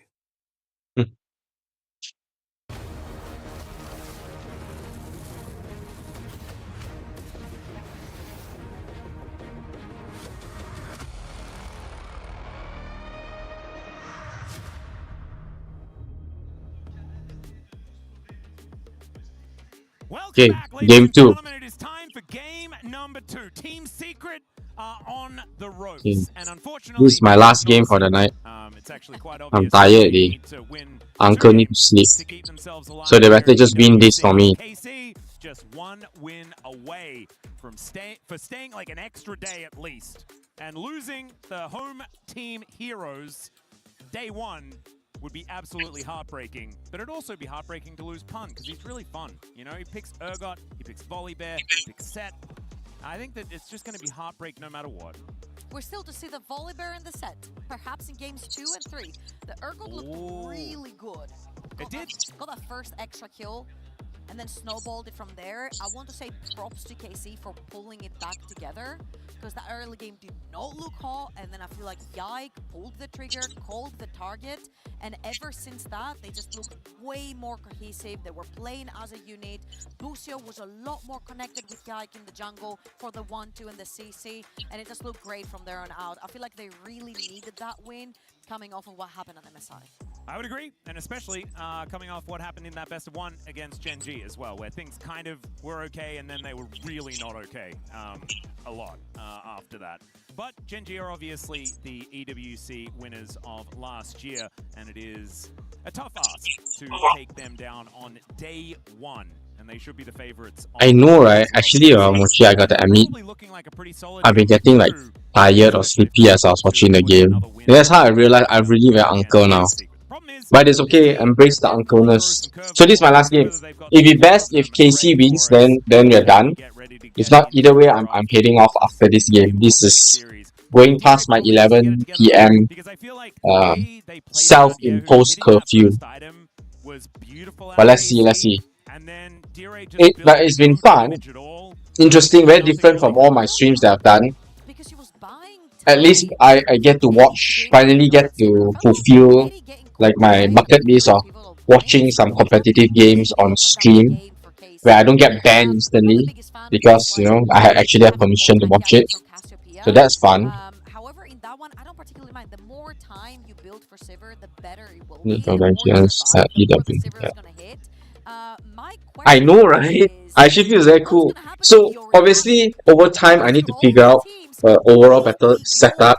So why I say this, because I'm actually watching the stream on my TV while I'm streaming to you guys on my laptop. So the sound, the sync, everything is a little bit off. I don't know. I think what I'll do tomorrow though, Mochi, is I'm going to just stream off my PC myself. So what I'll do is in between games, especially group stages, is in between is to me is a little bit more boring. Then I can just play low because I can just swap straight. Then I might do more dedicated like this again on a Saturday and Sunday where it's quarterfinals matches, where it's a series straight. And I'm only watching one of the series anyway, so I don't even need to care about the in-between so much. So in-betweens are like toilet break and stuff like that. And the finals, that's it. I'm not watching the 3rd and 4th place one. So I'll watch finals and then I'll sit through here in the living room with you guys. Right? You get me? So tomorrow I'm going to switch back to my PC, on my PC, and I'm just going to play and watch at the same time. So it's like I have the right to watch, then I'll play game, watch the game, kind of thing. So it's a lot more chill. See whether they do lock that one down. We have seen Seraphine being used in a lot of different ways. Instead, the Orianna has been discovered here in game number 2 and will be instantly locked in. I think Orianna with the Zinzao Ash Seraphine could be an option, but Hana, I assume Orianna will be played by K-Ho, Jace, Yasriel, Rumble, Bang, Nocturne. That's what I would assume. As yeah, there is a Victor being considered. Victor versus Orianna. Oh, the classics. All right, put on your seatbelt. I think we're going for a long game. We're scaling already from V1. Victor. Video games to be coming on through here as there is a Nautilus for BA. So really wanting to make sure that they have the hard engage from the bottom lane. Now this kind of disrupts the Ashe Seraphine because Nautilus is really good. You hit a Q, you pretty much do feel free to give me any kind of feedback on the terms of the stream, guys. Like camera size. Oh wait, actually now that I think about it, my camera a bit blocking. Let me see. His Ezreal, of course, is permabanned, or even if they want to look towards a Lucian lane, perhaps. But I should do it like that. A priority on locking in for example. sound and stuff, just general stuff that may not be well. So, for example, Scotch really helped me out when I just turned it on. He came on and let me know that there was no stream sound and stuff like that. Didn't exactly have the greatest of times in that particular match. But Yahoo, see what he's going to be locking in for. Probably Canna at this stage, unless they do want to grab something else, but instead it will be that Renekton. Renekton Trundle can really bully a top lane. We'll see what Pun is going to be doing, unless they do just decide to round out the bottom side of the map or grab themselves a jungle. And it looks like it will be the jungle angle, as this Neferi is going to be consideration. And now picking a tank here on the side of Team Secret is going to be... He's low-key like my number one, my first, I would say like number one, but there's no order, but my first like partner in crime / viewer / fan kind of thing. He always, I feel like he low-key without saying anything or doing, or like without me asking anything, he'll just check, because like he knows I'm doing EWC today. So I think after work he just checked out my stream and let me know straight like, oh yeah, there's no sound and stuff, I can't hear you, things like that, because my mic wasn't hooked up properly again, because new setup. So I'm actually very grateful for him doing stuff like that. Although he's not here, so don't tell him first. That's why I always laugh at him when he tried to murder me in game. And we are going to see the first ban of the second round here for KC. We'll see what they're going to be attacking. I wouldn't something like that. And why I always feel so bad when I take his pentakill. You see, he shared on Discord, he can easily pentakill by himself. I'm the one always there, for lack of a better word, blocking his pentas. It's so bad. Extraordinarily large, so Pun not going to have an opportunity to do that. Today I remember that game when he was on Diana and he almost got penta twice, but somehow my bro managed to take the kill. And do you know who else does that? Volley there. That's the problem, Mochi. I was playing support and I still managed to get the kill off here. I'm not sure how it happened. I was just tunneling on trying to be the best Braum support. I'm like, I need to smack everybody once so that they get that passive stack so they can stun them. I was going to slow this guy, block these guys, you know, block the projectiles and stuff. Then he just went in and killed everyone. I was like, okay, this is the last guy. I'm just going to mark him and make sure I punch him and make sure he can't kill my teammate. And then he died to me. And then suddenly I realized, oh wait, Scotch got quadra kill. Oh shoot. Yeah, you know what I mean? I'm just funding and trying to be a good support, yeah, but I end up killing the guy. And then realizing Scotch got his quadra kill. I was like, oh, I should have killed this guy. Let's see exactly where Eddie is going to go, whether he's picking for himself or picking for Pun. Volley Bear, still there. I'm still thinking about it. That's why I'm always so impressed when, like, my latest penta on the Viego, as I got my quadra and I was going into the last guy, no one went for the kill. They just knew that I was going to go. Everyone, like, you could literally see slightly, everyone kind of like walked away from the Scion and I went in for that kill. So I'm like, how come you guys are so pro? You guys know I'm going for the penta. If it was me, I might just kill the Scion by accident. Here is KC locking in their bot lane. What do they want to play? Here, Zyra Khan, always an option if they want to play it more safe. Too strong. So they ban your Sarah. Yep, getting a bit of a ball carrier here with the Rel could be an option, and that is what they're going to lock in. And now what is Kalist going to be playing along? Yeah, Pun is playing his, apparently based on the casters, Pun is good on the volley bear, so he's getting it. Oh. Of course. We usually don't purposely want to steal their penta. I mean, it's fun. The only pentas we deny is the enemy penta. Not necessarily have too much damage on the team, will it into but it actually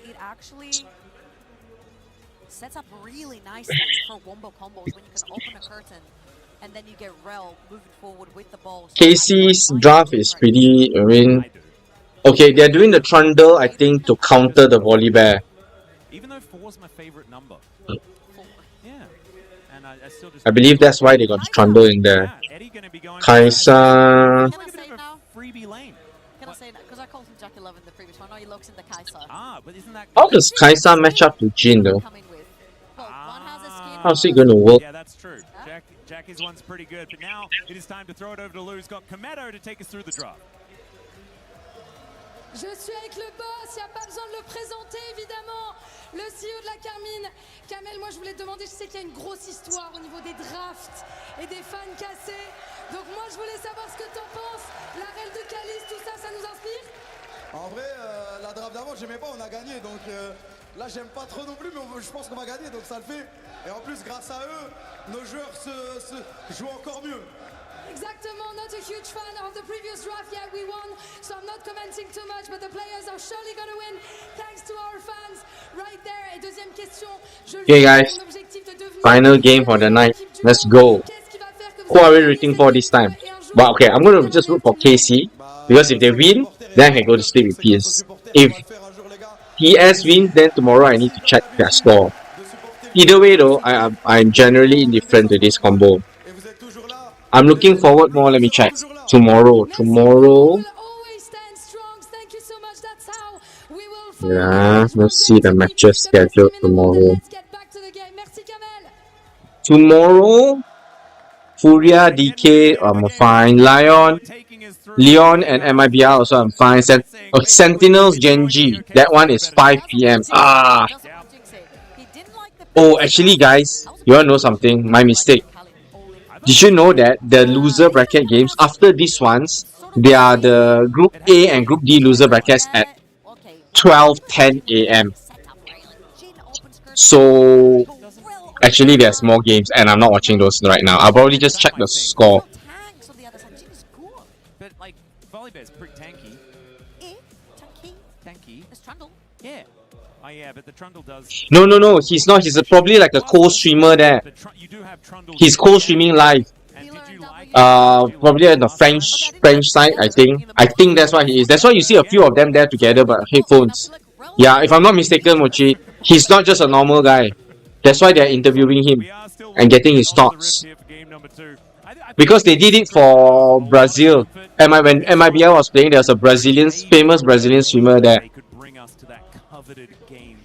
No, yeah, for a moment I thought that also. Then I realized no way they touch the streamers when the players while they're playing. It'll be kind of like lame lah. So that's why I read. Oh yeah, no, he's just a streamer. Probably a streamer. I'm 99% sure. Anyway, Furia and DK will be playing later. MIBR versus Lion later as well. But I'm not watching that tonight for sure because it's too late. It's 12 AM. What I'm looking forward to is tomorrow 5 PM. Genji will be playing Sentinels.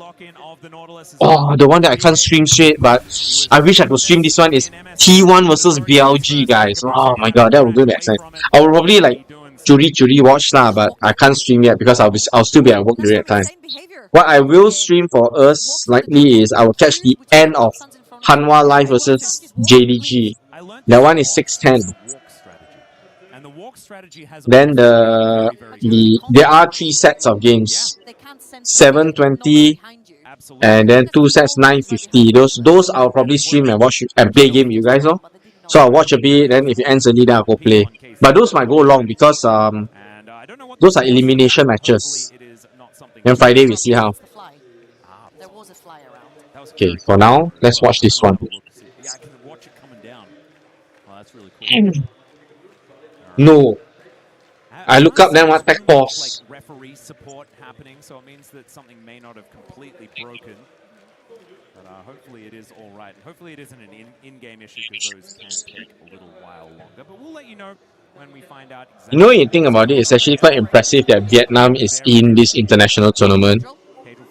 You think it will ever come a time that... Oh, Kadril! Love Kadril.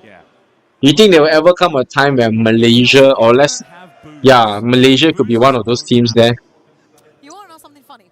No? What? Yes. There was a tournament where Faker shows up and Casey fans boo. And he looked so stunned.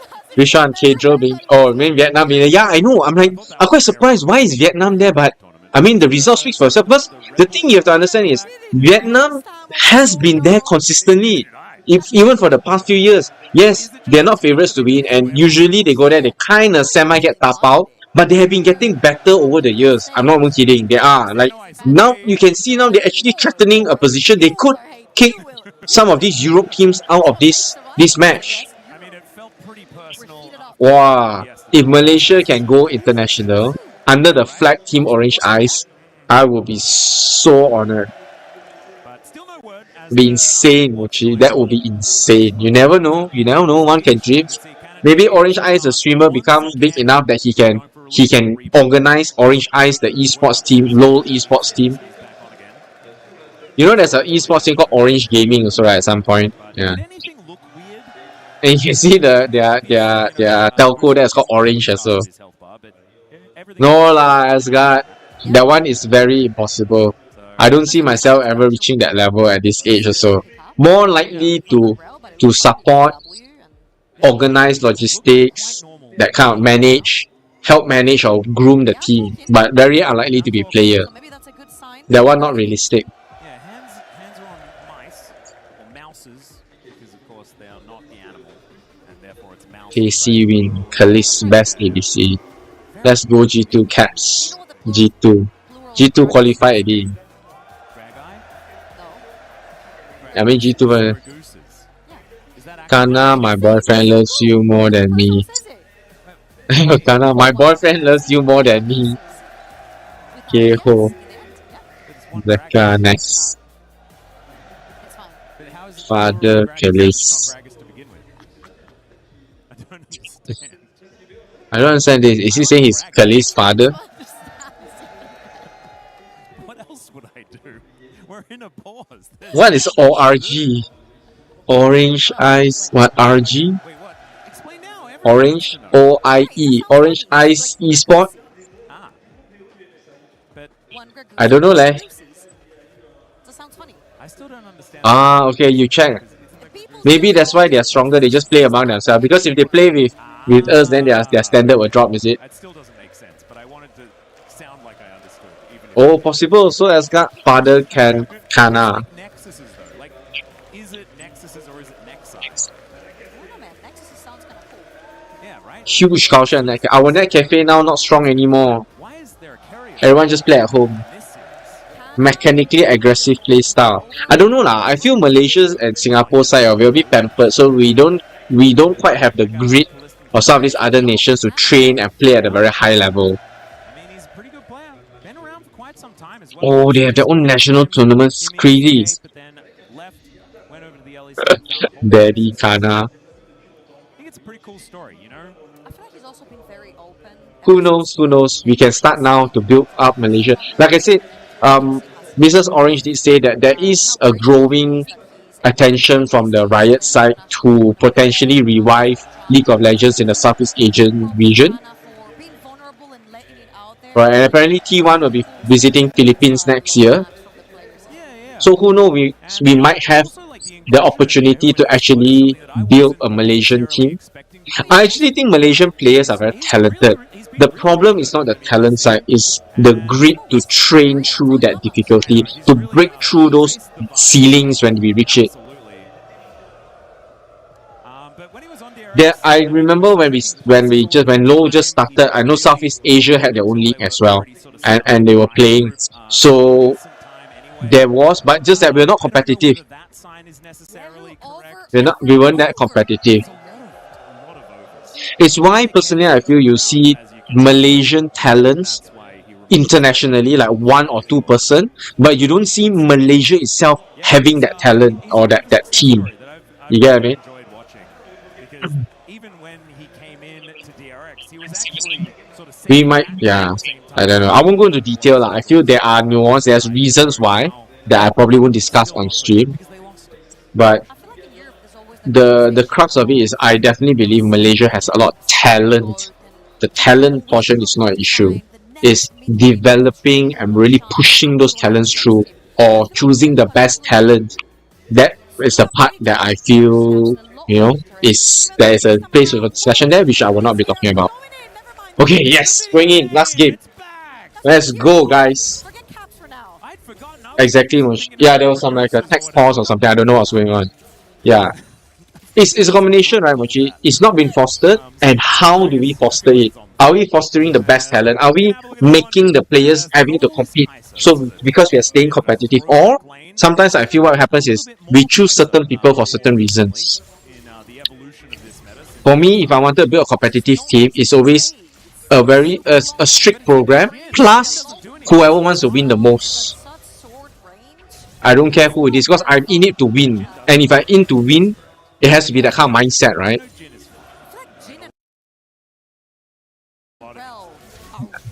And almost, I love this layout, having to see, being able to see all 3 lanes at once. Nice, bottom lane fighting. Mid lane. Nice. Are they gonna get? No, he has to flash. No, he won't. I don't think he needs to. He's quite far. Oh, nice one! Great job! First blood.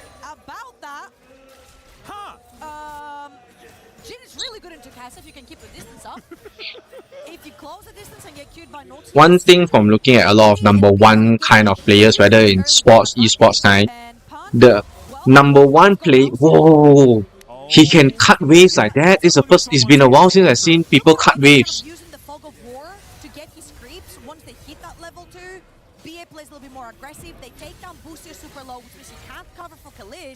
He's waiting for the cooldown. Okay, he's hitting.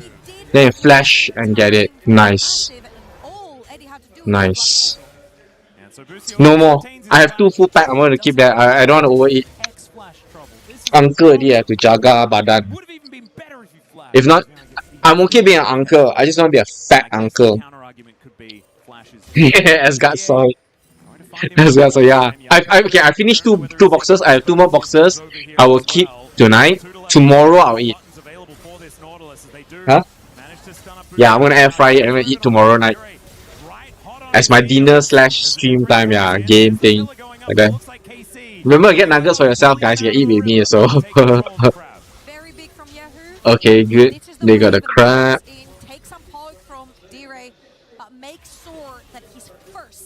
Okay, but like I was saying, to be number 1 at something requires an almost obsessive and fanatical mindset to chase that thing, where you are willing to sacrifice a bit more than a normal person. And it is what it is. So if you're not willing to do that, and I'm not saying I'm not willing also, that's why. But if you want to build a team, and the team doesn't have that mindset where they are willing to sacrifice a certain amount for that number 1, you won't get number 1 one.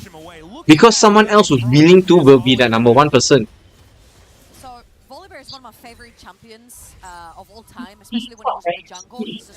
What? I can text them again. They haven't confirmed it. Tomorrow I'll follow up them. But yes, maybe 28 days you should get, yeah. And I'm not saying it's healthy. To be the top number 1 is a bit unhealthy, memang. But if that's what you want, that's what you got to go for. Yeah, top 1%, right? It's a level of fanaticism or obsessiveness on that kind of result that you want. Look at Faker. I love the guy, super lot of respect, but he is, compared to a normal person on average, definitely odd, very different. Which is what makes him different in terms of being number 1. That's why he's that good. That's why we are not as good as him. Exactly, Mochi, whatever it takes, right? Obviously, there's some boundary somewhere. We're not going to discuss that detail, but on some level, yes, whatever it takes to be number 1. Which is why I remember a long time ago someone was talking about competitive play, and they said how, if you are truly competitive, you will always push the boundaries of the rules, because you want to win. So you'll play to the boundaries of the rules, and if you cross it and they say, oh, cannot foul, okay, no need to pull back. But you always play at the edge because you want every single advantage you can get to win. Come on, Eddie, can he do it? Oh no. Cleanse, hit. Okay, no flash. Okay, he escaped. Nice.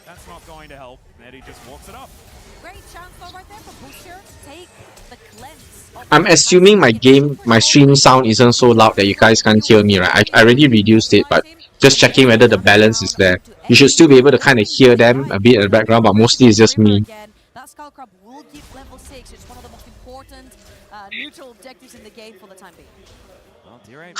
A lot of action, but no real kills yet. Objective wise, also nothing major. Are they going to get? Is this a good fight? Keho is coming down. They don't have the numbers advantage though. Okay, but Victor is following. But they're careful if they turn around and kill Dyer instead. Nope. Okay, everyone's backing off. Good job. No, are they going to get it? Okay, they got Busio. But BA is probably going to die. Are they going to get Keho? No. No, but one day there. Oh my gosh, yikes. almost killing everyone, but no, they don't have enough damage. Eddie's no. Oh, nice flash, nice flash. Oh, okay. Who? If that hit, no, not yet. 1 for 1. Yeah. Okay. Thanks for confirming, Mochi. Still very, very close. Can't tell who will win yet. Based on previous games team fight, I think KC is up.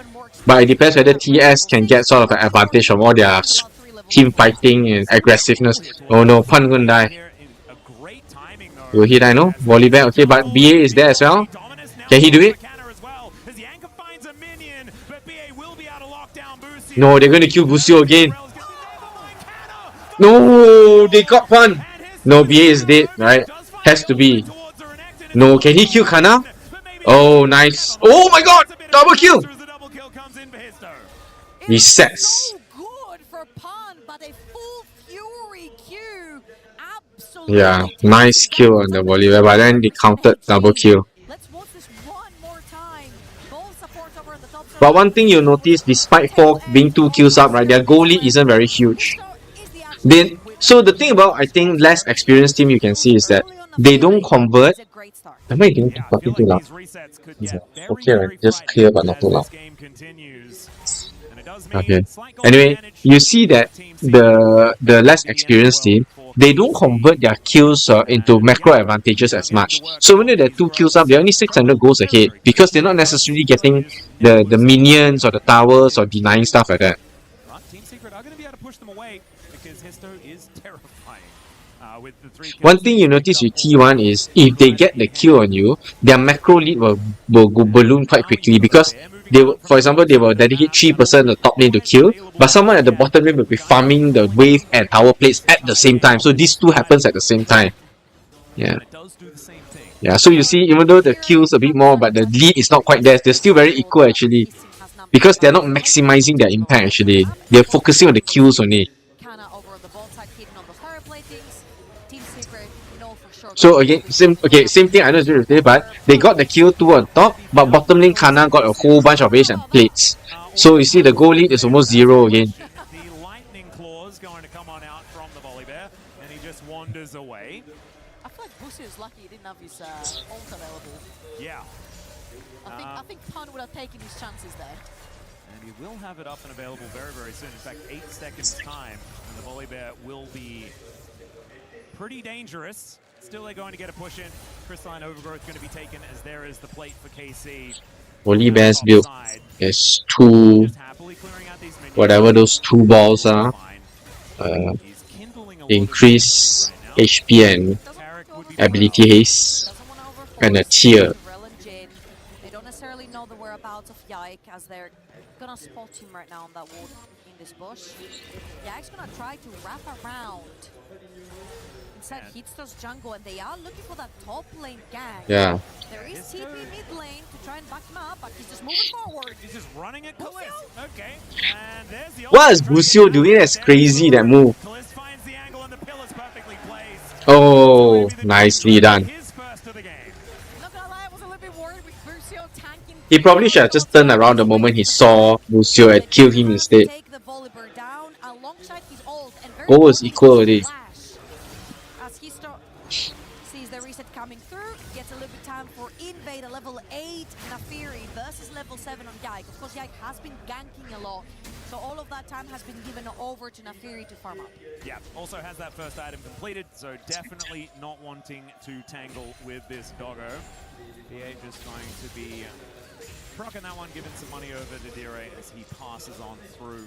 But I think the benefactor of this one has been Eddie, who's just been pretty comfortable towards that bottom side on this Kai'Sa. Not often do you get kind of a free lane on this champion. Especially when you lose your flash. Yeah, Kai'Sa's pain with the... Now only 50 stacks left on that cull for that extra cash in, and he will be feeling very happy. Already has more gold than anyone else on KC.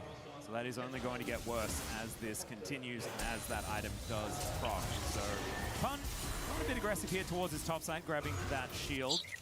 It's otherwise just going to be fighting back and forth with the Crocodile. Executioners has come through already, of course, from Kana. There's a lot of healing. Oh, it's a big one. Kid of Volibear, so a great early pickup, especially for their skirmishes and the 1v1 back and forths. And as we see on the screen, another big spike right here. The Trinity Force for Trundle makes him almost invincible in those early levels. It makes him super tanky, plus the extra defensive that he gets to drain through from his ult. Kana with the dominance actually towards his top side. His pun doesn't Volibear. shield. Executioners doing a fair bit of work. Can he kill Volibear? I can't remember what Volibear skills are. They changed since the time I played. And 2 versus 1. I don't know whether that's going to be the angle as the flash shattering strike does come in. And there is Kana locking down another one. This Volibear not working for him, dude. His ult just came up, just as he died. Okay, but they got Feed Dragon, I guess. But he's losing so much gold to Kana. He's so fat now. He got bottom tower plates, he got top tower plates. Absorbing all those kills, and now Dire absorbing all the pressure. Yeah, Busio gonna make his way in once again. Nice. Oh no. Okay, I think KC got this lah. Based on the tempo, the feeling of the tempo they got, I think they might have this. But we see how, because they got the TS has 3 Void Grubs and 1 Dragon.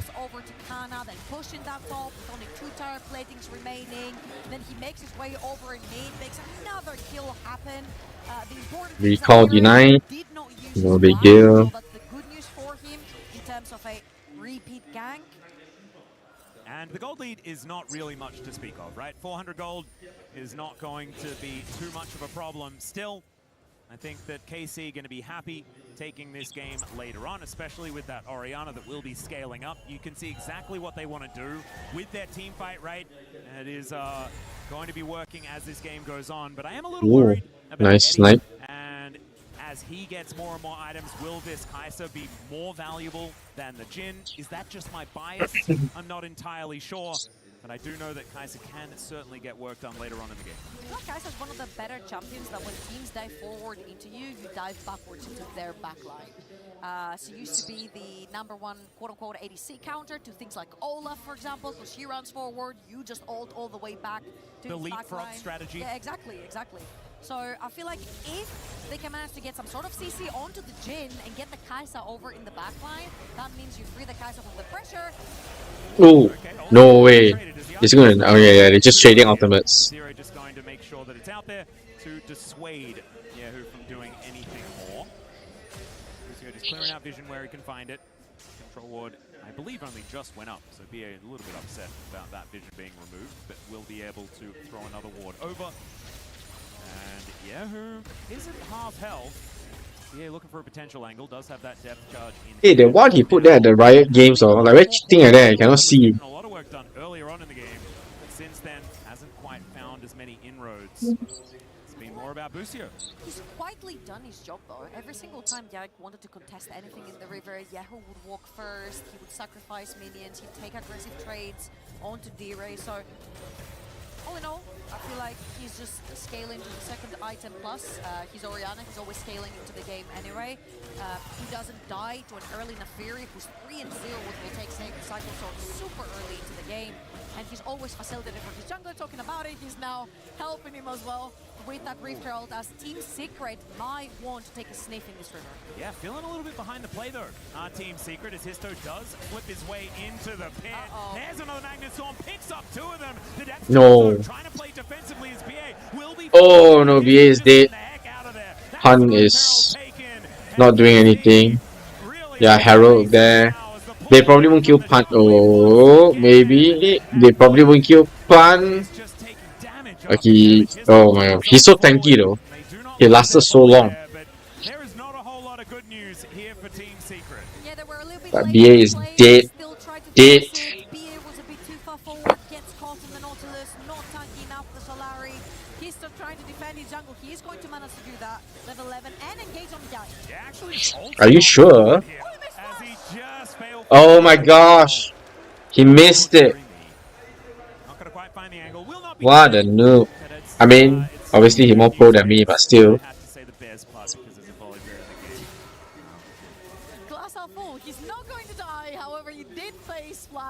You see, you all notice, right?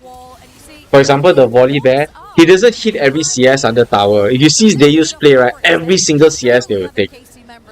That's why, macro-wise, right, they never lose these little things. It's the little things that matter, I feel. 2, 3, 4, almost. Yeah, this is the thing. Like when you're feeling. I'm not kidding. No matter what the game state is or what stage of game is, if there's a big wave at the under tower and everything, they will CS they will make sure they get every CS possible. The Korean players or like Faker or T1. So that's why you can literally count how many CS Faker miss. Zeus also. I think Carrier also does that. You see Carrier saving the CS for his AD carry. Very detailed the way they play it. So that's why they, even when they are so-called losing, you notice they can still maintain their goal or at least get enough resource to the right players to hit their power spikes. It's all about them finding their footing and getting into this river. You see how the Victor's trying to push that wave down bot lane to give them another avenue to enter the river, but KCR closed no doors. Yeah, you're right. Having to catch a wave here is Histo. No. Yeah, I'm surprised they don't follow up to kill him. Ah, that's the teleport they're worried about.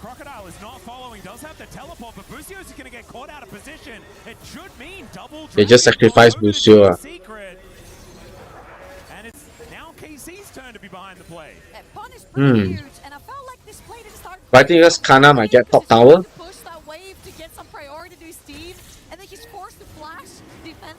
But he already got top tower.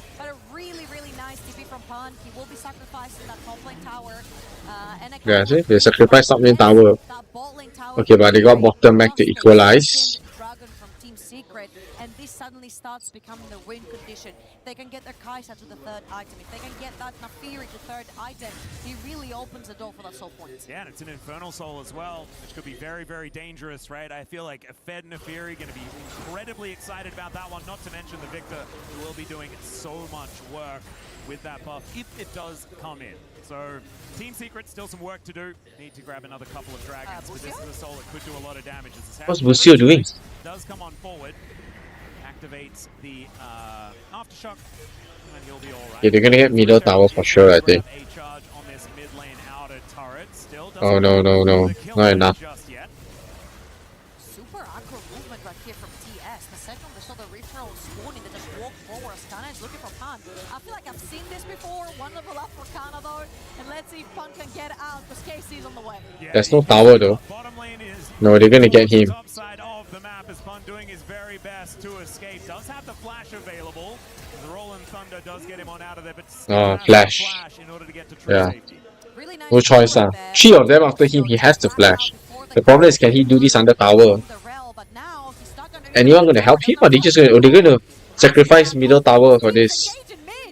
Yeah, exactly. So Histo does throw that ulti down, but gets interrupted immediately in the bleed. Oh, by the pillar. Wow, good counter. So they end up losing the top tower without getting mid tower anyway. What a waste. There you go, red buff for inner tower. Glass half full if you're a TS fan. Or just a bad trade. It was a pretty bad trade right here. Bad trade. Of course, Hitler has done a fantastic job.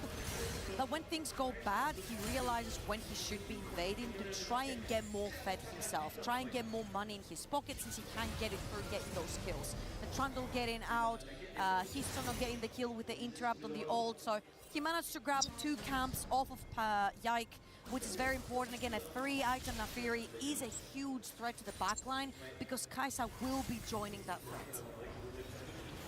Still haven't really seen Eddie do too much this game. Maybe this is going to be his opportunity as KC are pressuring forward.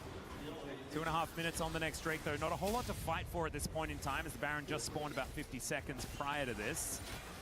Kana taking some poke damage here from Dire. And that is going to be the Jin getting some more work done here as these turrets are just falling over and over again. There's the engage from Team Secret, but KC just seems so durable. BA definitely not so much. As the Arcane Storm goes down, and this is that pressure that we They're losing in the macro as they're doing this play TS, right? bottom lane is getting hit by their bottom lane tower getting hit. Was just threatening the fact that he still was holding on to that, and TS had to get out of there. BA having to flash, and Like an English shoutcaster, really. No lah, not as pro as them lah. They can at least shoutcast the plays when it's happening. Mine is just observational casting. More time and pressure on the other side of the map to allow Stratus to fall. It does feel like Team Secret are just biding their time for something, and I'm trying to work out what that is. I know that they do have a lot of damage moving into the late stages, but I don't know whether it really feels all that good.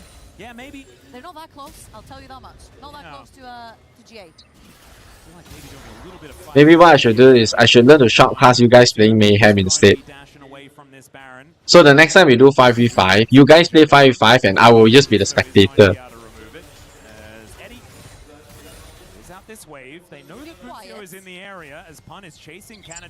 Okay ma, I'll be more experienced than the shoutcaster, so I play so much Mayhem. I can talk about the different augment combos and what you guys are going for, the build and everything. Who knows? It could be a whole thing. Are they? Are they going to get Busio again? Busio's been dying a lot, but he's the only one that's been dying, that's the thing, so it's okay also.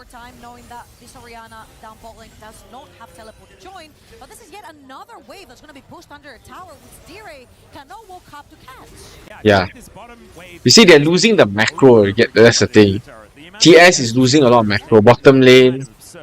Must be able to afford a death cap by now, if that's what you'd want. Would it be an AP? Would a tower be probably AD, just auto attack? Isto goes in, immediately gets No, he's dead.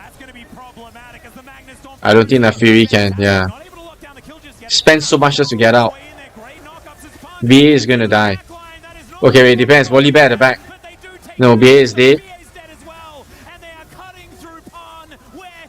Okay, Eddie. Eddie is kind of fat. Can he do it?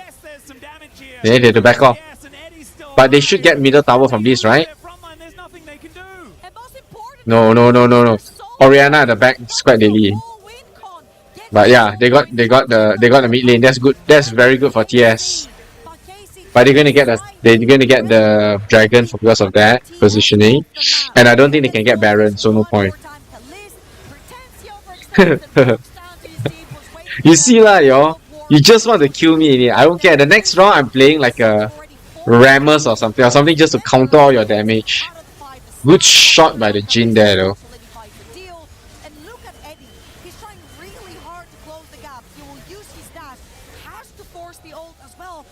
Yeah. Eddie couldn't finish off fast enough. If he could, right, he could probably kill a few more on the team. Lucio only, no point. I disagree with Nafiri going in there like that. I don't think it makes sense. It's so obvious the way you're going in. So the other team can react to it so clearly. You got to at least like surprise attack or something. Here at EWC, as at least getting Pun towards his top side, trying to get him towards another item or two might work out for them. Eddie as well does have the Rage Blade. 3 items are completed for the Kai'Sa. Casey, they're looking to push this inner turret now in this mid lane. Yak takes a chomp out of it. It's just so difficult to wave clear if your TS. Your Victor is not there because I feel like it's majority of your wave clear, if not all of it. Kai'Sa has to get super close to the wave to even press Q, and she could be susceptible to potentially an EQ in the face from Orianna, which is going to hurt a lot.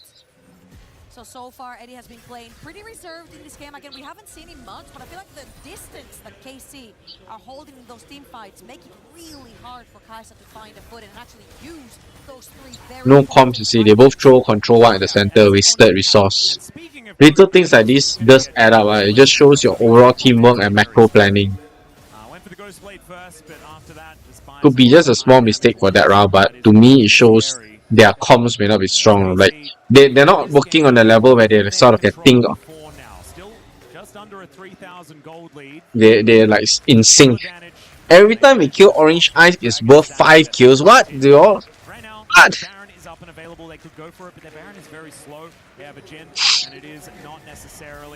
I will play Mordekaiser. Anytime you want to kill Orange, Orange will pull one of you into the other realm and kill you first. Maybe, I'm not sure. See how first.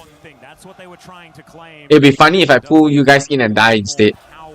Around the rift if that volley bear is not as dangerous. There's a really juicy TP behind Baron. If KC Nah, the volley bear not working for them.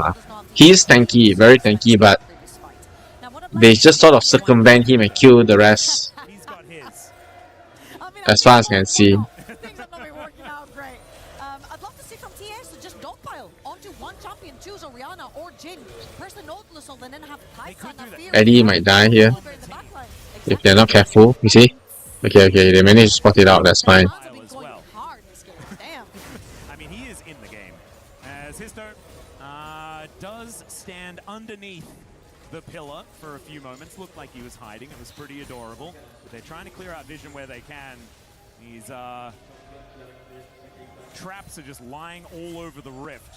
What it seems like, as KC do have control of the Baron area. We mentioned it's going to be difficult for them to start it. Well, it's also going to be difficult for TS to get anywhere near it. Oh my god.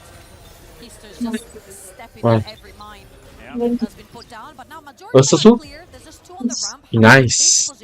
Hey, England out lah. Oh, England just Argentina tonight 3 AM. Wait, then you say finals, but you say France? No, they beat France. France, then they're going Final. So now it's England versus Argentina. Okay. Argentina going to win lah. They just want Messi to be in the finals only ma.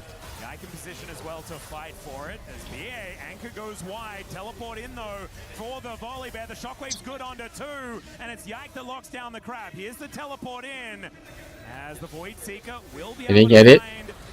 Why they vote at Eddie View?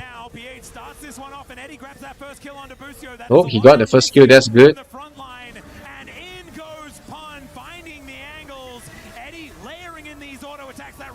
Wow, look at the mouse clicking.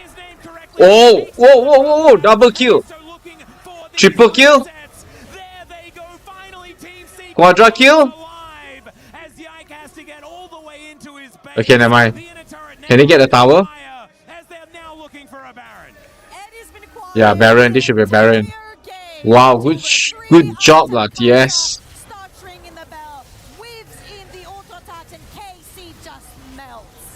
Yeah, man. Kaisa getting fat. It's clear that. Yeah.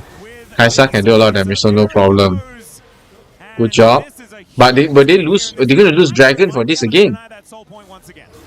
BA is speed running that Dragon, but he's all alone for the time being. Let's watch one more time. Kill misses from Nautilus. However, Yike is too far forward, and when the Nautilus shows up, Renekton's all the way up top lane and lands on that TP. Boostio too far forward. What's Boostio trying to do here though? What is the play? Nice dive, nice exhaust, but still they managed to get Kana because of that.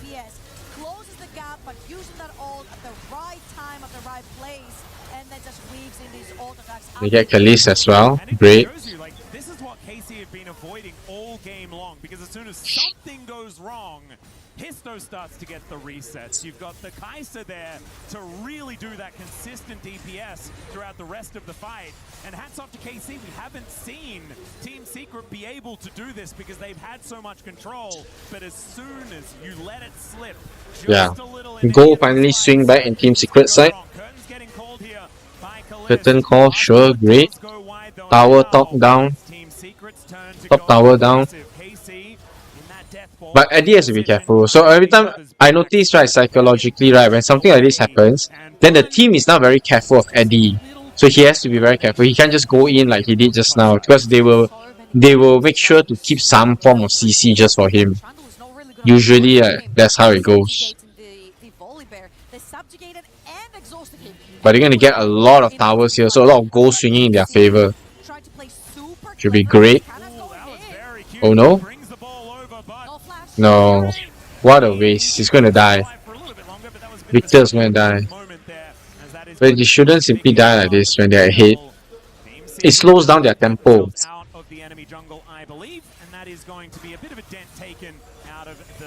Baron power play here. Still up at about 2,000, which has given them a bit of an advantage, but Majority not of going that to be is taking more turrets. the initial gold. No, it's 800. Okay, 50% of that. Yeah, That's yeah. like So majority it's of still that. good. I mean, we've seen so many Barons Maybe Gam be win, though. absolutely terrible. Gam lost that one. MCoy won that last one, but I haven't seen what's going on now. They do realize there does not have flash. A bit too We can check after this game. This game should end, I think, in the next 10 minutes, maybe max. Maybe even less. Depends whether what they choose to fight. Because in about 3 minutes, both objectives are going to spawn, but they got no dragons, so they could get dragons. So actually, wait, let's see how. I feel like often we see Kaisers be a little bit more hybrid and want to keep themselves alive. But Eddie is like, no, I will just kill everyone all the time forever. That's right. All right, No more let's see whether it poking works. with W. It's all about artifacts. They're looking at Kana, but the rest of KC is there. Yeah, there's the knockup. Nope, BA is going to die again. No, no, look at that. Nice, nicely done. Just explodes, and Eddie is indeed unstoppable. The curtains were called, but not for Team Secret. Support for top laner. Team Secret Yeah, are happy, that's good, but good. KC are happier because Team Secret did not manage to get any big structures. Yeah, that's true. They managed to defend. But that was lucky that that Eddie didn't die to Kana at the back. These guys are hurt so much, and the entirety of Team Secret just piled up on top of Eddie to free him of that crocodile burden. So it was a 1-for-1 in the end. However, Okay, the shockwave was used, so Pun is just like, I'm teleporting. he's out. I'm done. Peace. And Yike wasn't quite able to get that pillar down in time. Now Histo, 4 items done. Serpent's Fang there to try and break some of these shields from that command protect and, you know, all the crashing down and all that sort of business here. Atlas, Yes. we're 1 minute away to potentially be able to see Set. Infernal Soul will be up. 4 TS. Is Set item going to power spawn instead of the spikes. dragon? Are you giving something away? That would be so cool. He's just in there, like, doing sit-ups. And Pun just grabs him and just swaps his champion midway. 2.2k gold lead for that Kaisa, 5 items deep. He is absolutely massive in this game.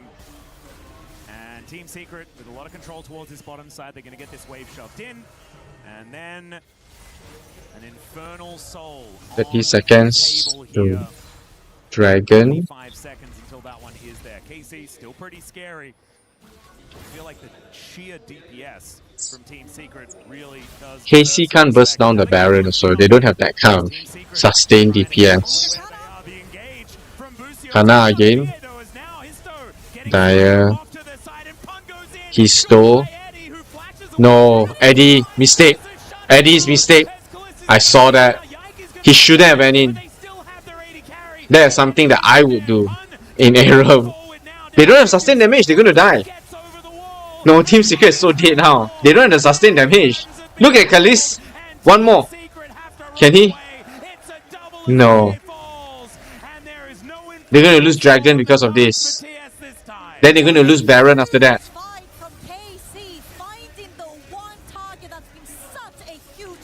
Yeah. He went in himself with his ultimate, so he had no escape. He didn't have his let's check. He didn't have his cleanse, he didn't have he used his flash there. But what's the point? So when you go in, yeah, look at Kaisa going into the back line. He wanted to hit, I think, Thunder or something. Then he went in. Then immediately had to flash out. Mistake. But he doesn't stop there. Second threat is that Nafiri forces the flash off of it. Flashes over onto the ramp when Nautilus re-engages. What an incredible... But no one threatened the Jhin after that. Yeah, beautifully done. Histo does manage to get in his way. Neferi did great escaping, but by then it's too late already. Basically, he's just running away already. Just wanted to take down whatever is in front of him. And KC, that really could have gotten back some control here for this team. Looking for the 2-0 to keep themselves alive here at EWC. Still, I mean, 600. Yeah, they can't take the Baron yet. Okay, that's fine. Close to 36 as now Kana is running away. Any pick could be massive here for Kana. He's showing up. The Void Seeker is going to get him. Okay, yeah. Okay, this one might be good. If they can get Kana, it'll be great. Yes, yeah, now that is worth it. Good job.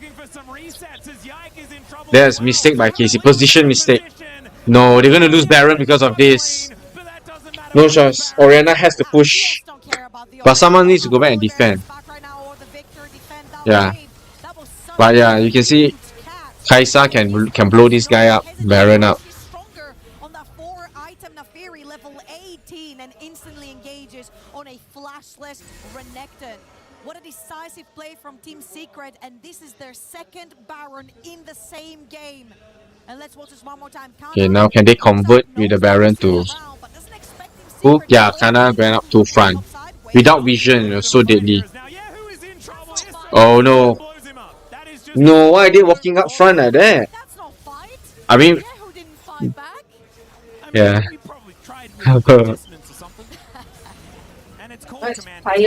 Yeah, I don't know, because they've been playing one whole day also. I mean, they're not playing so many matches, but it is tiring. They just have to be there, so don't say they are tired. I also tired. Sit down here and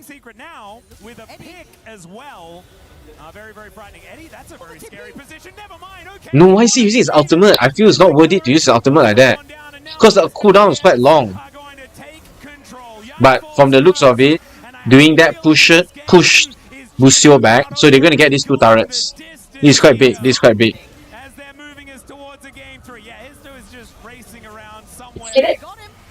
And something from the university different. No, they're gonna get it, guys. It's gonna be 1-1.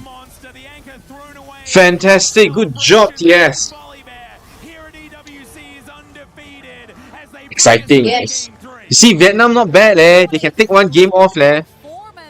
Let me see. Stream B. Let's see worth watching or not first. Letting it load. See, she's so sad. KC lost that game. This has been a banger for series so far, and we're going to game 3. Absolutely incredibly done here by Team Secret to bring it back, and it looked a little bit. Hey, the other game also finished already. I don't know. I'm watching now. They're just checking, see what it says. Oh, he avoided the shockwave. Nafiri. I'm checking the other stream out also to see who won that game. I can't tell yet. Very much, Max, as it is me, Digon, and the gang, Ox and Wadid, and we're going all three. Okay, let's just go see the other side. See what they're saying. Can't hear. 2026 League Team Secret. The Gam have Nautilus. The other one's a Rel. Rel has to find an angle, but when there's an Olaf in the game, if you find the angle, one of your carries is dying. Like, that's just how it's gonna go, especially again when Kiarya gets this fed. Yeah, I mean, for MKOI perspective as well, I think it's, again, it comes down to, like, the game is still, it wasn't really playable, even though even considering in terms of amount they actually make the mistake, it was just really playable. They still was playing the game, like playing around the objective, and they still really had a chance. So I think it's like, also it's the same thing. Like, Gam is not playing actually a perfectly, it's not, you know, pure clean game. It's just like the both teams are trying to, very punishable. Both teams are making mistakes. It's just like the MKOI gotta do some little bit more better job for the next game if they don't want to go home. Yeah, I think Gam won second game. So both streams same thing. Both side they are getting the Vietnam won. Okay. Yeah, I can actually check online. What am I thinking? Hold on. Where is my because now it's the best one. There's only one game left here in this best 3 to decide who will make it out of this elimination match. But first, we're going to throw to a break. Come back for game number 3. Both side 1-1. Let me check the score.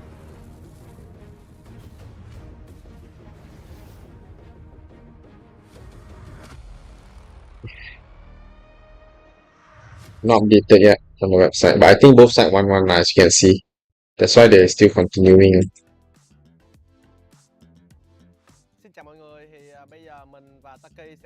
Okay guys, I am heading off. It's getting late. I also need to tidur. Thanks so much for watching and yeah, thanks for hanging out with me. Yeah, I'll see you guys tomorrow. Tomorrow, like I was saying, I will change up the format a bit so that I can play. Yeah, good night guys. I'll check the results and all that stuff tomorrow. We can talk on Discord about the different games and all that. Again, thank you guys. See you guys tomorrow. Signing out. Bye. Bye bye bye bye bye bye. Thank you guys so much.